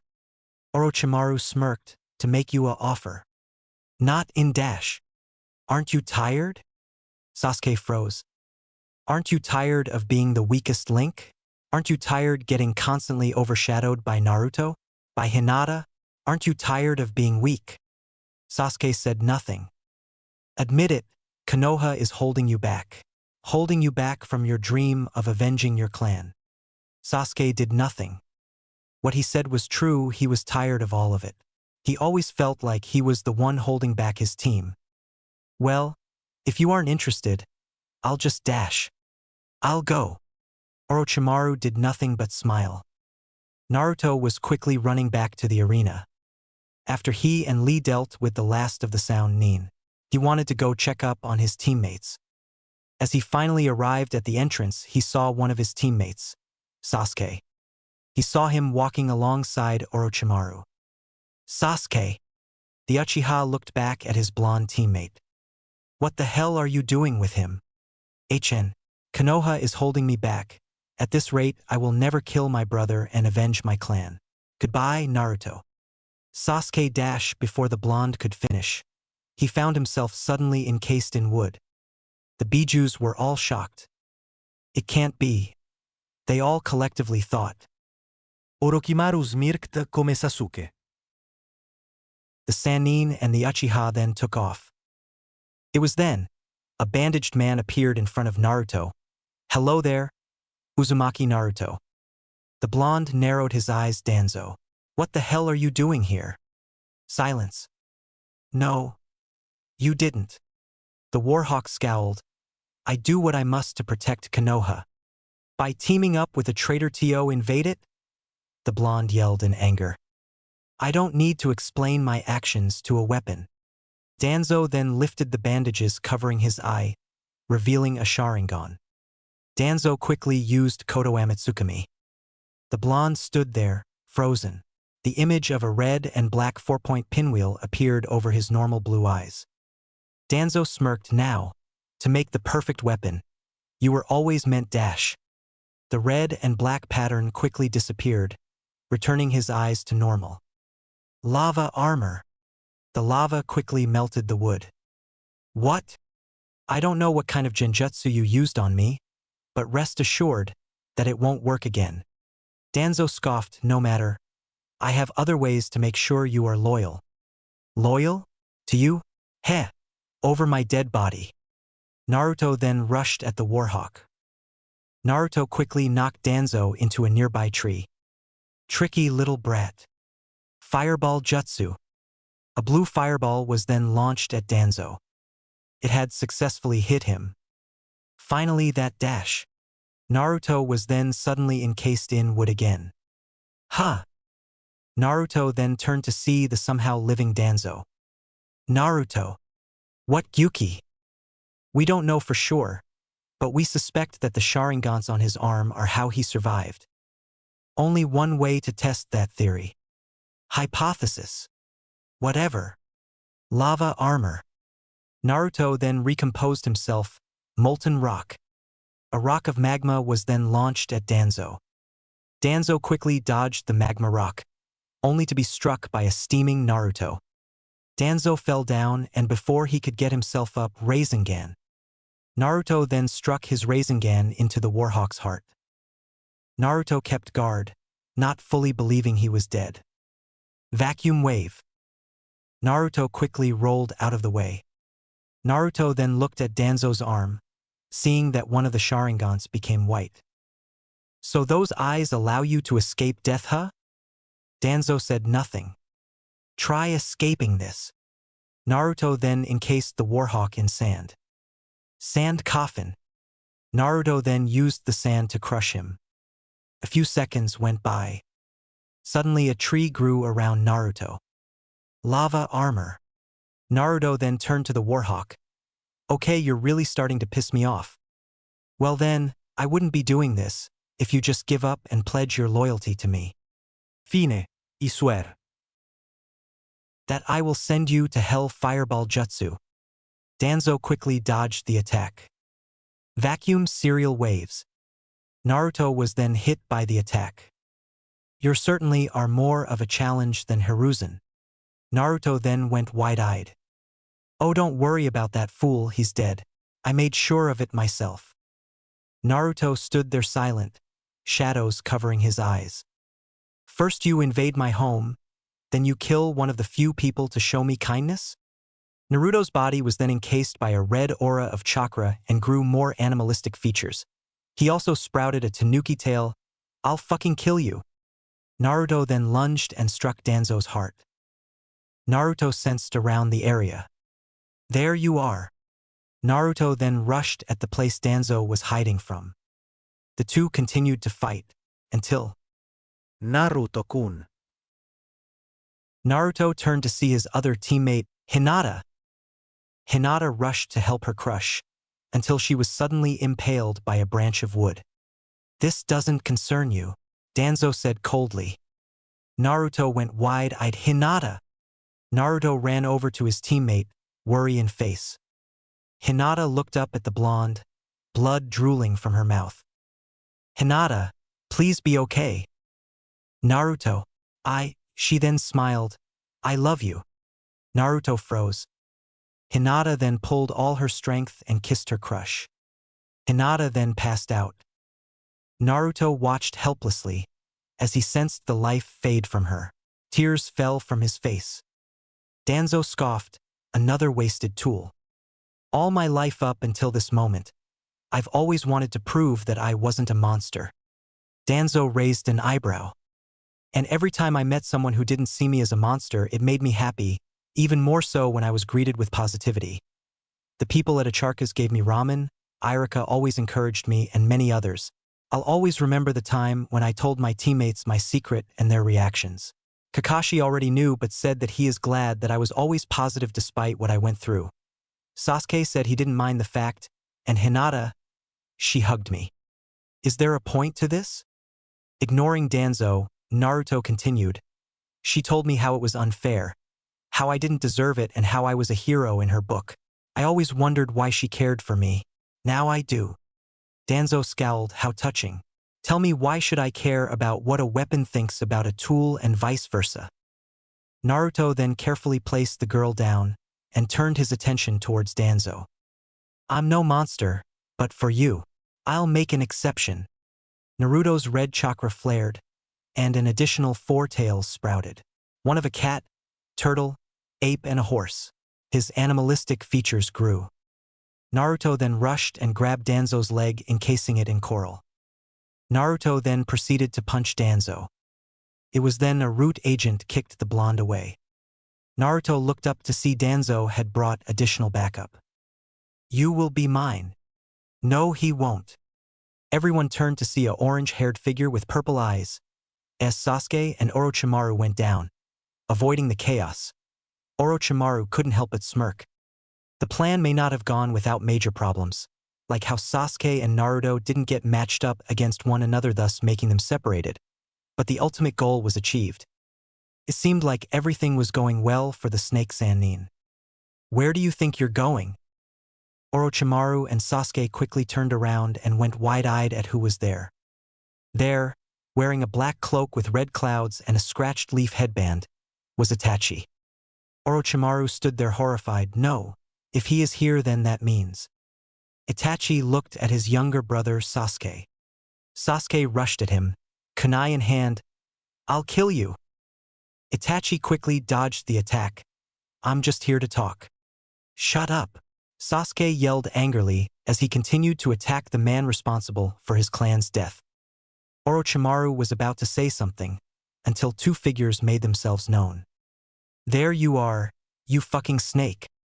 Orochimaru turned around to see his former Akatsuki partner and a blonde with a ponytail. So this is Orochimaru, the blonde said with excitement. Orochimaru quickly ran off. Oh no you don't, Sasori said. Sasori and Deidara then ran after the snake Sannin. Meanwhile Sasuke continued fighting his older brother. Itachi meanwhile, mentally berated himself. Damn it.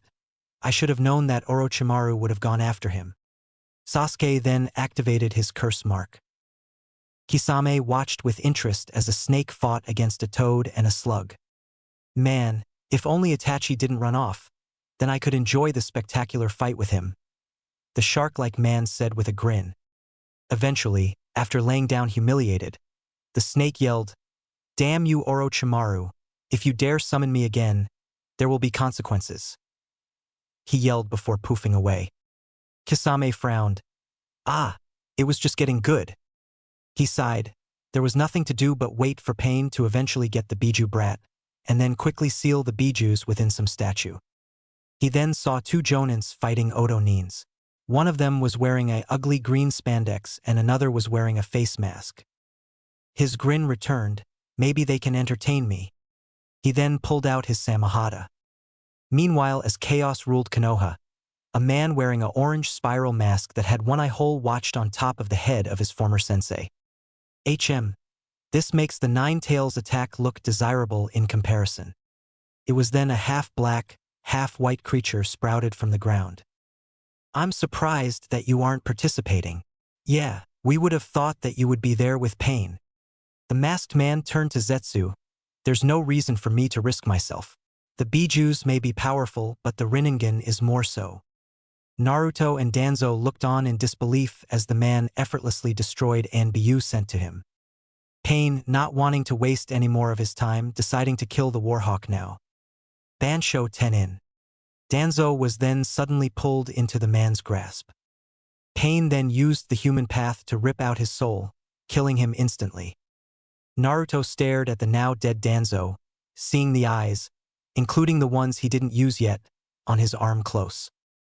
Naruto sensed around to see if Danzo was still around, and to his surprise he couldn't.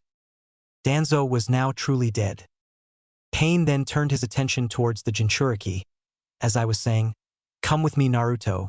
There is no need for any more senseless violence. Just come with me and help me bring peace to this world. Naruto did his best to give a brave face, and how would I be helping in that case? Pain, seeing no harm in telling the blonde, answered truthfully, by allowing me to extract the Bijuus inside you. I can revive the Jubi, and then I will use it to force everyone to live in peace. Naruto snarled. Like hell I'm going to hand my friends over to some wannabe dictator who thinks he's a kami. Foolish kid, I am a kami. Naruto then made some hand seals, fireball jutsu. Pain used the Preta path to absorb the chakra. The Bijuus continued to stare in disbelief that this man seemingly possessed the abilities of their pseudo-father, the Sage of Six Paths. There's no way that's impossible. He shouldn't have any of those abilities, no human should, Shikaku said. But then how does he? Matatabi asked. Guys. They all stared at Gyuki. Right now, it doesn't matter how he has these abilities. What does matter is that this man clearly has bad intentions. Intentions that cannot be allowed to be fulfilled. They all nodded in understanding. Itachi stared in sadness at his younger brother. Sasuke breathed heavily as black flames covered his body. Sasuke then rushed at Itachi and actually landed a hit on his brother. Itachi got up. Sasuke, please. I said shut up, Sasuke yelled as he threw shurikens at him. Itachi easily dodged them. As the two brothers continued to fight, Itachi continued to mentally berate himself. He thought that after he dealt with Danzo, Sasuke wouldn't face any danger of that magnitude. He didn't believe that Sasuke wouldn't face any danger. He was a shinobi after all, just not anything like Danzo. But then Orochimaru had to get interested in the Sharingan. He should have done something. He should have warned that damn snake that he would kill him as painfully as possible if he ever went near his brother. But no, he foolishly believed that Orochimaru would just stay away from his brother and not use his desire for vengeance to make Sasuke another one of his tools. Forgive me, Mom and Dad. I promised that I would protect Sasuke and I failed. Kisame laughed in enjoyment. Guy was currently entrapped in a water prison. Kakashi then yelled, "Fire bullet." Kisame quickly used his Samahata to block and absorb the attack. Damn it, why did we have to fight an opponent that can drain and absorb chakra? Guy then pressed the top of his head. Fursert got OV opening, he mumbled in the water. Kisame raised an eyebrow. What? The water prison was then destroyed. Kisame went wide-eyed. How the hell dash? Before he could finish that sentence, Guy had kicked him. Kisame was then launched several meters away. Second gate. Gate of rest. Before Kisame could properly get up, he was suddenly picked up and thrown into the air. Kakashi used his Sharingan and threw several kunais with explosive tags at the Samahata user.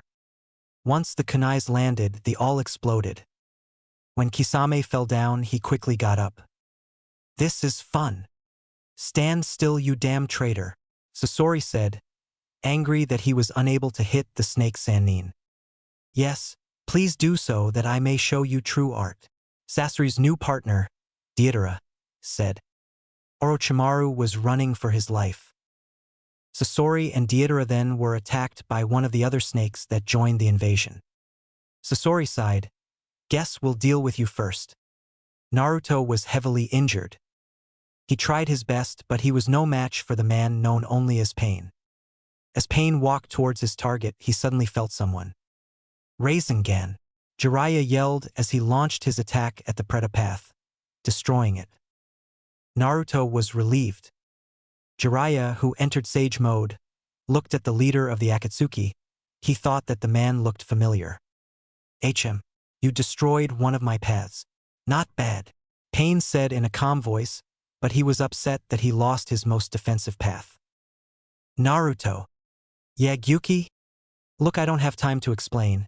All you need to know is that these guys share the same vision. Blinding one of them is pointless, you need to blind all of them at once. Naruto said nothing and quickly got in front of Jiraiya. Before Jiraiya could protest this action, Naruto shot a huge cloud of ink that blinded all the paths.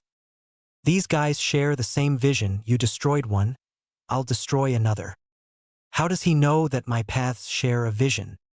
Jiraiya nodded and went for the bald one, and Naruto went for the female one. They both destroyed the paths easily. Enough, Pain yelled. The man then started floating. As the man flew higher, Jiraiya realized something. Yahiko? But how is he alive? And why is he acting so differently? Most importantly, why does he have Nagato's eyes? Pain then pulled out his hand. Shinra Tensei. As Pain launched his attack, everyone stared in horror at the devastation that came. Naruto laid weakened. Half of his home was destroyed. As Naruto tried to get himself up, a bunch of chakra rods fell from the sky and pierced Naruto. Pain then appeared in front of Naruto. Nagato. He then froze and turned to see a heavily weakened Jiraiya. Jiraiya, with tears in his eyes, spoke, "Is that you?" Pain said nothing. As the silence dragged on, Naruto was dragged into his mind.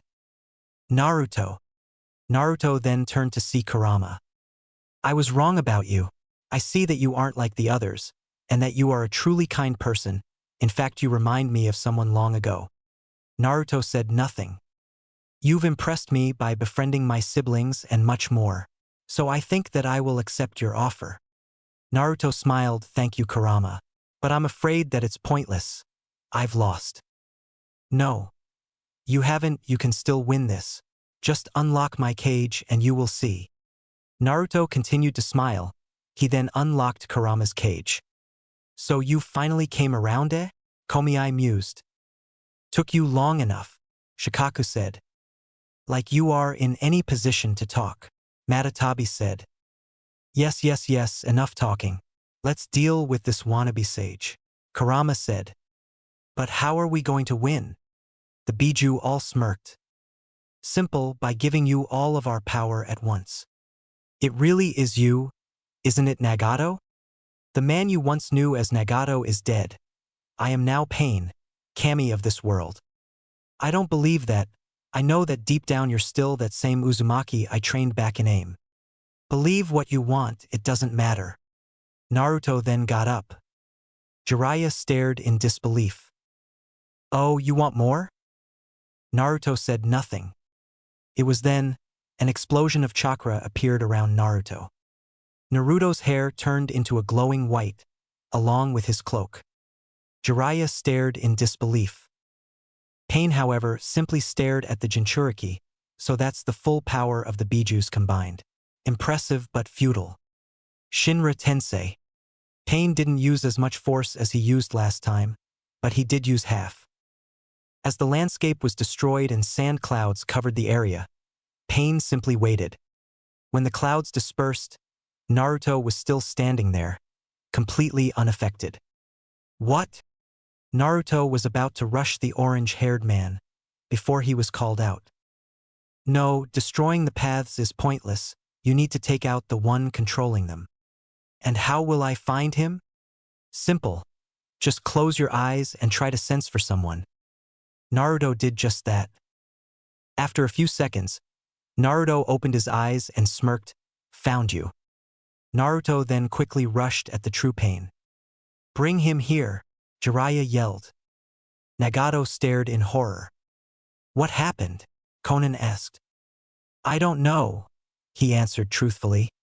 It was then that the tree they were hiding in was destroyed. Naruto slowly made his way to Nagato. Conan jumped between them. No! I don't want to harm him. I won't let you get near him, she said. Naruto said nothing and quickly grabbed the red-haired man and brought him to his sensei. Conan went after them. When Naruto brought Nagato to Jiraiya, Jiraiya heavily teared at the state that Nagato was in.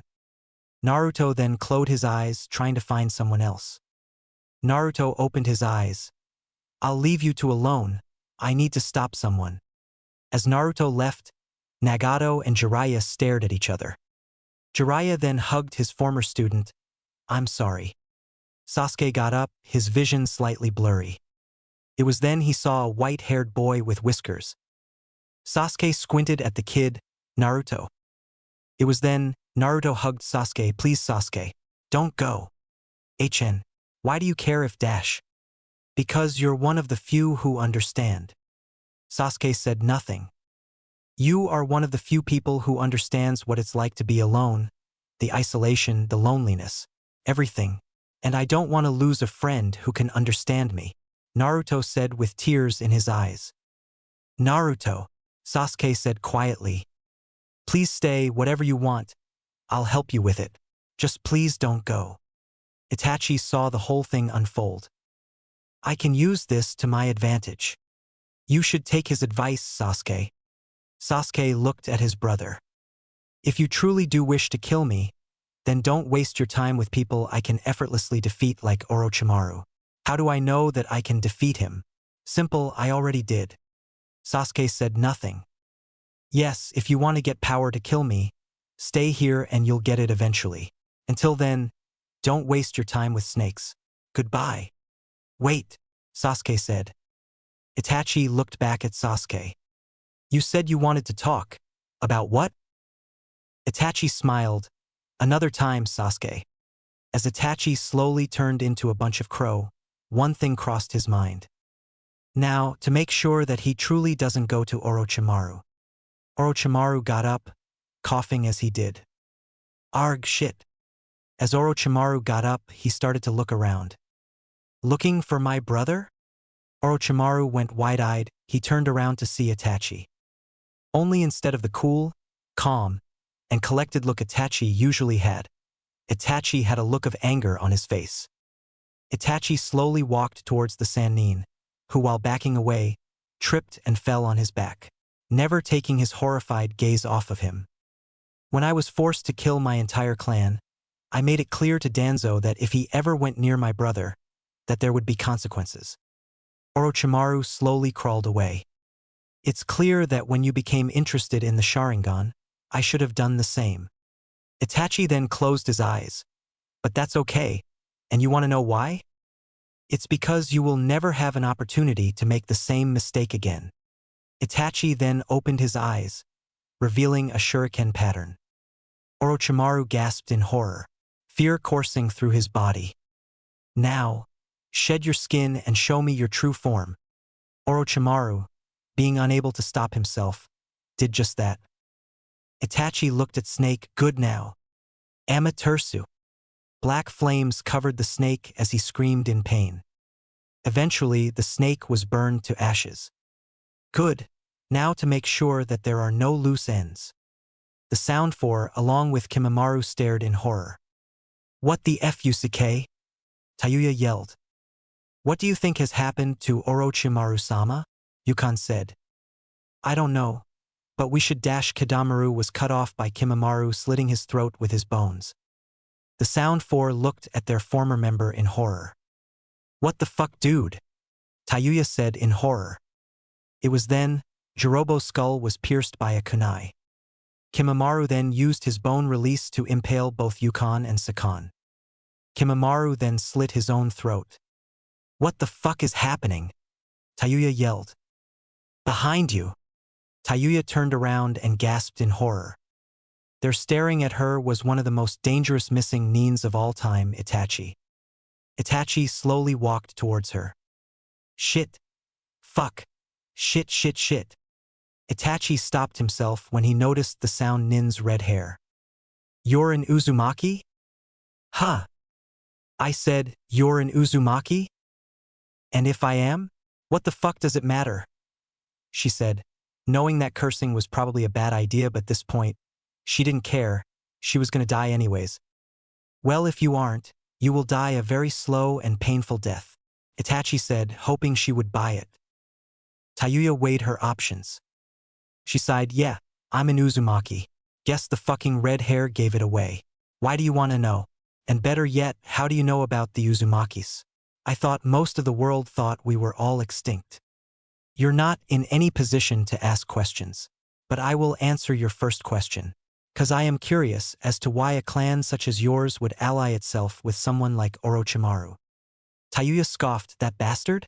Please, I don't give a shit about his damn goals. I was simply using him to achieve my goals. And what are they? The restoration of my clan.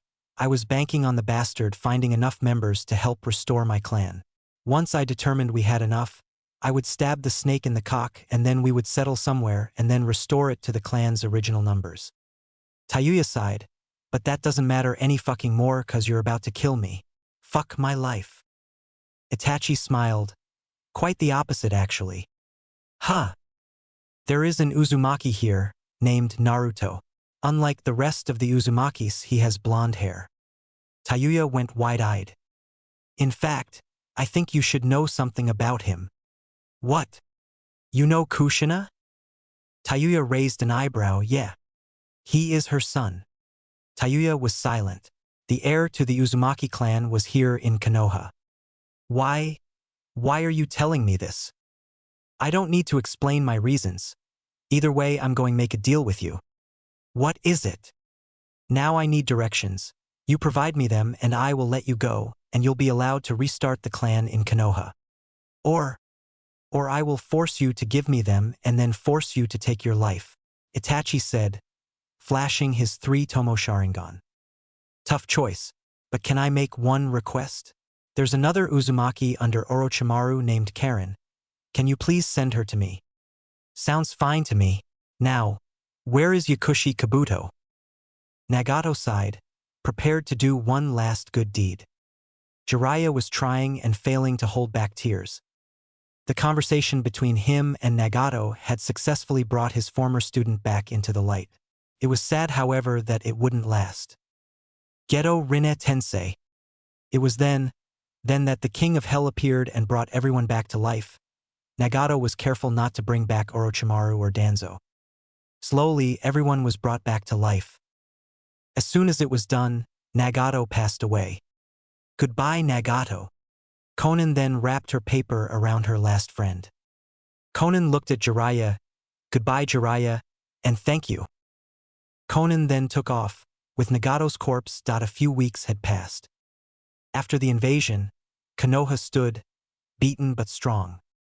Hiruzen, after getting over the shock of being brought back from death, passed the title of Hokage onto his student, Tsunade.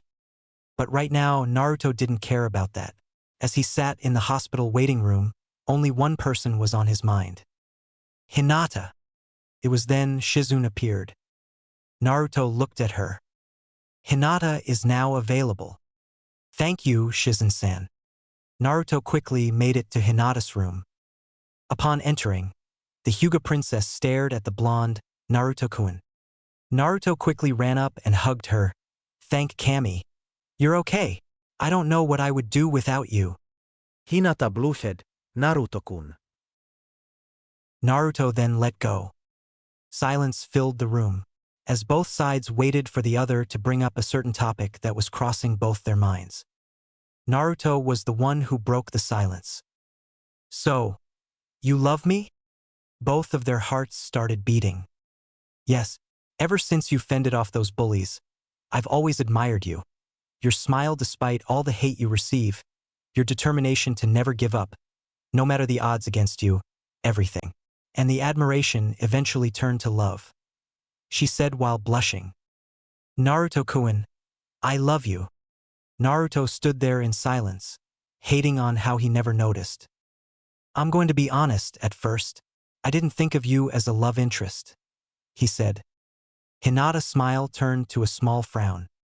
But, she looked back at him. After you were brought back to life, I had some time to think about it. Naruto then looked at Hinata. Hinata-chan, I love you too. Tears formed in the lavender-eyed girl. She sniffled, no idea how happy I am to hear those words. The two then embraced in a kiss. Here's the place. You'll find him eventually. Thank you, goodbye, don't worry. I will uphold my part of the deal.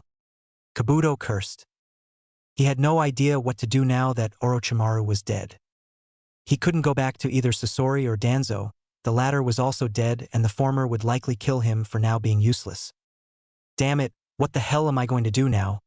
I'm just a nobody who doesn't even remember who he truly is. He had hid under so many masks that he couldn't remember who he truly was, if he was ever someone to begin with. It was then Kabuto looked into a mirror. Slowly, Kabuto found out what he was going to do. Yes, I see it now. He smiled. I shall do what my master couldn't. Master all jutsu, discover what I can, and truly become immortal. He chuckled. I think I will try getting Sasuke first. Oh really? Kabuto turned around and went wide-eyed. There standing in behind the doorframe was Uchiha Itachi. Itachi slowly walked up to Kabuto. Kabuto in a panic threw a kunai. Itachi effortlessly blocked it with his and continued walking. Kabuto backed himself into a wall, before he could say anything else. Itachi grabbed him by the throat, shut. Itachi then picked up and slammed the Sanin's former assistant into the wall. Itachi then flashed his Sharingan. Now you listen and you listen good, because I will not waste my time repeating myself. I will just kill you. Understood? Kabuto, who was sweating bullets and breathing heavily, nodded in fear. Good. Now look, now that Orochimaru is dead, I don't care what you do. It's not my concern. However, I'm going to leave you a warning that I should have given to your master. Itachi then pulled his face closer to Kabuto's. Stay the hell away from my brother, 'cause if you or any Odo Nin come near him, I will find you and you will suffer for 3 days straight. Do I make myself clear? If yes, then tell me what I said. Stay away from Sasuke, or suffer the consequences. Kabuto said quickly. Good. Itachi then slammed him into the wall and let go. Kabuto gasped, as he held his throat, breathing heavily. One more thing. Kabuto's fear quickly returned. He quickly looked up at Itachi.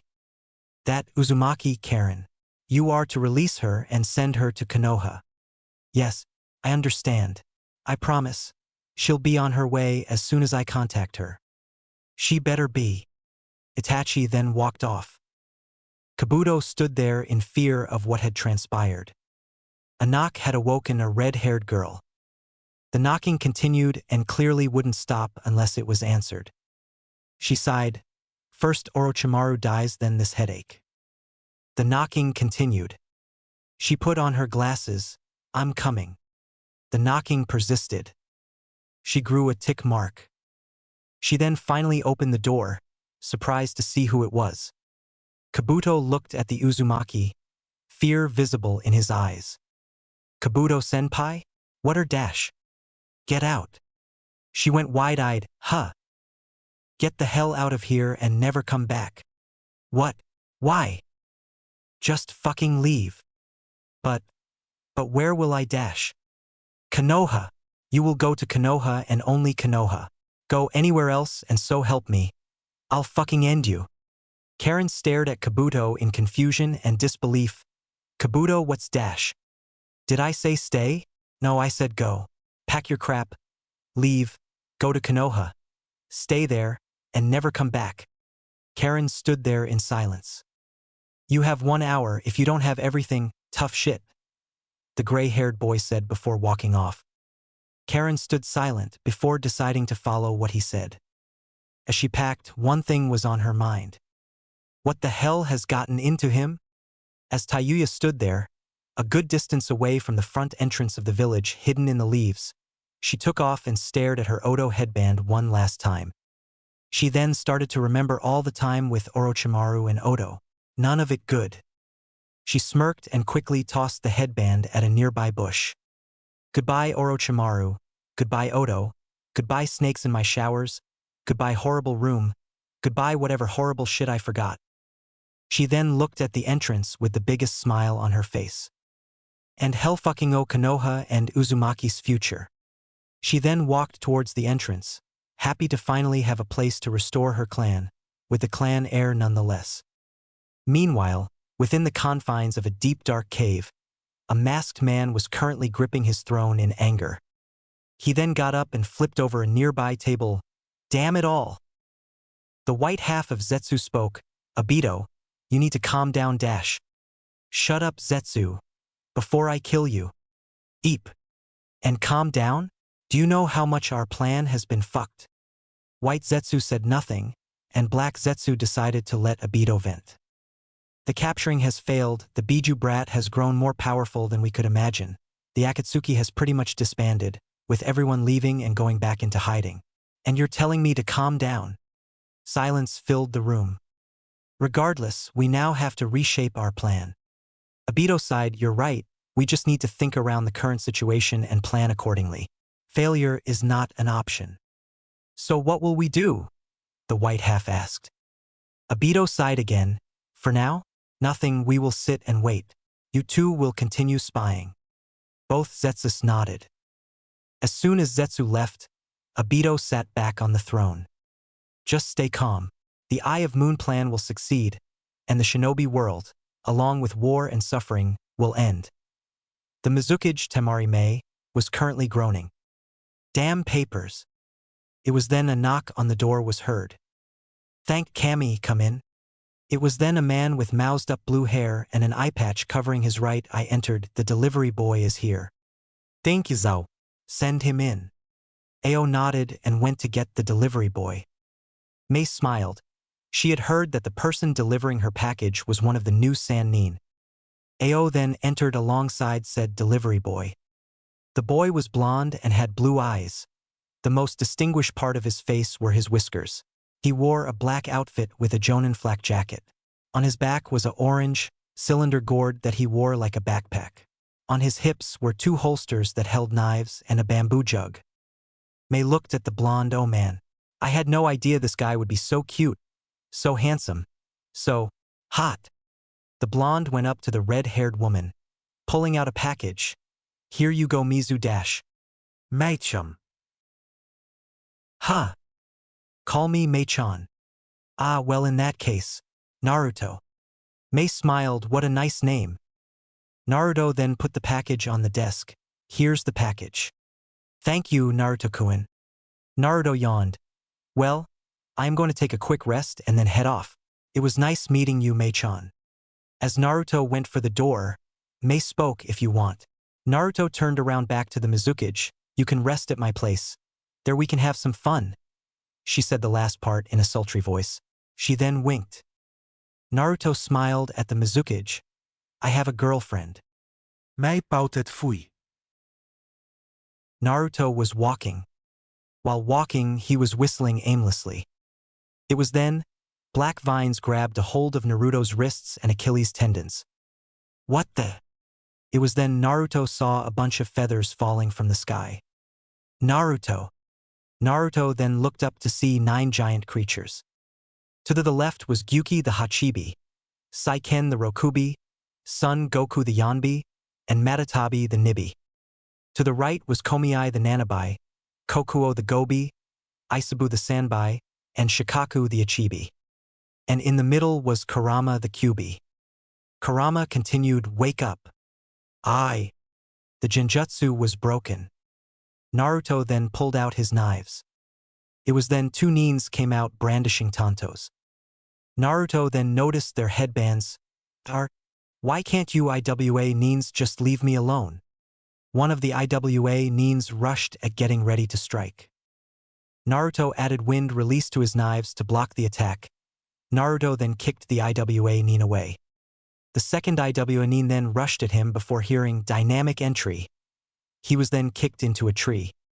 It was then a green spandex-wearing individual made a pose. The other IWA nin was then knocked out by Naruto punching him. Naruto then turned his attention towards Lee, his eternal rival. I didn't need your help, but thank you anyways. By the way, why are you here? Lee smiled. You're welcome, and I was doing a mission in a nearby village. But that's not important. I've come to challenge you to a race. You do realize that as your superior, you being a chunin while I'm a jonin, you can't exactly challenge me, right? Lee grew a frown. But what the hell, I'm bored. Let's go. Lee's smile quickly returned. Wosh. The 2 quickly got into position. Ready? Lee asked. Naruto nodded. Set. Lee nodded. Gyo? They both shouted. And like that they were off. Sakura was just standing at the front entrance waiting for Lee to return. Hey billboard head. She sighed. Hey Ino pig. Ino appeared next to her best friend. So Sasuke-kun took me on a date yesterday. Sakura smiled. Good for you. Arg. It's no fun if I can't rub it in, Ino said while pouting. Sakura, thanks to Kurenai, long got over her Sasuke fangirl phase. She still loved him and was heartbroken when he started dating Ino, but she got over it, and she then decided to give Lee a chance. Sakura then looked at the front entrance and saw 2 clouds of dust coming. Naruto must have been in the area. She then got into position to see and declare the victor. Then in a flash, Naruto and Lee passed the front entrance. Lee quickly turned to Sakura. Has my youth surpassed Naruto? He yelled with stars in his eyes. Sakura's sweat dropped and gave a sorry look. Sorry Lee-kun, Naruto won. It's now 34-32. Lee quickly fell to the ground crying. Sakura went up to her boyfriend and patted his back. There Lee-kun, you'll get him next time. She then turned to Naruto and mouthed, I'll pay you 10 bowls of ramen. Naruto gave a thumbs up. Oh well, I must give my report now. Lee then dashed off. Naruto sighed. I'm glad you gave him a chance, Sakura. Sakura smiled. Me too. Naru-kun. Naruto smiled and turned to see his girlfriend, Hina Haim. The 2 then embraced in a hug. I missed you, Naruto-kun. I was only gone for 3 days max. 3 days too long. Naruto sighed. I'll make it up to you with a date later. How about that? Hinata smiled. Deal. Anyways, I'm going to enjoy some time at the hot springs. Naruto nodded and then went to go give his report. Naruto was halfway to the Hokage's office before he heard, "Hey Gaki." She turned to see Anko, Kurenai, and some third girl he didn't know. Iyang kuchan. Yugao and I are going drinking much later and Kurenai is too much of a coward. Wan nakome. Kurenai rolled her eyes and started drinking her water bottle. Sorry I can't, and honestly it's probably for the best that Kurenai doesn't drink. Yugao raised an eyebrow, along with Kurenai who was still drinking her water. Why not? Because of that baby developing in her. Kurenai spat out her drink and soaked Yugao. What? She said while blushing. You're pregnant. I sense 2 chakra signatures from you. One is yours and the other is different. Kurenai stood there silent, before rushing off to confirm her pregnancy. Anko laughed. Oh man, I'd love to see the fallout from that. Naruto then continued on his way before being stopped by his godfather. Hey there Gaki, how are you doing? I'm doing well, pervy sage. Well then, it was nice catching up. I'm going to do some important research, Jiraiya said while giving a perverted giggle. Not here, you won't. And why not? Naruto smiled and gave off some killer intent. Because my girlfriend is at the hot springs, and if you dare peep on her for your perverted books, I'll crush every bone in your body. Jiraiya gulped. Understood. And that's all, Tsunade-chan. Thank you, and here's your pay, Tsunade said while handing him an envelope. Thank you, Tsunade-chan. Anyways, remember, the day after tomorrow is when you get your genin team, understood? Naruto nodded and left the Hokage's office. Once he did, he saw his best friend. Hey there, Sasuke. Sasuke, wearing a Jonin flak jacket, looked up. Hey there, Naruto. How was your mission? Good up until 2 IWA Nins tried to kill me. Man, that sucks, a third voice said. Naruto and Sasuke looked up to see Kakashi. Hey Kakashi-sensei, Naruto said. Hey sensei, Sasuke said. Ma guys, you don't have to call me sensei anymore. You two, along with Hinata, are my equals now, Kakashi said while being happy for his students. Can't help it, whenever I say Kakashi, I want to follow it up with sensei, Naruto said while giving his traditional foxy smile. Whatever, Kakashi said. Anyways, it was nice seeing you two again, but I have to go. I promised Hinata a date. Kakashi sighed. Young love. Shut up, Naruto said. Good luck on your date, Sasuke said. Omake, Kurenai's pregnancy. Asuma was enjoying breakfast alongside his father who was visiting him. Hiruzen took one swig from his coffee. So when can I expect grandchildren? Asuma groaned. Seriously? This again? Yes, 'cause I'm not getting younger, damn it. Before Asuma could retort, the sound of a door slamming open interrupted them. They both turned to see a very angry Kurenai. Asuma, you bastard. No, I assure you I was married to Bawako when he was conceived. Kurenai then grabbed Asuma by the shirt and pulled out a pregnancy test. Do you know what this is? Asuma was shaking in fear. A positive pregnancy test. Yes, and do you know why I showed you this? Asuma gave a scared smile. 'Cause you're pregnant. She pulled him closer. You're Kami damned right, she said angrily. Finally, Hiruzen said. You're not helping Dad. Who said I was? As Naruto went to the academy, he suddenly noticed a red-haired girl playing on a flute. He smiled and went up to her. Hey Tayuya. Tayuya stopped playing her flute to look over to the blonde. She waved. Hey Naruto, how are you doing? A sentence without a curse? I'm impressed, Tayuya. Tayuya raised her middle finger. Fuck you. Naruto laughed. Either way, I'm doing well.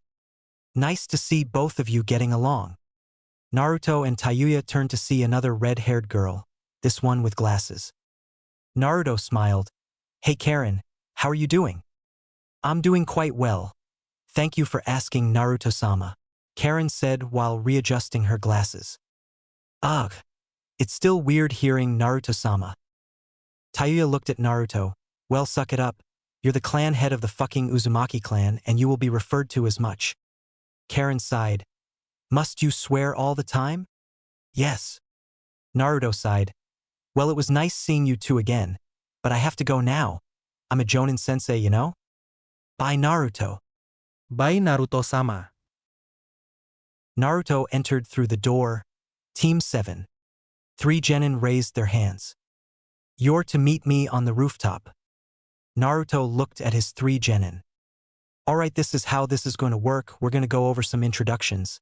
Tell me your likes and dislikes, and any dreams that you have. I'll go first. I'm Namikaze Uzumaki Naruto. I like ramen, my friends, training, and spending time with my friends.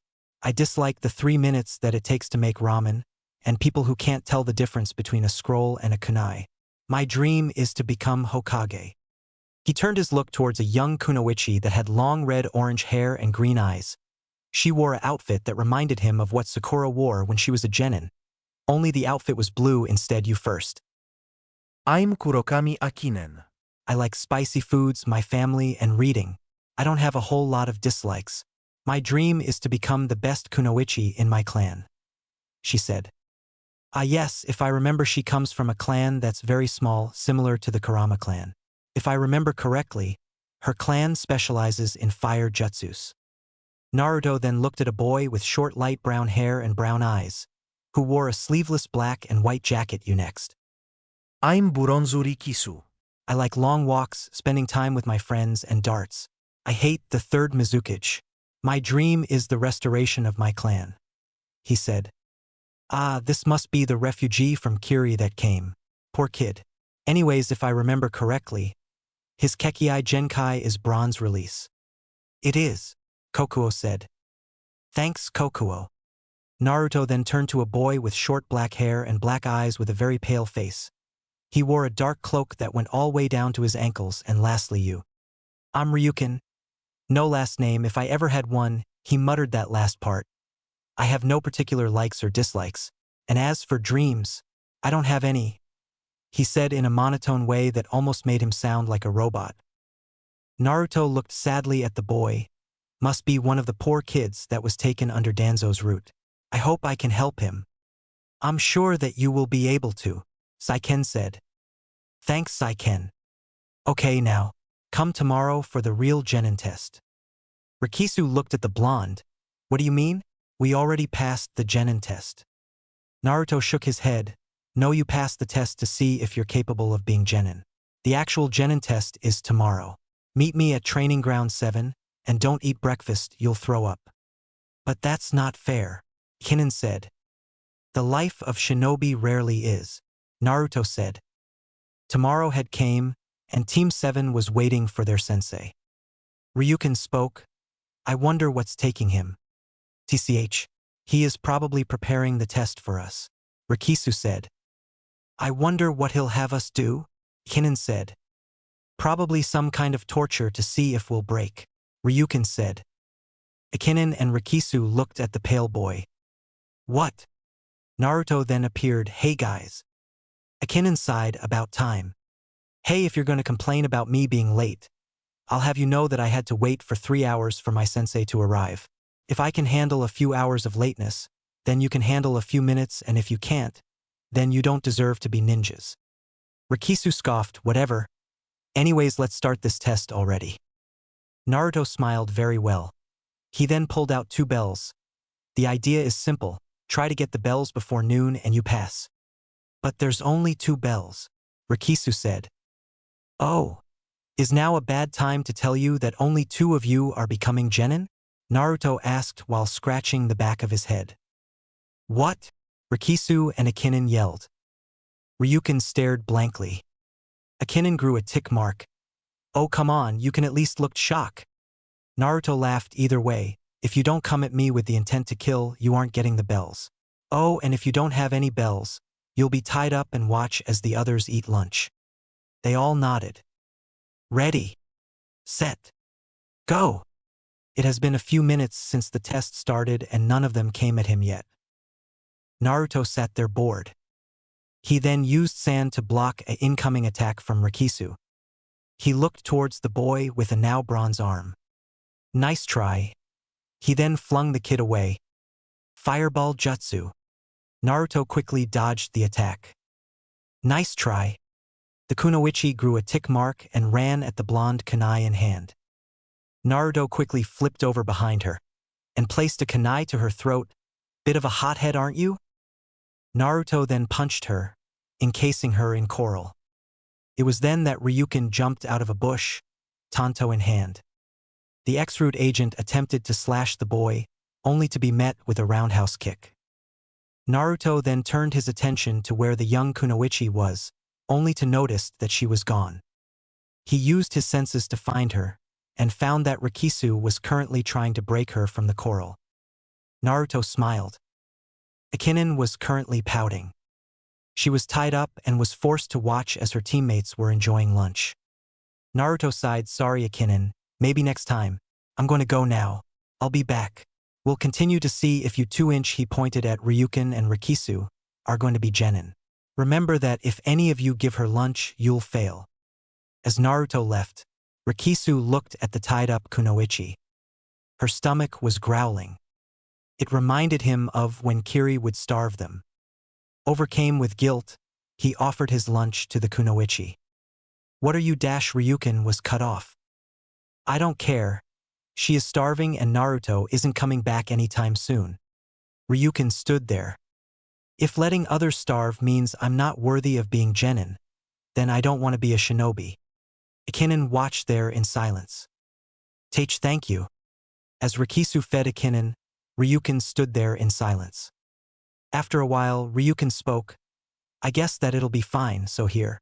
Ryukin then offered his lunch. You! Team 7 looked at Naruto. Naruto smiled, all pass. Silence. Huh? They all said. Naruto then proceeded to tell them the true meaning of the test. Thus you pass. Silence before celebration followed. Come tomorrow for our first mission. A half-black, half-white creature sprouted from the ground. Is it time to strike? The black half spoke. Yes, said the masked man.